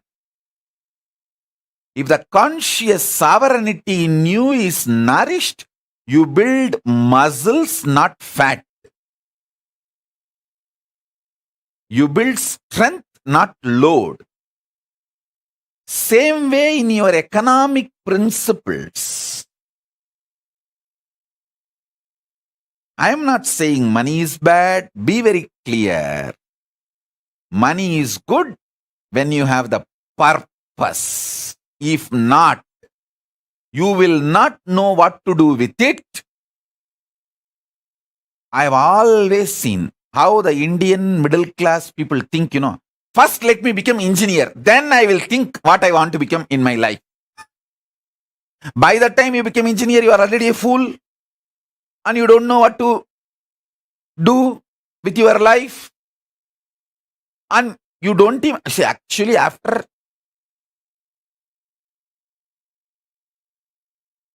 completely dampening you with the dumbest ideas and all outdated machineries which can be seen only in museum. Only those machines you will see in your workshops when you study engineering. The great museum pieces. Only after all this is done, the certificate engineer is given to you. So by the time you absolutely develop the mentality of extremely non-involving and lazy, and your expectation, just because you are here, the society should serve you. That mentality is the source of all corruption you find anywhere in the world.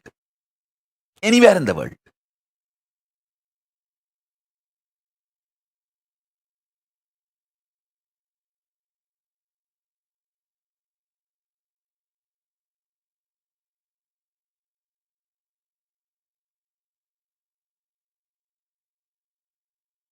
Listen carefully.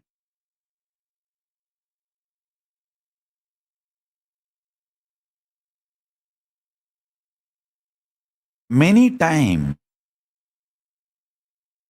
just like Indian middle class mind thinks, oh, let me become first engineer, then I'll think what I want to become, what I want to do in my life. Same way, you guys think, let me first just acquire money, then I will do what I want to do with that money. No. First, have conscious sovereignty. The society has become such now, none of you are in poverty and none of you are going to die without food. The moment you found your basic needs, food, shelter, clothes, focus on conscious sovereignty, realizing the core purpose of your existence. That will tell you the purpose for which you want wealth. So when you start working for wealth itself, you will continue to fulfill the purpose. So your life itself will be a joy. Your path and goal will be one and the same. You will be enjoying the very path, not waiting for the goal to celebrate your life. The path itself becomes celebration. I tell you, person who made path itself as a celebration lives in eternal vacation. See, I live in eternal vacation.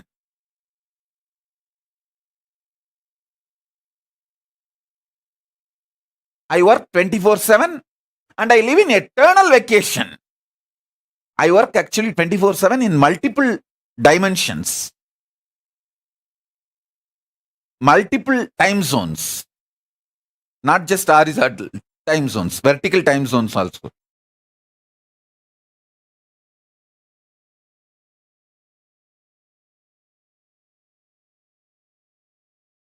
Understand,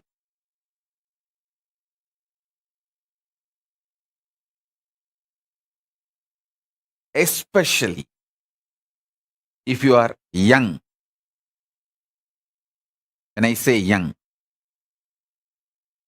connected with me below 30.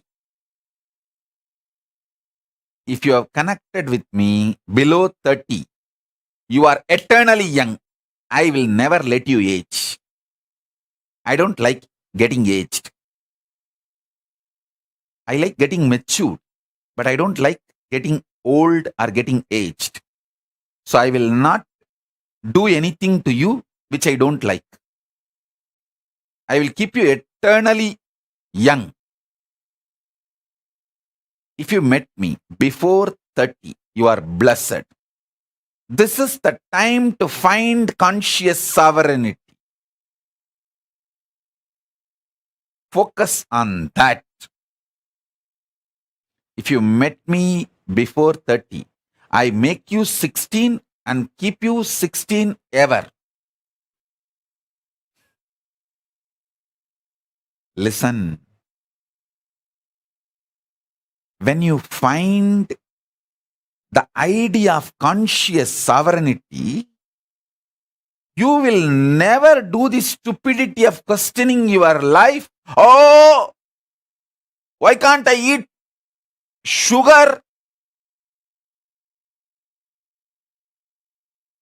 Eating sugar is not wrong. But when you have diabetes, eating sugar is suicidal. So you are not controlled saying don't take sugar. You are protected.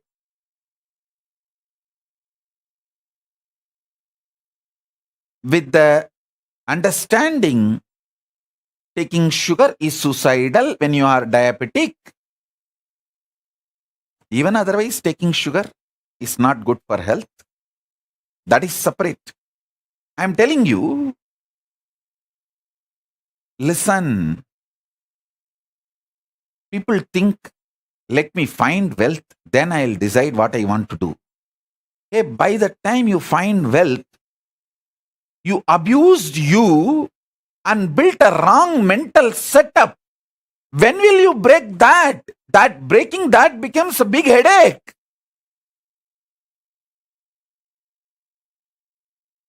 I tell you, with conscious sovereignty, if you find wealth, you will live in absolute aparigraha. I tell you. Listen, I have seen some of the most graceful beings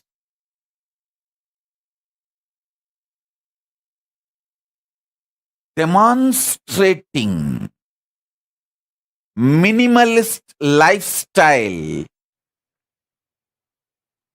literally having the amount of wealth equivalent to kings. Whether Tiruchi Swami is the founder and head of the Kailasa Mahasamsthana in Bangalore, which has branches all over India. He built a beautiful Devi temple, which is literally now golden temple. The whole Garbhagriha, Vimanam is golden and Garbha Mandir is golden. He literally built a golden temple for Devi. And the amount of wealth around him and the minimalist life he lived. He had everything, including golden throne, crown, jewels, everything.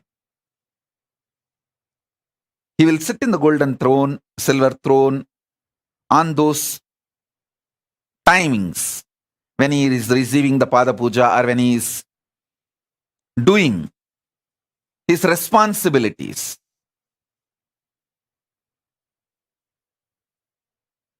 But in his personal life,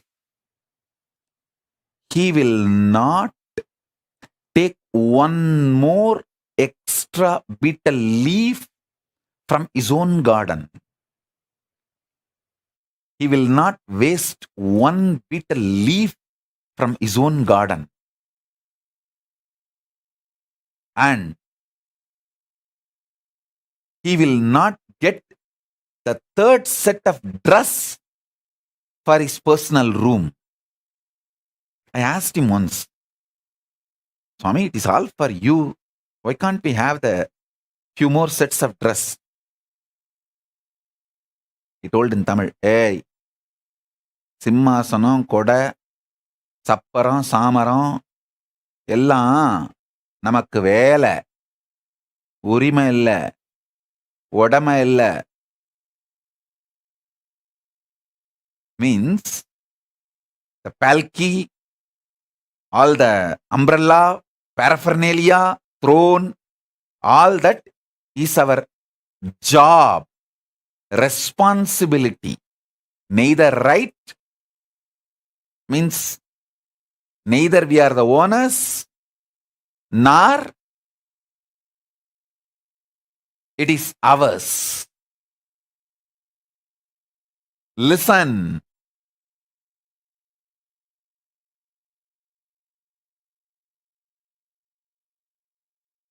When you find conscious sovereignty, you will have the ultimate clarity about wealth. Why wealth? And you will accumulate it with the right mental setup. Wealth will never bind you. It will only be under you. It can never imbalance you or delude you. Make you behave, think unscientifically. Listen. Wealth is one of the drug. Can make you think irrationally and unscientifically. When the greed for wealth enters, you commit crimes which will not allow end of the day for you to enjoy the wealth, even if you acquire.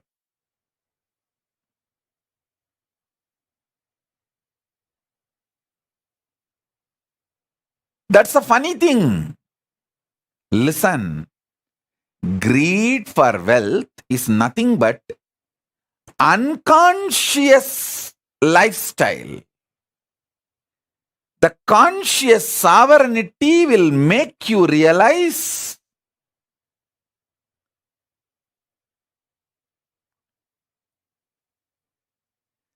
purpose of everything, purpose of health, purpose of wealth. See, what is the purpose of my health? I should be able to sit in Padmasana for any number of hours I want to sit, and my brain should be fresh, alive, to download the Akashic records and radiate it, share it with you all. That's all is the purpose of my health. So because I know the purpose, I keep myself healthy for that purpose. Over.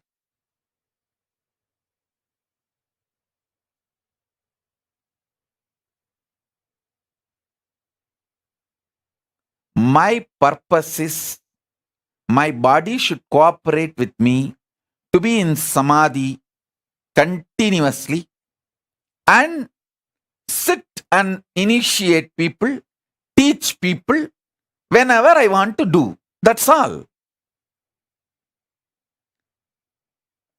Because the purpose is clear, I keep myself healthy for that. Many times, people want to be healthy, they start building six-pack, gymming, bodybuilding, all that. But after a few days, that six-pack and muscles, bodybuilding, the showing, that becomes so important and addictive. People take the banned drugs, steroids to look and lose health. Please understand, there are many people who build body so unconsciously without knowing the purpose, they lose the body itself in the process of building the body. See how many bodybuilders die.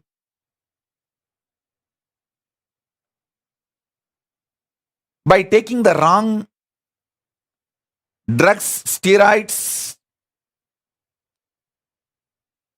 to show. I tell you, same way, wealth.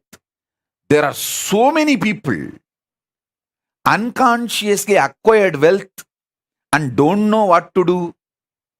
That load kills them. Our people around them exploit them, bind them, destroy their life, and life is lost. So in every level, conscious sovereignty is the first truth you should start experiencing. This should be your priority. Understand? Not just wealth, purpose of wealth. Not just health, purpose of health. Not just living unconsciously, purpose why you exist is the basic need for life. Listen.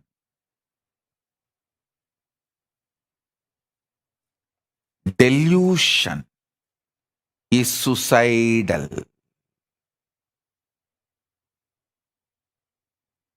Delusion is suicidal. In every level, delusion is suicidal. I have seen people, the most graceful people,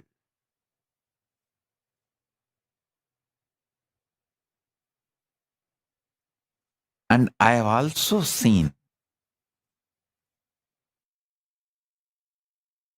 most stupid people. I have seen people not just talking something in the morning, talking something in the evening. Even in one conversation, the beginning they will talk some logic, and just in few statements they will completely opposite to the logic with which they started. I have seen sometimes people having one logic and talking for the other logic. I have seen that level losers. That kind of deluded people.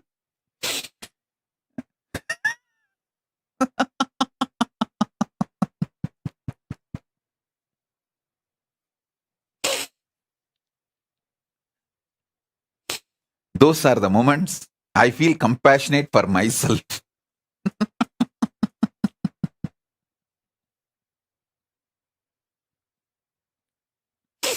I feel really compassionate for myself.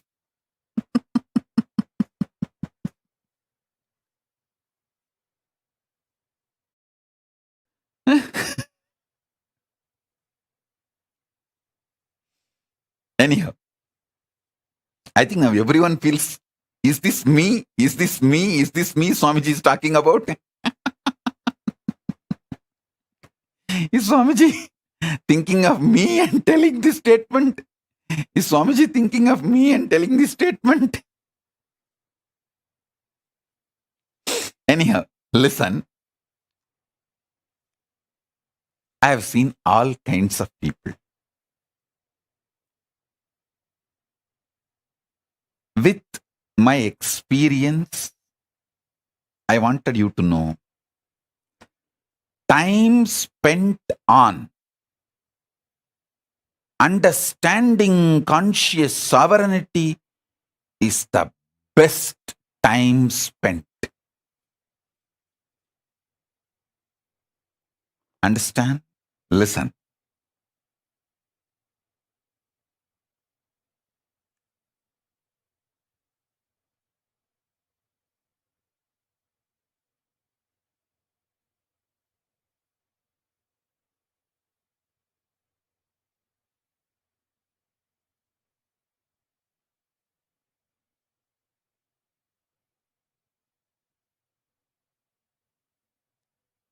Even manifesting powers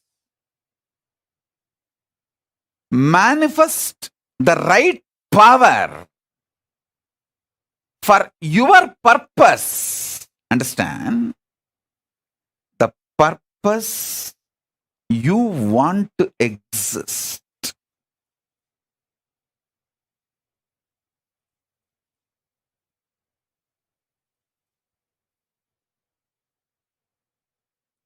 I tell you, if you find the conscious sovereignty, you will just feel eternally young. See, finding conscious sovereignty is not some difficult. You just need to know the larger purpose of your existence. Just be scientific, logical, rational to your higher purpose, larger purpose. Stop the shitty idea of you have only one life. That is the biggest shit dumped on you. You have been brainwashed with unwashable shit called you have only one life. Drop that shit. Your consciousness, assuming bodies after bodies, till you achieve your absolute conscious sovereignty. These are fundamental cosmic truths.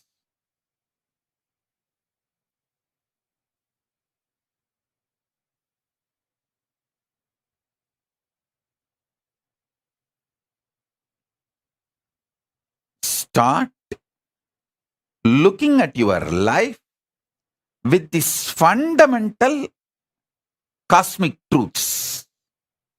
Understand?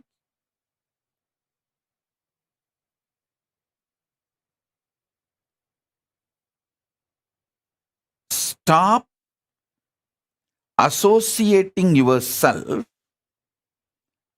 with the delusion or the impact of drug called delusion on your brain as you. See, the impact of the delusion drug on your brain forms a fog called mind. You associate yourself with that and make your life's decisions, which is absolute unscientific. Listen, absolute unscientific. Understand that. Just listen. Be scientifically scientific, logically logical, rationally rational. As I said just now, Tiruchi Swamigal or Swami Gautamanandaji, the wealth around them is much more than kings will have. But they lived such absolute minimalist lifestyle. Because they know the purpose of wealth. I learned exactly that from my gurus.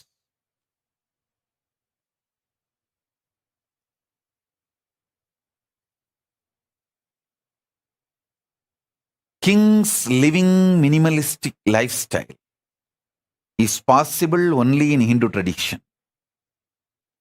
Because if you know the conscious sovereignty, you will know the minimalistic lifestyle is powerful. It's an absolute power.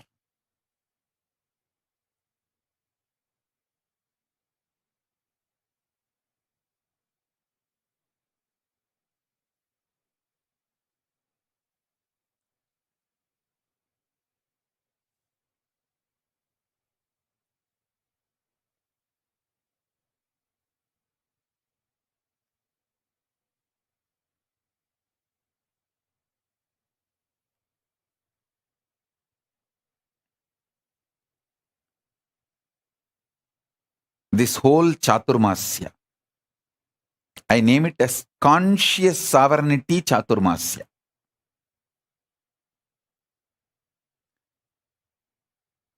Manifesting powers through conscious sovereignty. See, manifest the right powers. There are many powers you may not need. That may just become load on you. Manifest the right power.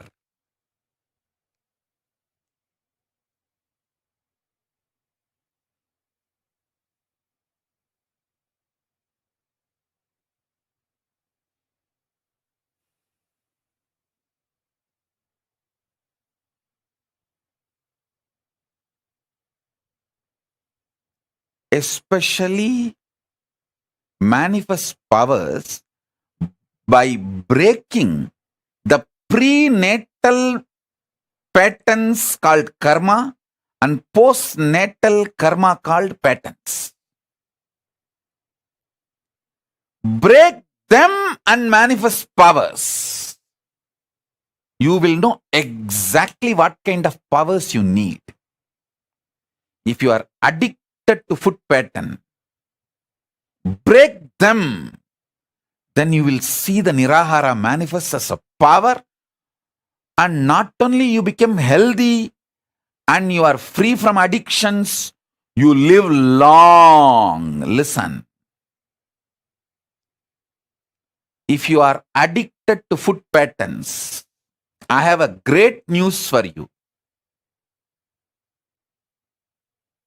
Break those addictions through proper Nirahara Samyama step by step and manifest powers. You will see not only you become healthy, you will live long.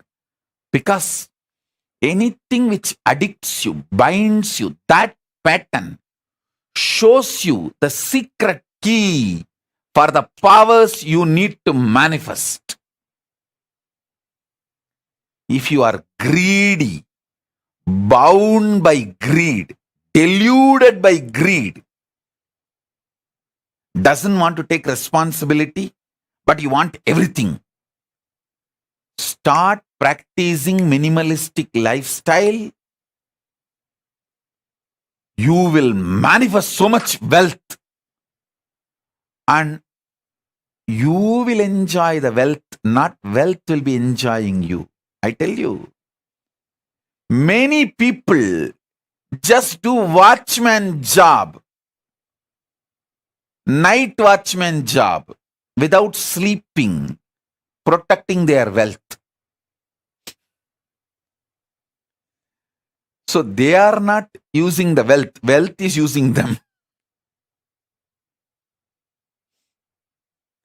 People who are not able to sleep due to their worries about wealth, they are not enjoying the wealth, wealth is enjoying them. Like first few days you enjoy, you smoke, then cigarette smokes you. Understand what I am trying to tell you.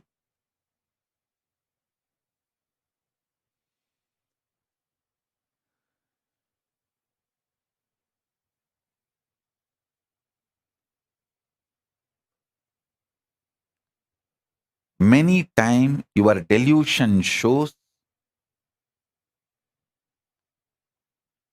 bad people as your friend,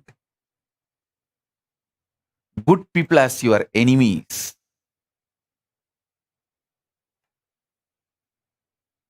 The pressure of hormones, chemicals, frustrations inside you.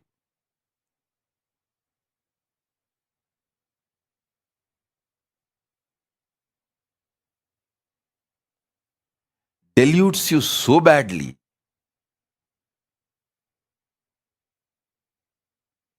Conscious sovereignty is the only solution.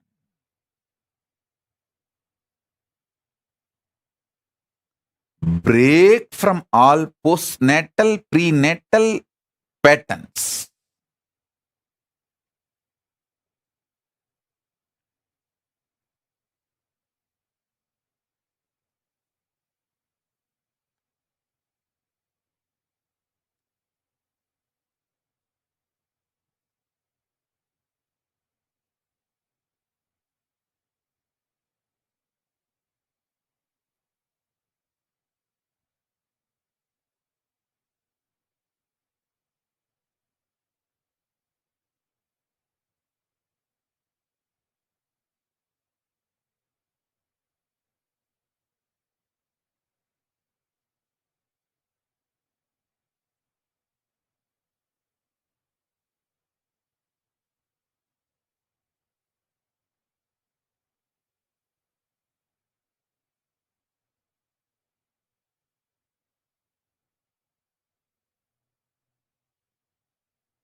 List all the prenatal, postnatal patterns and karmas binding you.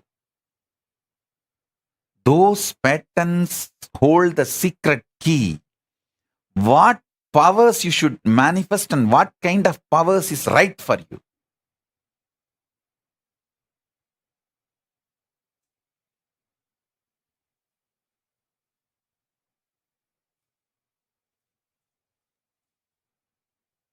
I'll give you a few minutes. I'll give you Shaktipada and be here with you all to help you all to identify your patterns, break them, and manifest as powers. Let's start. First day. Conscious sovereignty, power manifestation process in this Chaturmasya. Get paper and pen, sit. Pen down all the patterns which chains you, binds you. Start writing.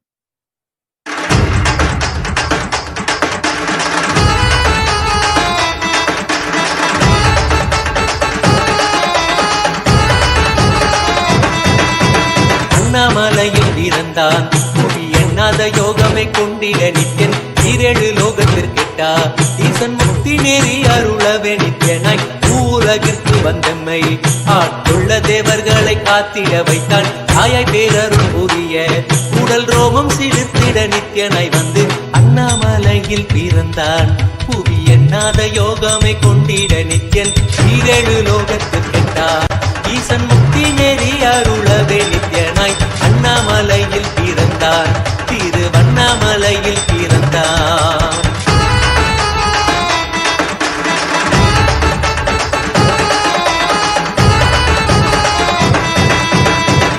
கிளப்பி விட்டேனில் பர தத்துவம் கற்பித்த பாரமஞானியாய் ஞானக்கண் கொடுத்த நமக்கே ரூபம் காட்டிய மாய வித்தை செய்யும் நித்யன் வித்தை கிளப்பி விட்டேனில் பர தத்துவம் கற்பித்த பாரமஞானியாய் ஞானக்கண் கொடுத்த நமக்கே ரூபம் காட்டிய மாய வித்தை செய்யும் நித்யன் அண்ணாமலையில் பிறந்தான் புவி எண்ணாத யோகமே கொண்டிட நித்யன் ஈரேழு லோகத்திற்கெட்டா ஈசன் முக்தி நேரி அருளவே நித்யனாய்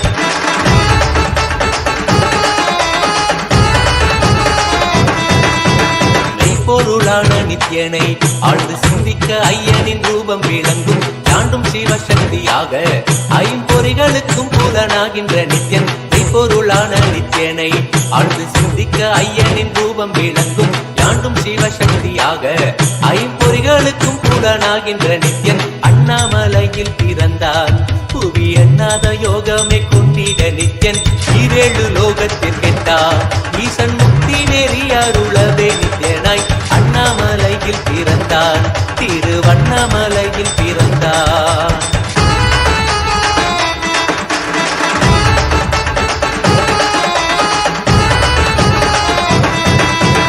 உள்ளும் புறமும் இருந்து உயிர் பக்குவமாக்கிடும் பரமனாம் நித்யன் ஞானப்பாடி தங்கள் ஏழும் கொண்ட ஞானமும் ஆகியே ஆண்டிடும் நித்யன் உள்ளும் புறமும் இருந்து உயிர் பக்குவமாக்கிடும் பரமனாம் நித்யன் ஞானப்பாடி தங்கள் ஏழும் கொண்ட ஞானமும் ஆகியே ஆண்டிடும் நித்யன் அண்ணாமலையில் பிறந்தான் புவி எண்ணாத யோகமே கொண்டிட நித்யன் ஈரேழு லோகத்திற்கெட்டா ஈசன் முக்தி நேரி அருளவே நித்யனாய் அண்ணாமலையில் பிறந்தான் நித்யன் அண்ணாமலையில் பிறந்தான்.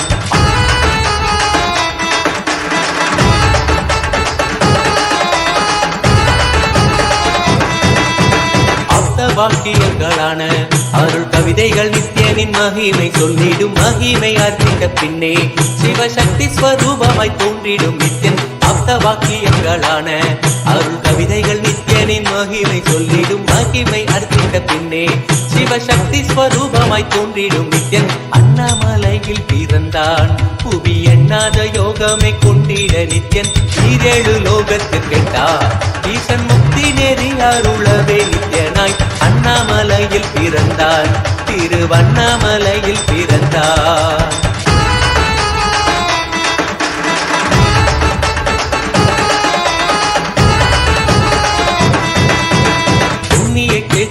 தனிலே நித்யன் உன்னத நீலை ஊழத்தில் வருமே விண்ணவர் மன்னவர் ஒப்ப அகிலம் ஆளும் கீர்த்தியுடைய ஈசன் நித்யானந்தன் புண்ணிய சேத்திரம் தனிலே நித்யன் உன்னத நீலை ஊழத்தில் வருமே விண்ணவர் மன்னவர் ஒப்ப அகிலம் ஆளும் கீர்த்தியுடைய ஈசன் நித்யானந்தன் அண்ணாமலையில் பிறந்தார் கொண்டிட நித்யன் ஈரேழு லோகத்துக்கென்றார் ஈசன் முக்தி நெறி அருளவே நித்யனாய் அண்ணாமலையில் பிறந்தார் நித்யன் அண்ணாமலையில் பிறந்தார்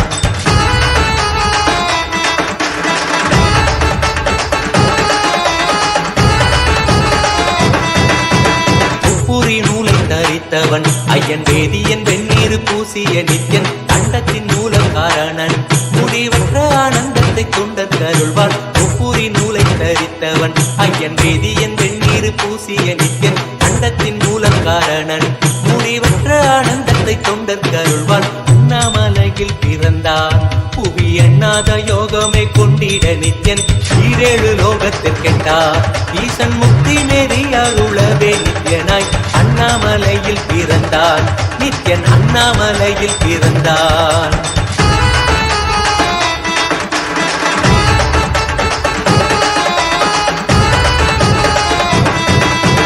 பேரறிவு பொருள் நித்யன் உலகாளும் ஊரை மன்னவர் கழித்தவன் அர்த்தநாரீஸ்வரனாக அருள் செய்திட்டே எம்மை ஆட்கொண்டிடும் நித்யன் பேரறிவு பொருள் நித்யன் உலகாளும் ஊரை மன்னவர் கழித்தவன் அர்த்தநாரீஸ்வரனாக அருள் செய்திட்டே எம்மை ஆட்கொண்டிடும் நித்யன் அண்ணாமலையில் பிறந்தான் புவி எண்ணாத யோகமே கொண்டிட நித்யன் ஈரேழு லோகத்திற்கெட்டார் ஈசன் முக்தி நெறி அருளவே நித்யனாய் அண்ணாமலையில் பிறந்தார் நித்யன் அண்ணாமலையில் பிறந்தார்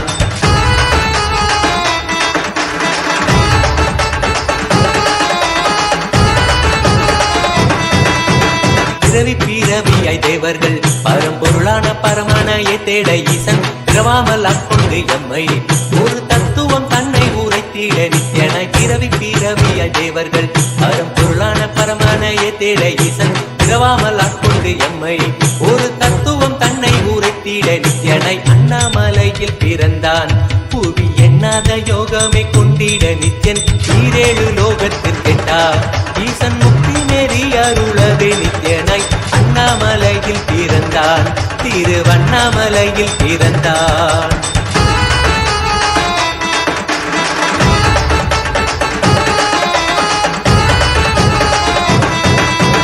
எண்ணிலா வடிவமுடையவன் என்னும் எண்ணம் கடந்த முதற் பொருளானவன் பிறவி எழுத்தே சலிக்க அருள் தாகத்தை தீர்த்தன் வீணைகள் களைந்தான் எண்ணிலா வடிவமுடையவன் என்னும் எண்ணம் கடந்த முதற் பொருளானவன் பிறவி எழுத்தே சலிக்க அருள் தாகத்தை தீர்த்தன் வீணைகள் களைந்தான் அண்ணாமலையில் பிறந்தான் புவி எண்ணாத யோகமே கொண்டிட நித்யன் ஈரேழு லோகத்திற்கெட்டார் ஈசன் முக்தி நெறி அருளவே நித்யனாய் அண்ணாமலையில் பிறந்தான் நித்யன் அண்ணாமலையில் பிறந்தான்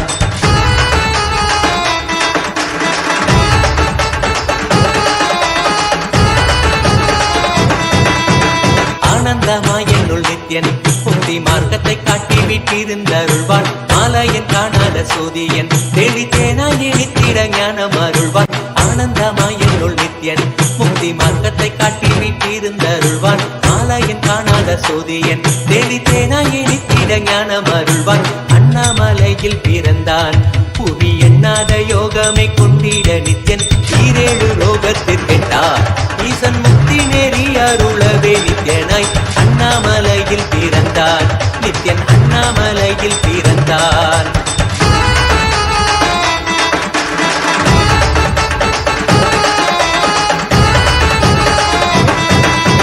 வெற்றி குதிரை எதியே அடியார்கள் கூரைகளை ஏற்கின்ற நித்யன் சூழும் உறவினரோடு வந்த பாசந்தானை யாரு தேயம்மை காப்பான் வெற்றி குதிரை எதியே அடியார்கள் கூரைகளை ஏற்கின்ற நித்யன் சூழும் உறவினரோடு வந்த பாசந்தானை யாரு தேயம்மை காப்பான் அண்ணாமலையில் பிறந்தான் புவி எண்ணாத யோகமே கொண்டிட நித்யன் ஈரேழு லோகத்திற்கெட்டார் ஈசன் முக்தி நெறி அருளவே நித்யனாய் அண்ணாமலையில் பிறந்தான் நித்யன் அண்ணாமலையில் பிறந்தான் பிறந்தான்.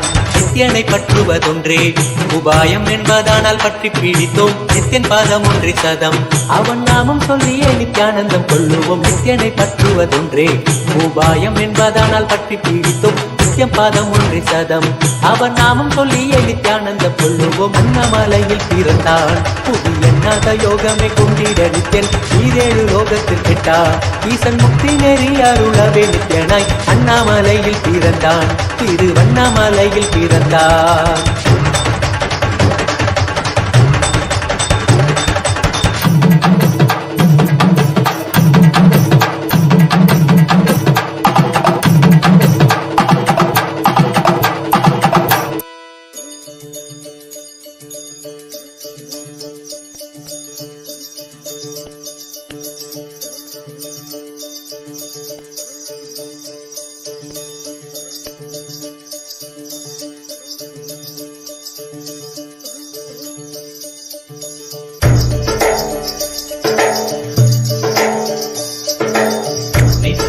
நித்யானந்தா நித்ய தியான நித்யானந்தா தியான திங்கள் நித்யானந்தா நித்யானந்தா நித்ய திங்கள் நித்யானந்தா நித்ய தியான நித்யானந்தா தியான திங்கள் நித்யானந்தா நித்யானந்தா நித்ய திங்கள் நித்யானந்தா நித்ய தியான நித்யானந்தா தியான திங்கள் நித்யானந்தா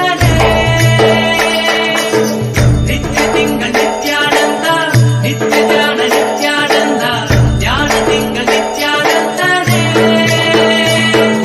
நித்யானந்தனே நித்யானந்தா சத்யவேதனே நித்யானந்தா வேத ரூபனே நித்யானந்தனே நித்யானந்தனே நித்யானந்தா சத்யவேதனே நித்யானந்தா வேத ரூபனே நித்யானந்தனே.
நித்யானந்தா நித்ய தியான நித்யானந்தா தியான திங்கள் நித்யானந்தா நித்யானந்தா நித்ய திங்கள் நித்யானந்தா நித்ய தியான நித்யானந்தா தியான திங்கள் நித்யானந்தா நித்யானந்தா நித்ய திங்கள் நித்யானந்தா நித்ய தியான நித்யானந்தா தியான திங்கள் நித்யானந்தா நித்ய திங்கள் நித்யானந்தா நித்ய தியான நித்யானந்தா தியான திங்கள் நித்யானந்தா நித்யானந்தனே நித்யானந்தா சத்யவேதனே நித்யானந்தா வேத ரூபனே நித்யானந்தனே நித்யானந்தனே நித்யானந்தா சத்யவேதனே நித்யானந்தா வேத ரூபனே நித்யானந்தனே.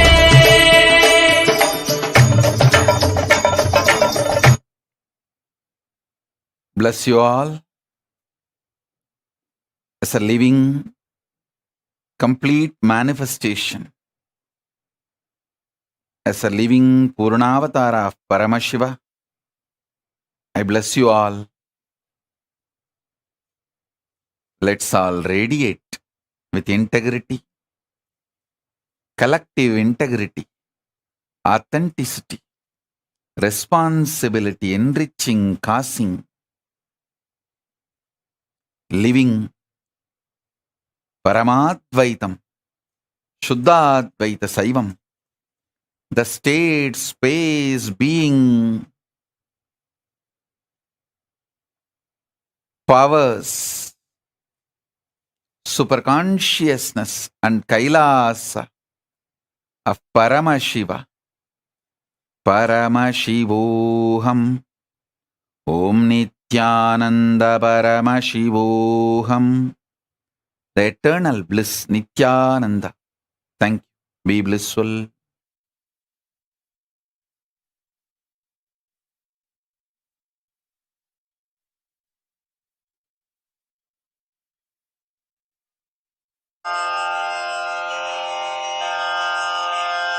श्रीकैलासोन्नतद्वादशान्तश्यामला पीठारूढ श्रीमीनाक्षि सुन्दरेश्वरा भिन्नस्वरूपा परशिवपुत्र रत्न कुमार गुरुमण्यतुल्यावतार श्रीपार्वती स्तन्यपानलब्ध दिव्यज्ञान विश्रुत सकल निगमागमसारभूत द्राविड वेद प्रवक्त्रे श्रीमत्परमशिव करुणा समधिगत मुक्तामय चतुरश्रयान गीयमान छत्र चामर श्रीचिह्न काहलादि समस्त बिरदावल्यलङ्कृत ज्ञान विज्ञान चक्रवर्ती सर्वजन संघ सद्यो निर्वाण दीक्षा व्ययापवर्गवर्ष विश्राण जीमूत परमत कलभ केसरी शैव सिद्धांत.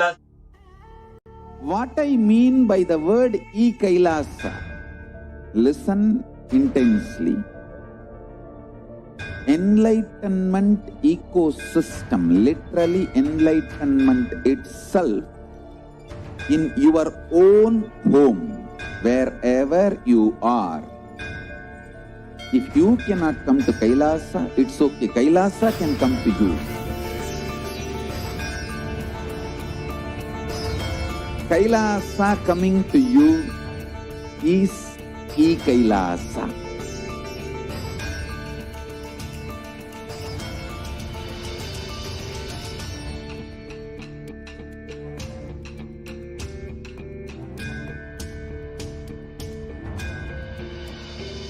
I will revive Hinduism.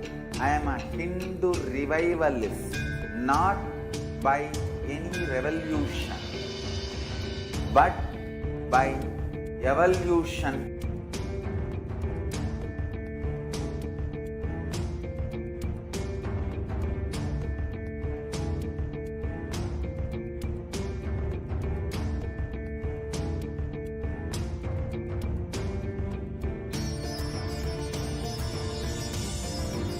And setting model community.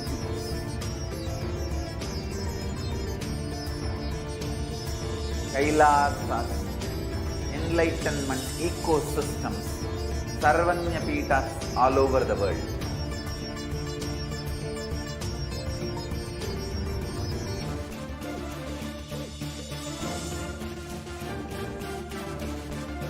All powerful cognition, knowledge, only when you live, power manifestation and possibilities manifestation happens.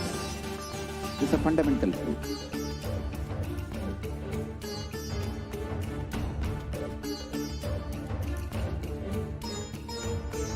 Hinduism cannot live exclusively as one sampradaya. No. All sampradayas of Hinduism is an ecosystem.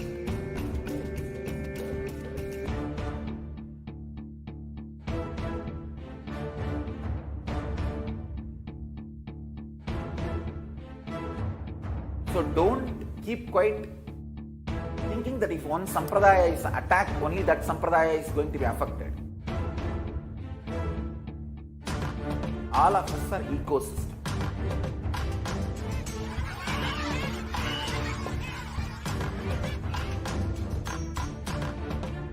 I invite all of you to get involved and enjoy Hinduism by The principle of dharmo rakshati rakshitaha. When you protect dharma, dharma protects you. You will make the whole planet flourish spiritually. The spiritual prosperity will happen to the whole planet. We all have to coexist together.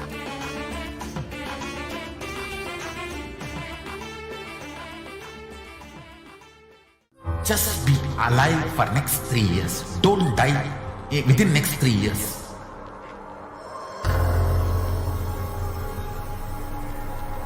Just don't die within next 3 years. Be alive. Somehow be alive. I'm working sincerely. I will reach you somehow. Somehow I will reach you. It's my commitment to humanity.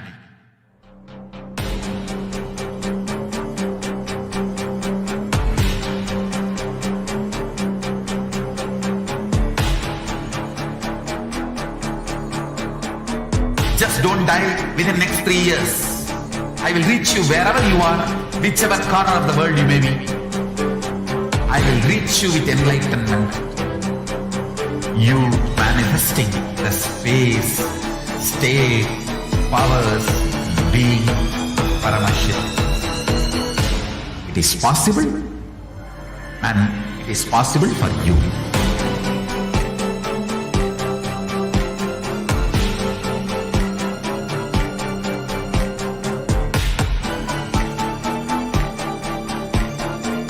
Paramashivoham will reach you with enlightenment science. I know he is going to do the job. Just be alive for next 3 years. Nothing else.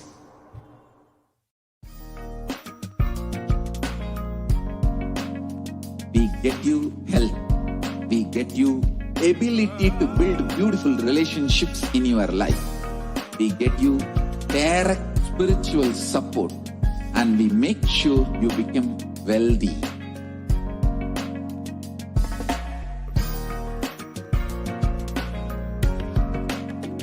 We won't stop giving you just good life. We will literally not stop till you live enlightened life. Manifesting the state of Paramashiva, space of Paramashiva, powers of Paramashiva, being of Paramashiva.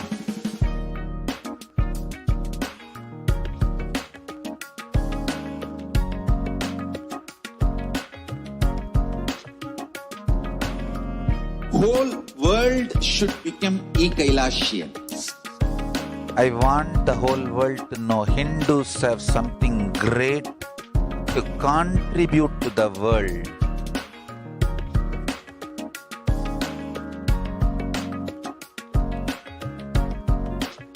We have something great to contribute to the world.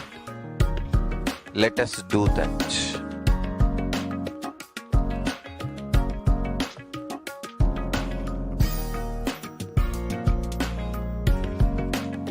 Kailasa is proper customized spiritual service helping you to identify.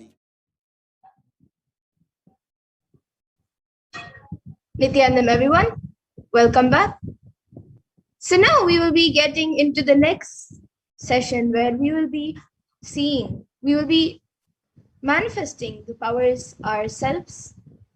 So after this powerful satsang that all of us have watched right now, we are now all of us are initiated into all of the various Shaktis of Paramashivoham, and with the grace and blessings of Swamiji and the powerful Diksha that all of us received during the satsang, all the powerful cognitions, powerful conclusions, life positivity, all of that are now awakened in our consciousness and manifesting these Shaktis, these extraordinary Shaktis maps all of our powerful cognitions into our consciousness.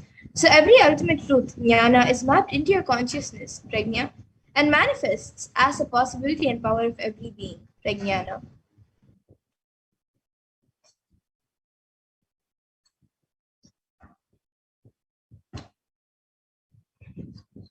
So today we will be manifesting the powers of third eye and remote vision, which is seeing with the eyes blindfolded and also seeing remote distances through the third eye.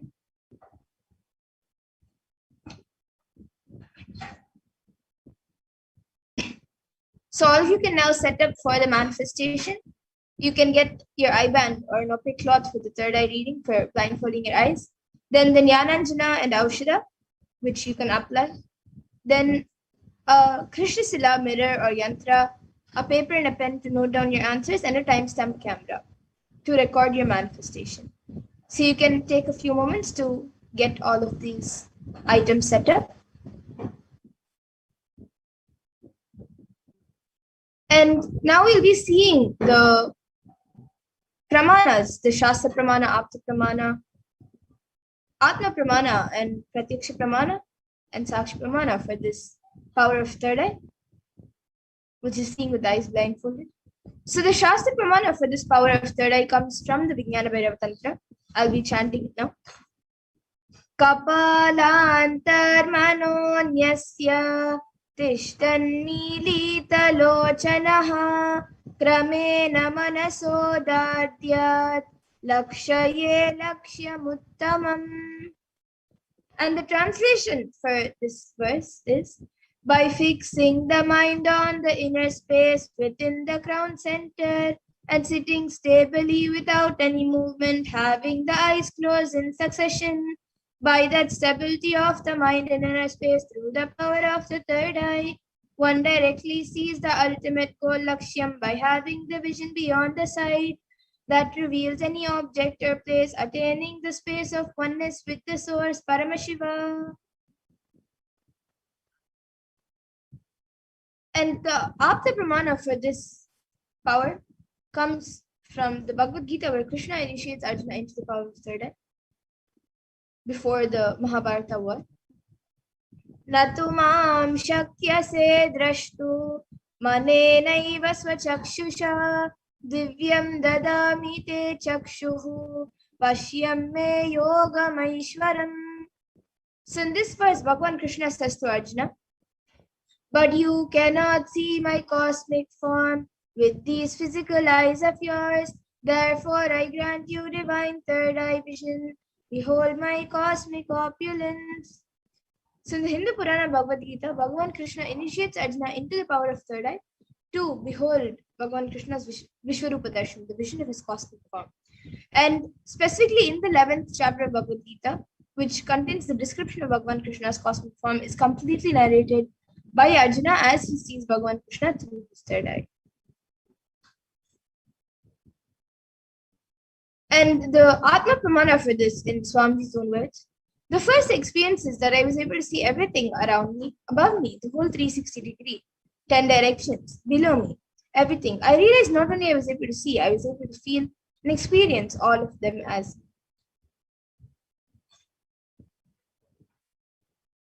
And now all of you can see the Pratyaksha Pramana, which is the empirical evidence from observation and scientific experimentation. So you can see the study measures were done on the metabolic cell activity of the brain. So using a PET, a positron emission tomography, the brain waves of the Supreme Pontiff of Hinduism himself was measured. And it was measured that when doing daily activities, there was high activity measured in the brain where the third eye is located. And when deep Samadhi state, only the third eye region is active and almost 90% of the rest of the brain is at peace. And now the Sakshi Pramana, which is this, where this rare science, sacred science of third eye awakening, is being made available to all of us and to the whole humanity for all of our ultimate enrichment and conscious evolution by the Supreme Pontiff of Hinduism, Jagat Guru Mahasannidhan and His Divine Holiness Bhagavan Nithyananda Paramashivam. And as the living incarnation of Paramashiva, he embodies the most profound yogic states that surpass all the bounds of time, space, and matter. And he is now gifting this pure and great science of third eye awakening to all of us with many other spiritual sciences through initiation and Diksha. And all the millions of people who have been initiated into these powers and various sciences have experienced these profound results and extraordinary power manifestation in their day-to-day life. And now to get into the manifestation, all of you can click on the timestamp camera, which is an application from the App Store. So if you don't have it yet, you can download it on your device now. You can download any free timestamp camera and ensure that the time is shown on the screen and make sure that the camera is facing you.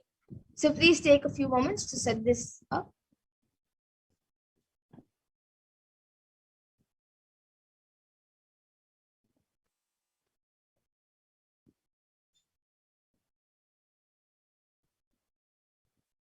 And now let's get into the power of third eye. So please close your eyes and blindfold yourself with an eye band or an opaque cloth, whichever you have.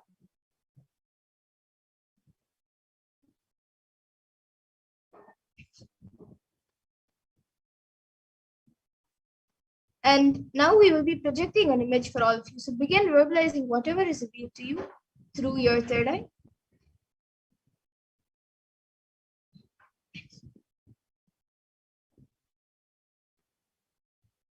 Now all of you can chant the Mahavakya, connect in oneness with Swamiji and Paramashivoham, and start verbalizing whatever is revealed to you through the third eye. The picture is being projected.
Yes, now please relax. You can remove your eye bands and slowly open your eyes.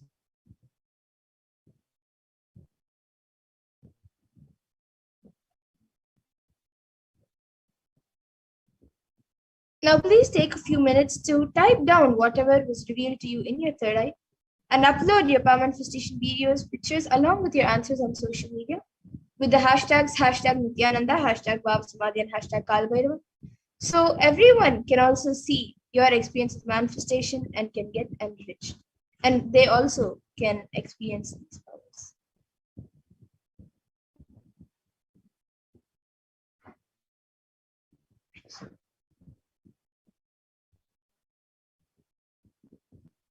And now let's take a minute to verify the answers. So we will be projecting the picture in front of all of you for you to verify.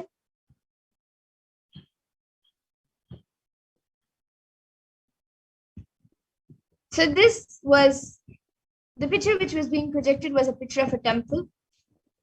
It is white in color. It has golden gopurams on top. There's a flag, then the sky, then there are some mountains in the back, and there are many buildings around. So if you saw anything related to anything in this picture, buildings, sky, plants, buildings, mountains, temple, flag, anything you saw, that's great. You have manifested the power. So you can give a round of applause for yourself and celebrate your manifestation.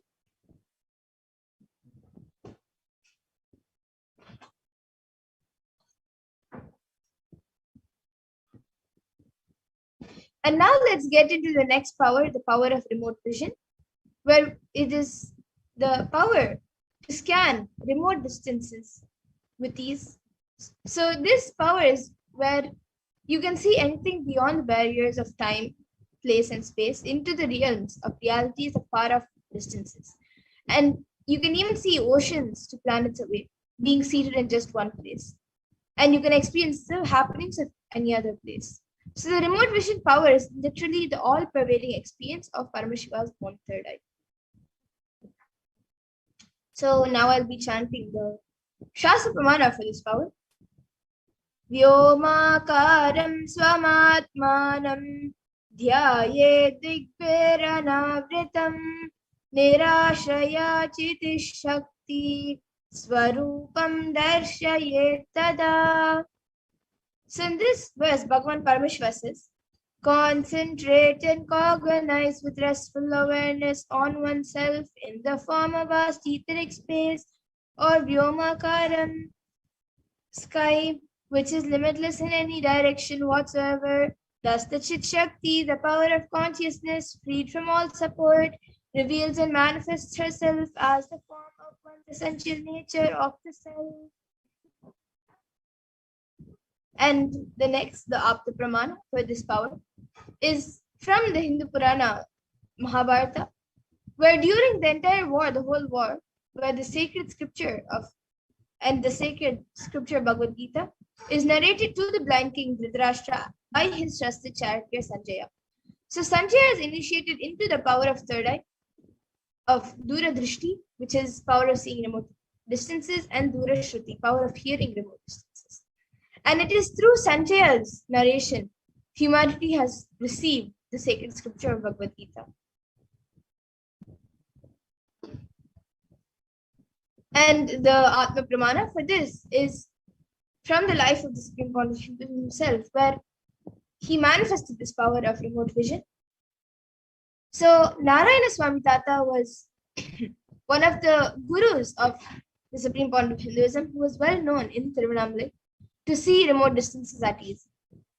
And one day a senior police officer came to Narayana Swami Tata, and they were seeking for help to find a thief whom they were searching for the last 1 week. Narayana Swami Tata then turned towards the Supreme Pontiff, towards Swamiji, and asked him to see the whereabouts in the mirror with the Jnananjana applied and show the police officer. Swamiji not only saw the whereabouts of the thief in the mirror, but he also showed the same to the police officer, after which the thief was caught in the same location as revealed by Swamiji.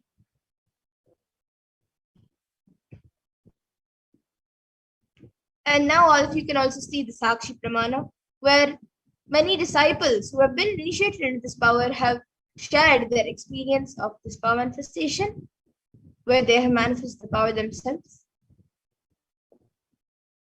And now we will be getting into the Sakshi Pramana, where all of you yourself will be manifesting this power of remote vision. So as we did before, all of you can click on the timestamp camera and ensure that the time is shown on the screen, and make sure that the camera is facing you. So please take a few moments to set this up.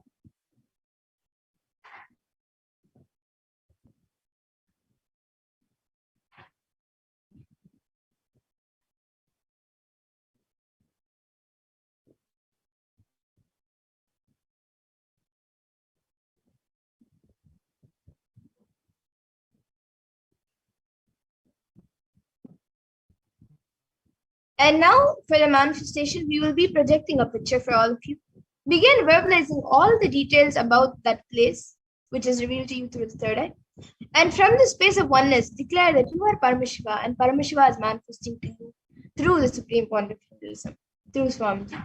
And with that declaration, scan about the place in the image, and with the blessings and powers of Paramashiva, verbalize whatever is being revealed.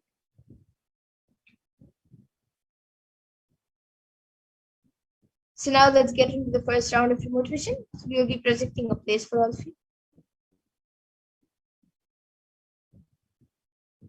Now all of you can scan this temple. You can scan where this temple is located and what is the exterior and interior made of, and describe its interior, and what structures sit beside it. So you can all scan this temple. Chant Mahavakya intensely, connect with Swamiji, and verbalize whatever is being revealed to you.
Yes, now you can all take a few minutes to type down what was revealed to you in your third eye and upload your power manifestation videos, pictures along with your answers on social media with the hashtags #Nithyananda, #BhavaSamadhi, and #Kalabhairava.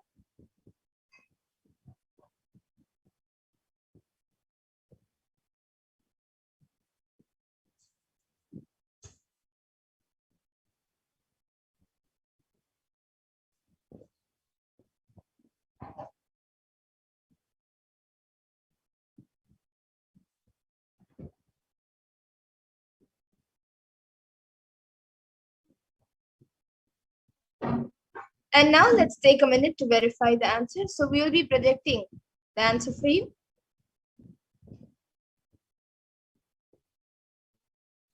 So this is a Murugan temple at Brookfields, Malaysia, and it is dedicated to Lord Murugan. And this sacred Hindu shrine in Brookfields, Malaysia is one of the most important temple in Malaysia for Tamil people. And this temple has been constructed with an aim to provide facilities and a place for worshipping, teaching religious scriptures and values, and indulging in philosophical activities based on Shaivism and Tamil language. So if you saw anything related to any of this, then that's great. And if you saw anything else related to the temple, you can also Google it up and see if anything related to this temple you have seen. And now let's get into the next power of remote vision.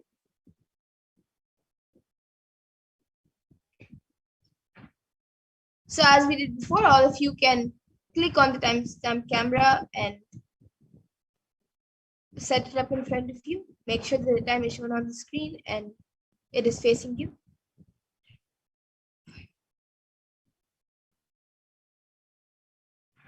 Now you can scan where this temple is located and which deity is this temple named for.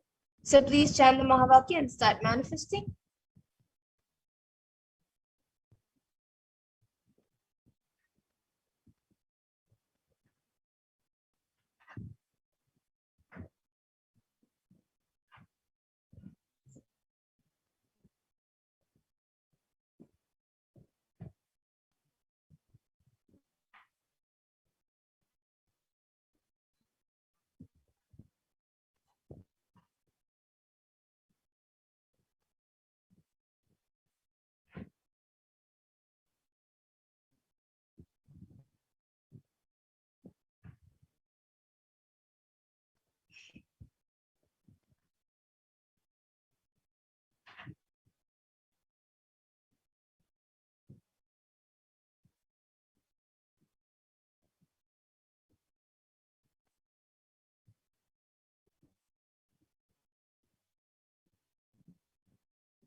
Yes, and now all of you can take a few minutes and type down what was revealed to you in your third eye. And you can also upload your power manifestation videos, pictures, along with your answers about what you have seen as the details of the temple. And you can add the hashtags, #Nithyananda, #BhavaSamadhi, and #Kalabhaiva, and post everything on social media and share with everyone else your experience of the power manifestation so they also can learn about it and come and experience these powers and these sciences.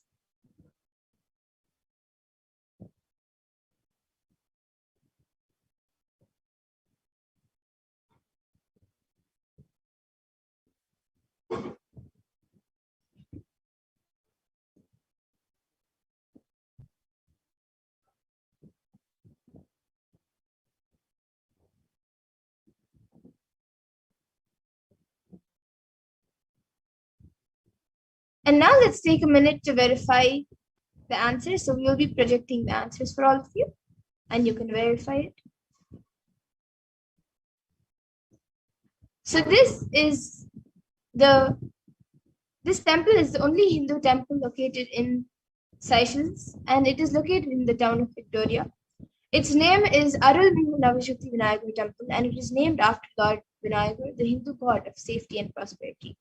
So if any of you saw anything related to this temple, then you have manifested the power and it indicates your successful manifestation. So you can give a round of applause for yourself and celebrate your manifestation.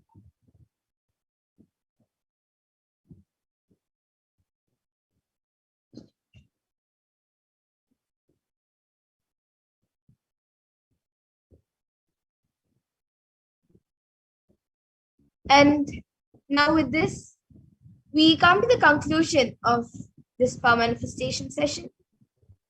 And I hope all of you have had an experience of the power manifestation, as we had a very powerful initiation in today's satsang.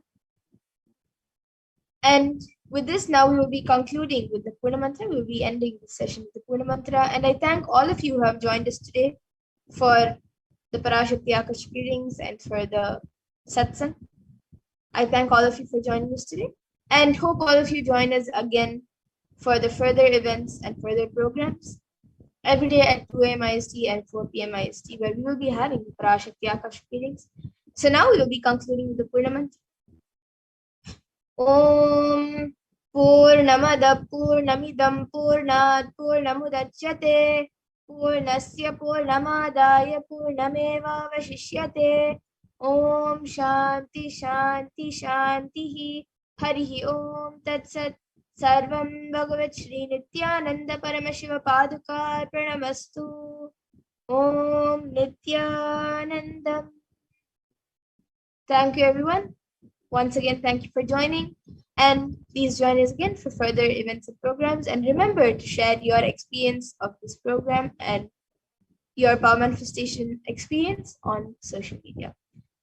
Please join us again for further events. Thank you, Nithyananda.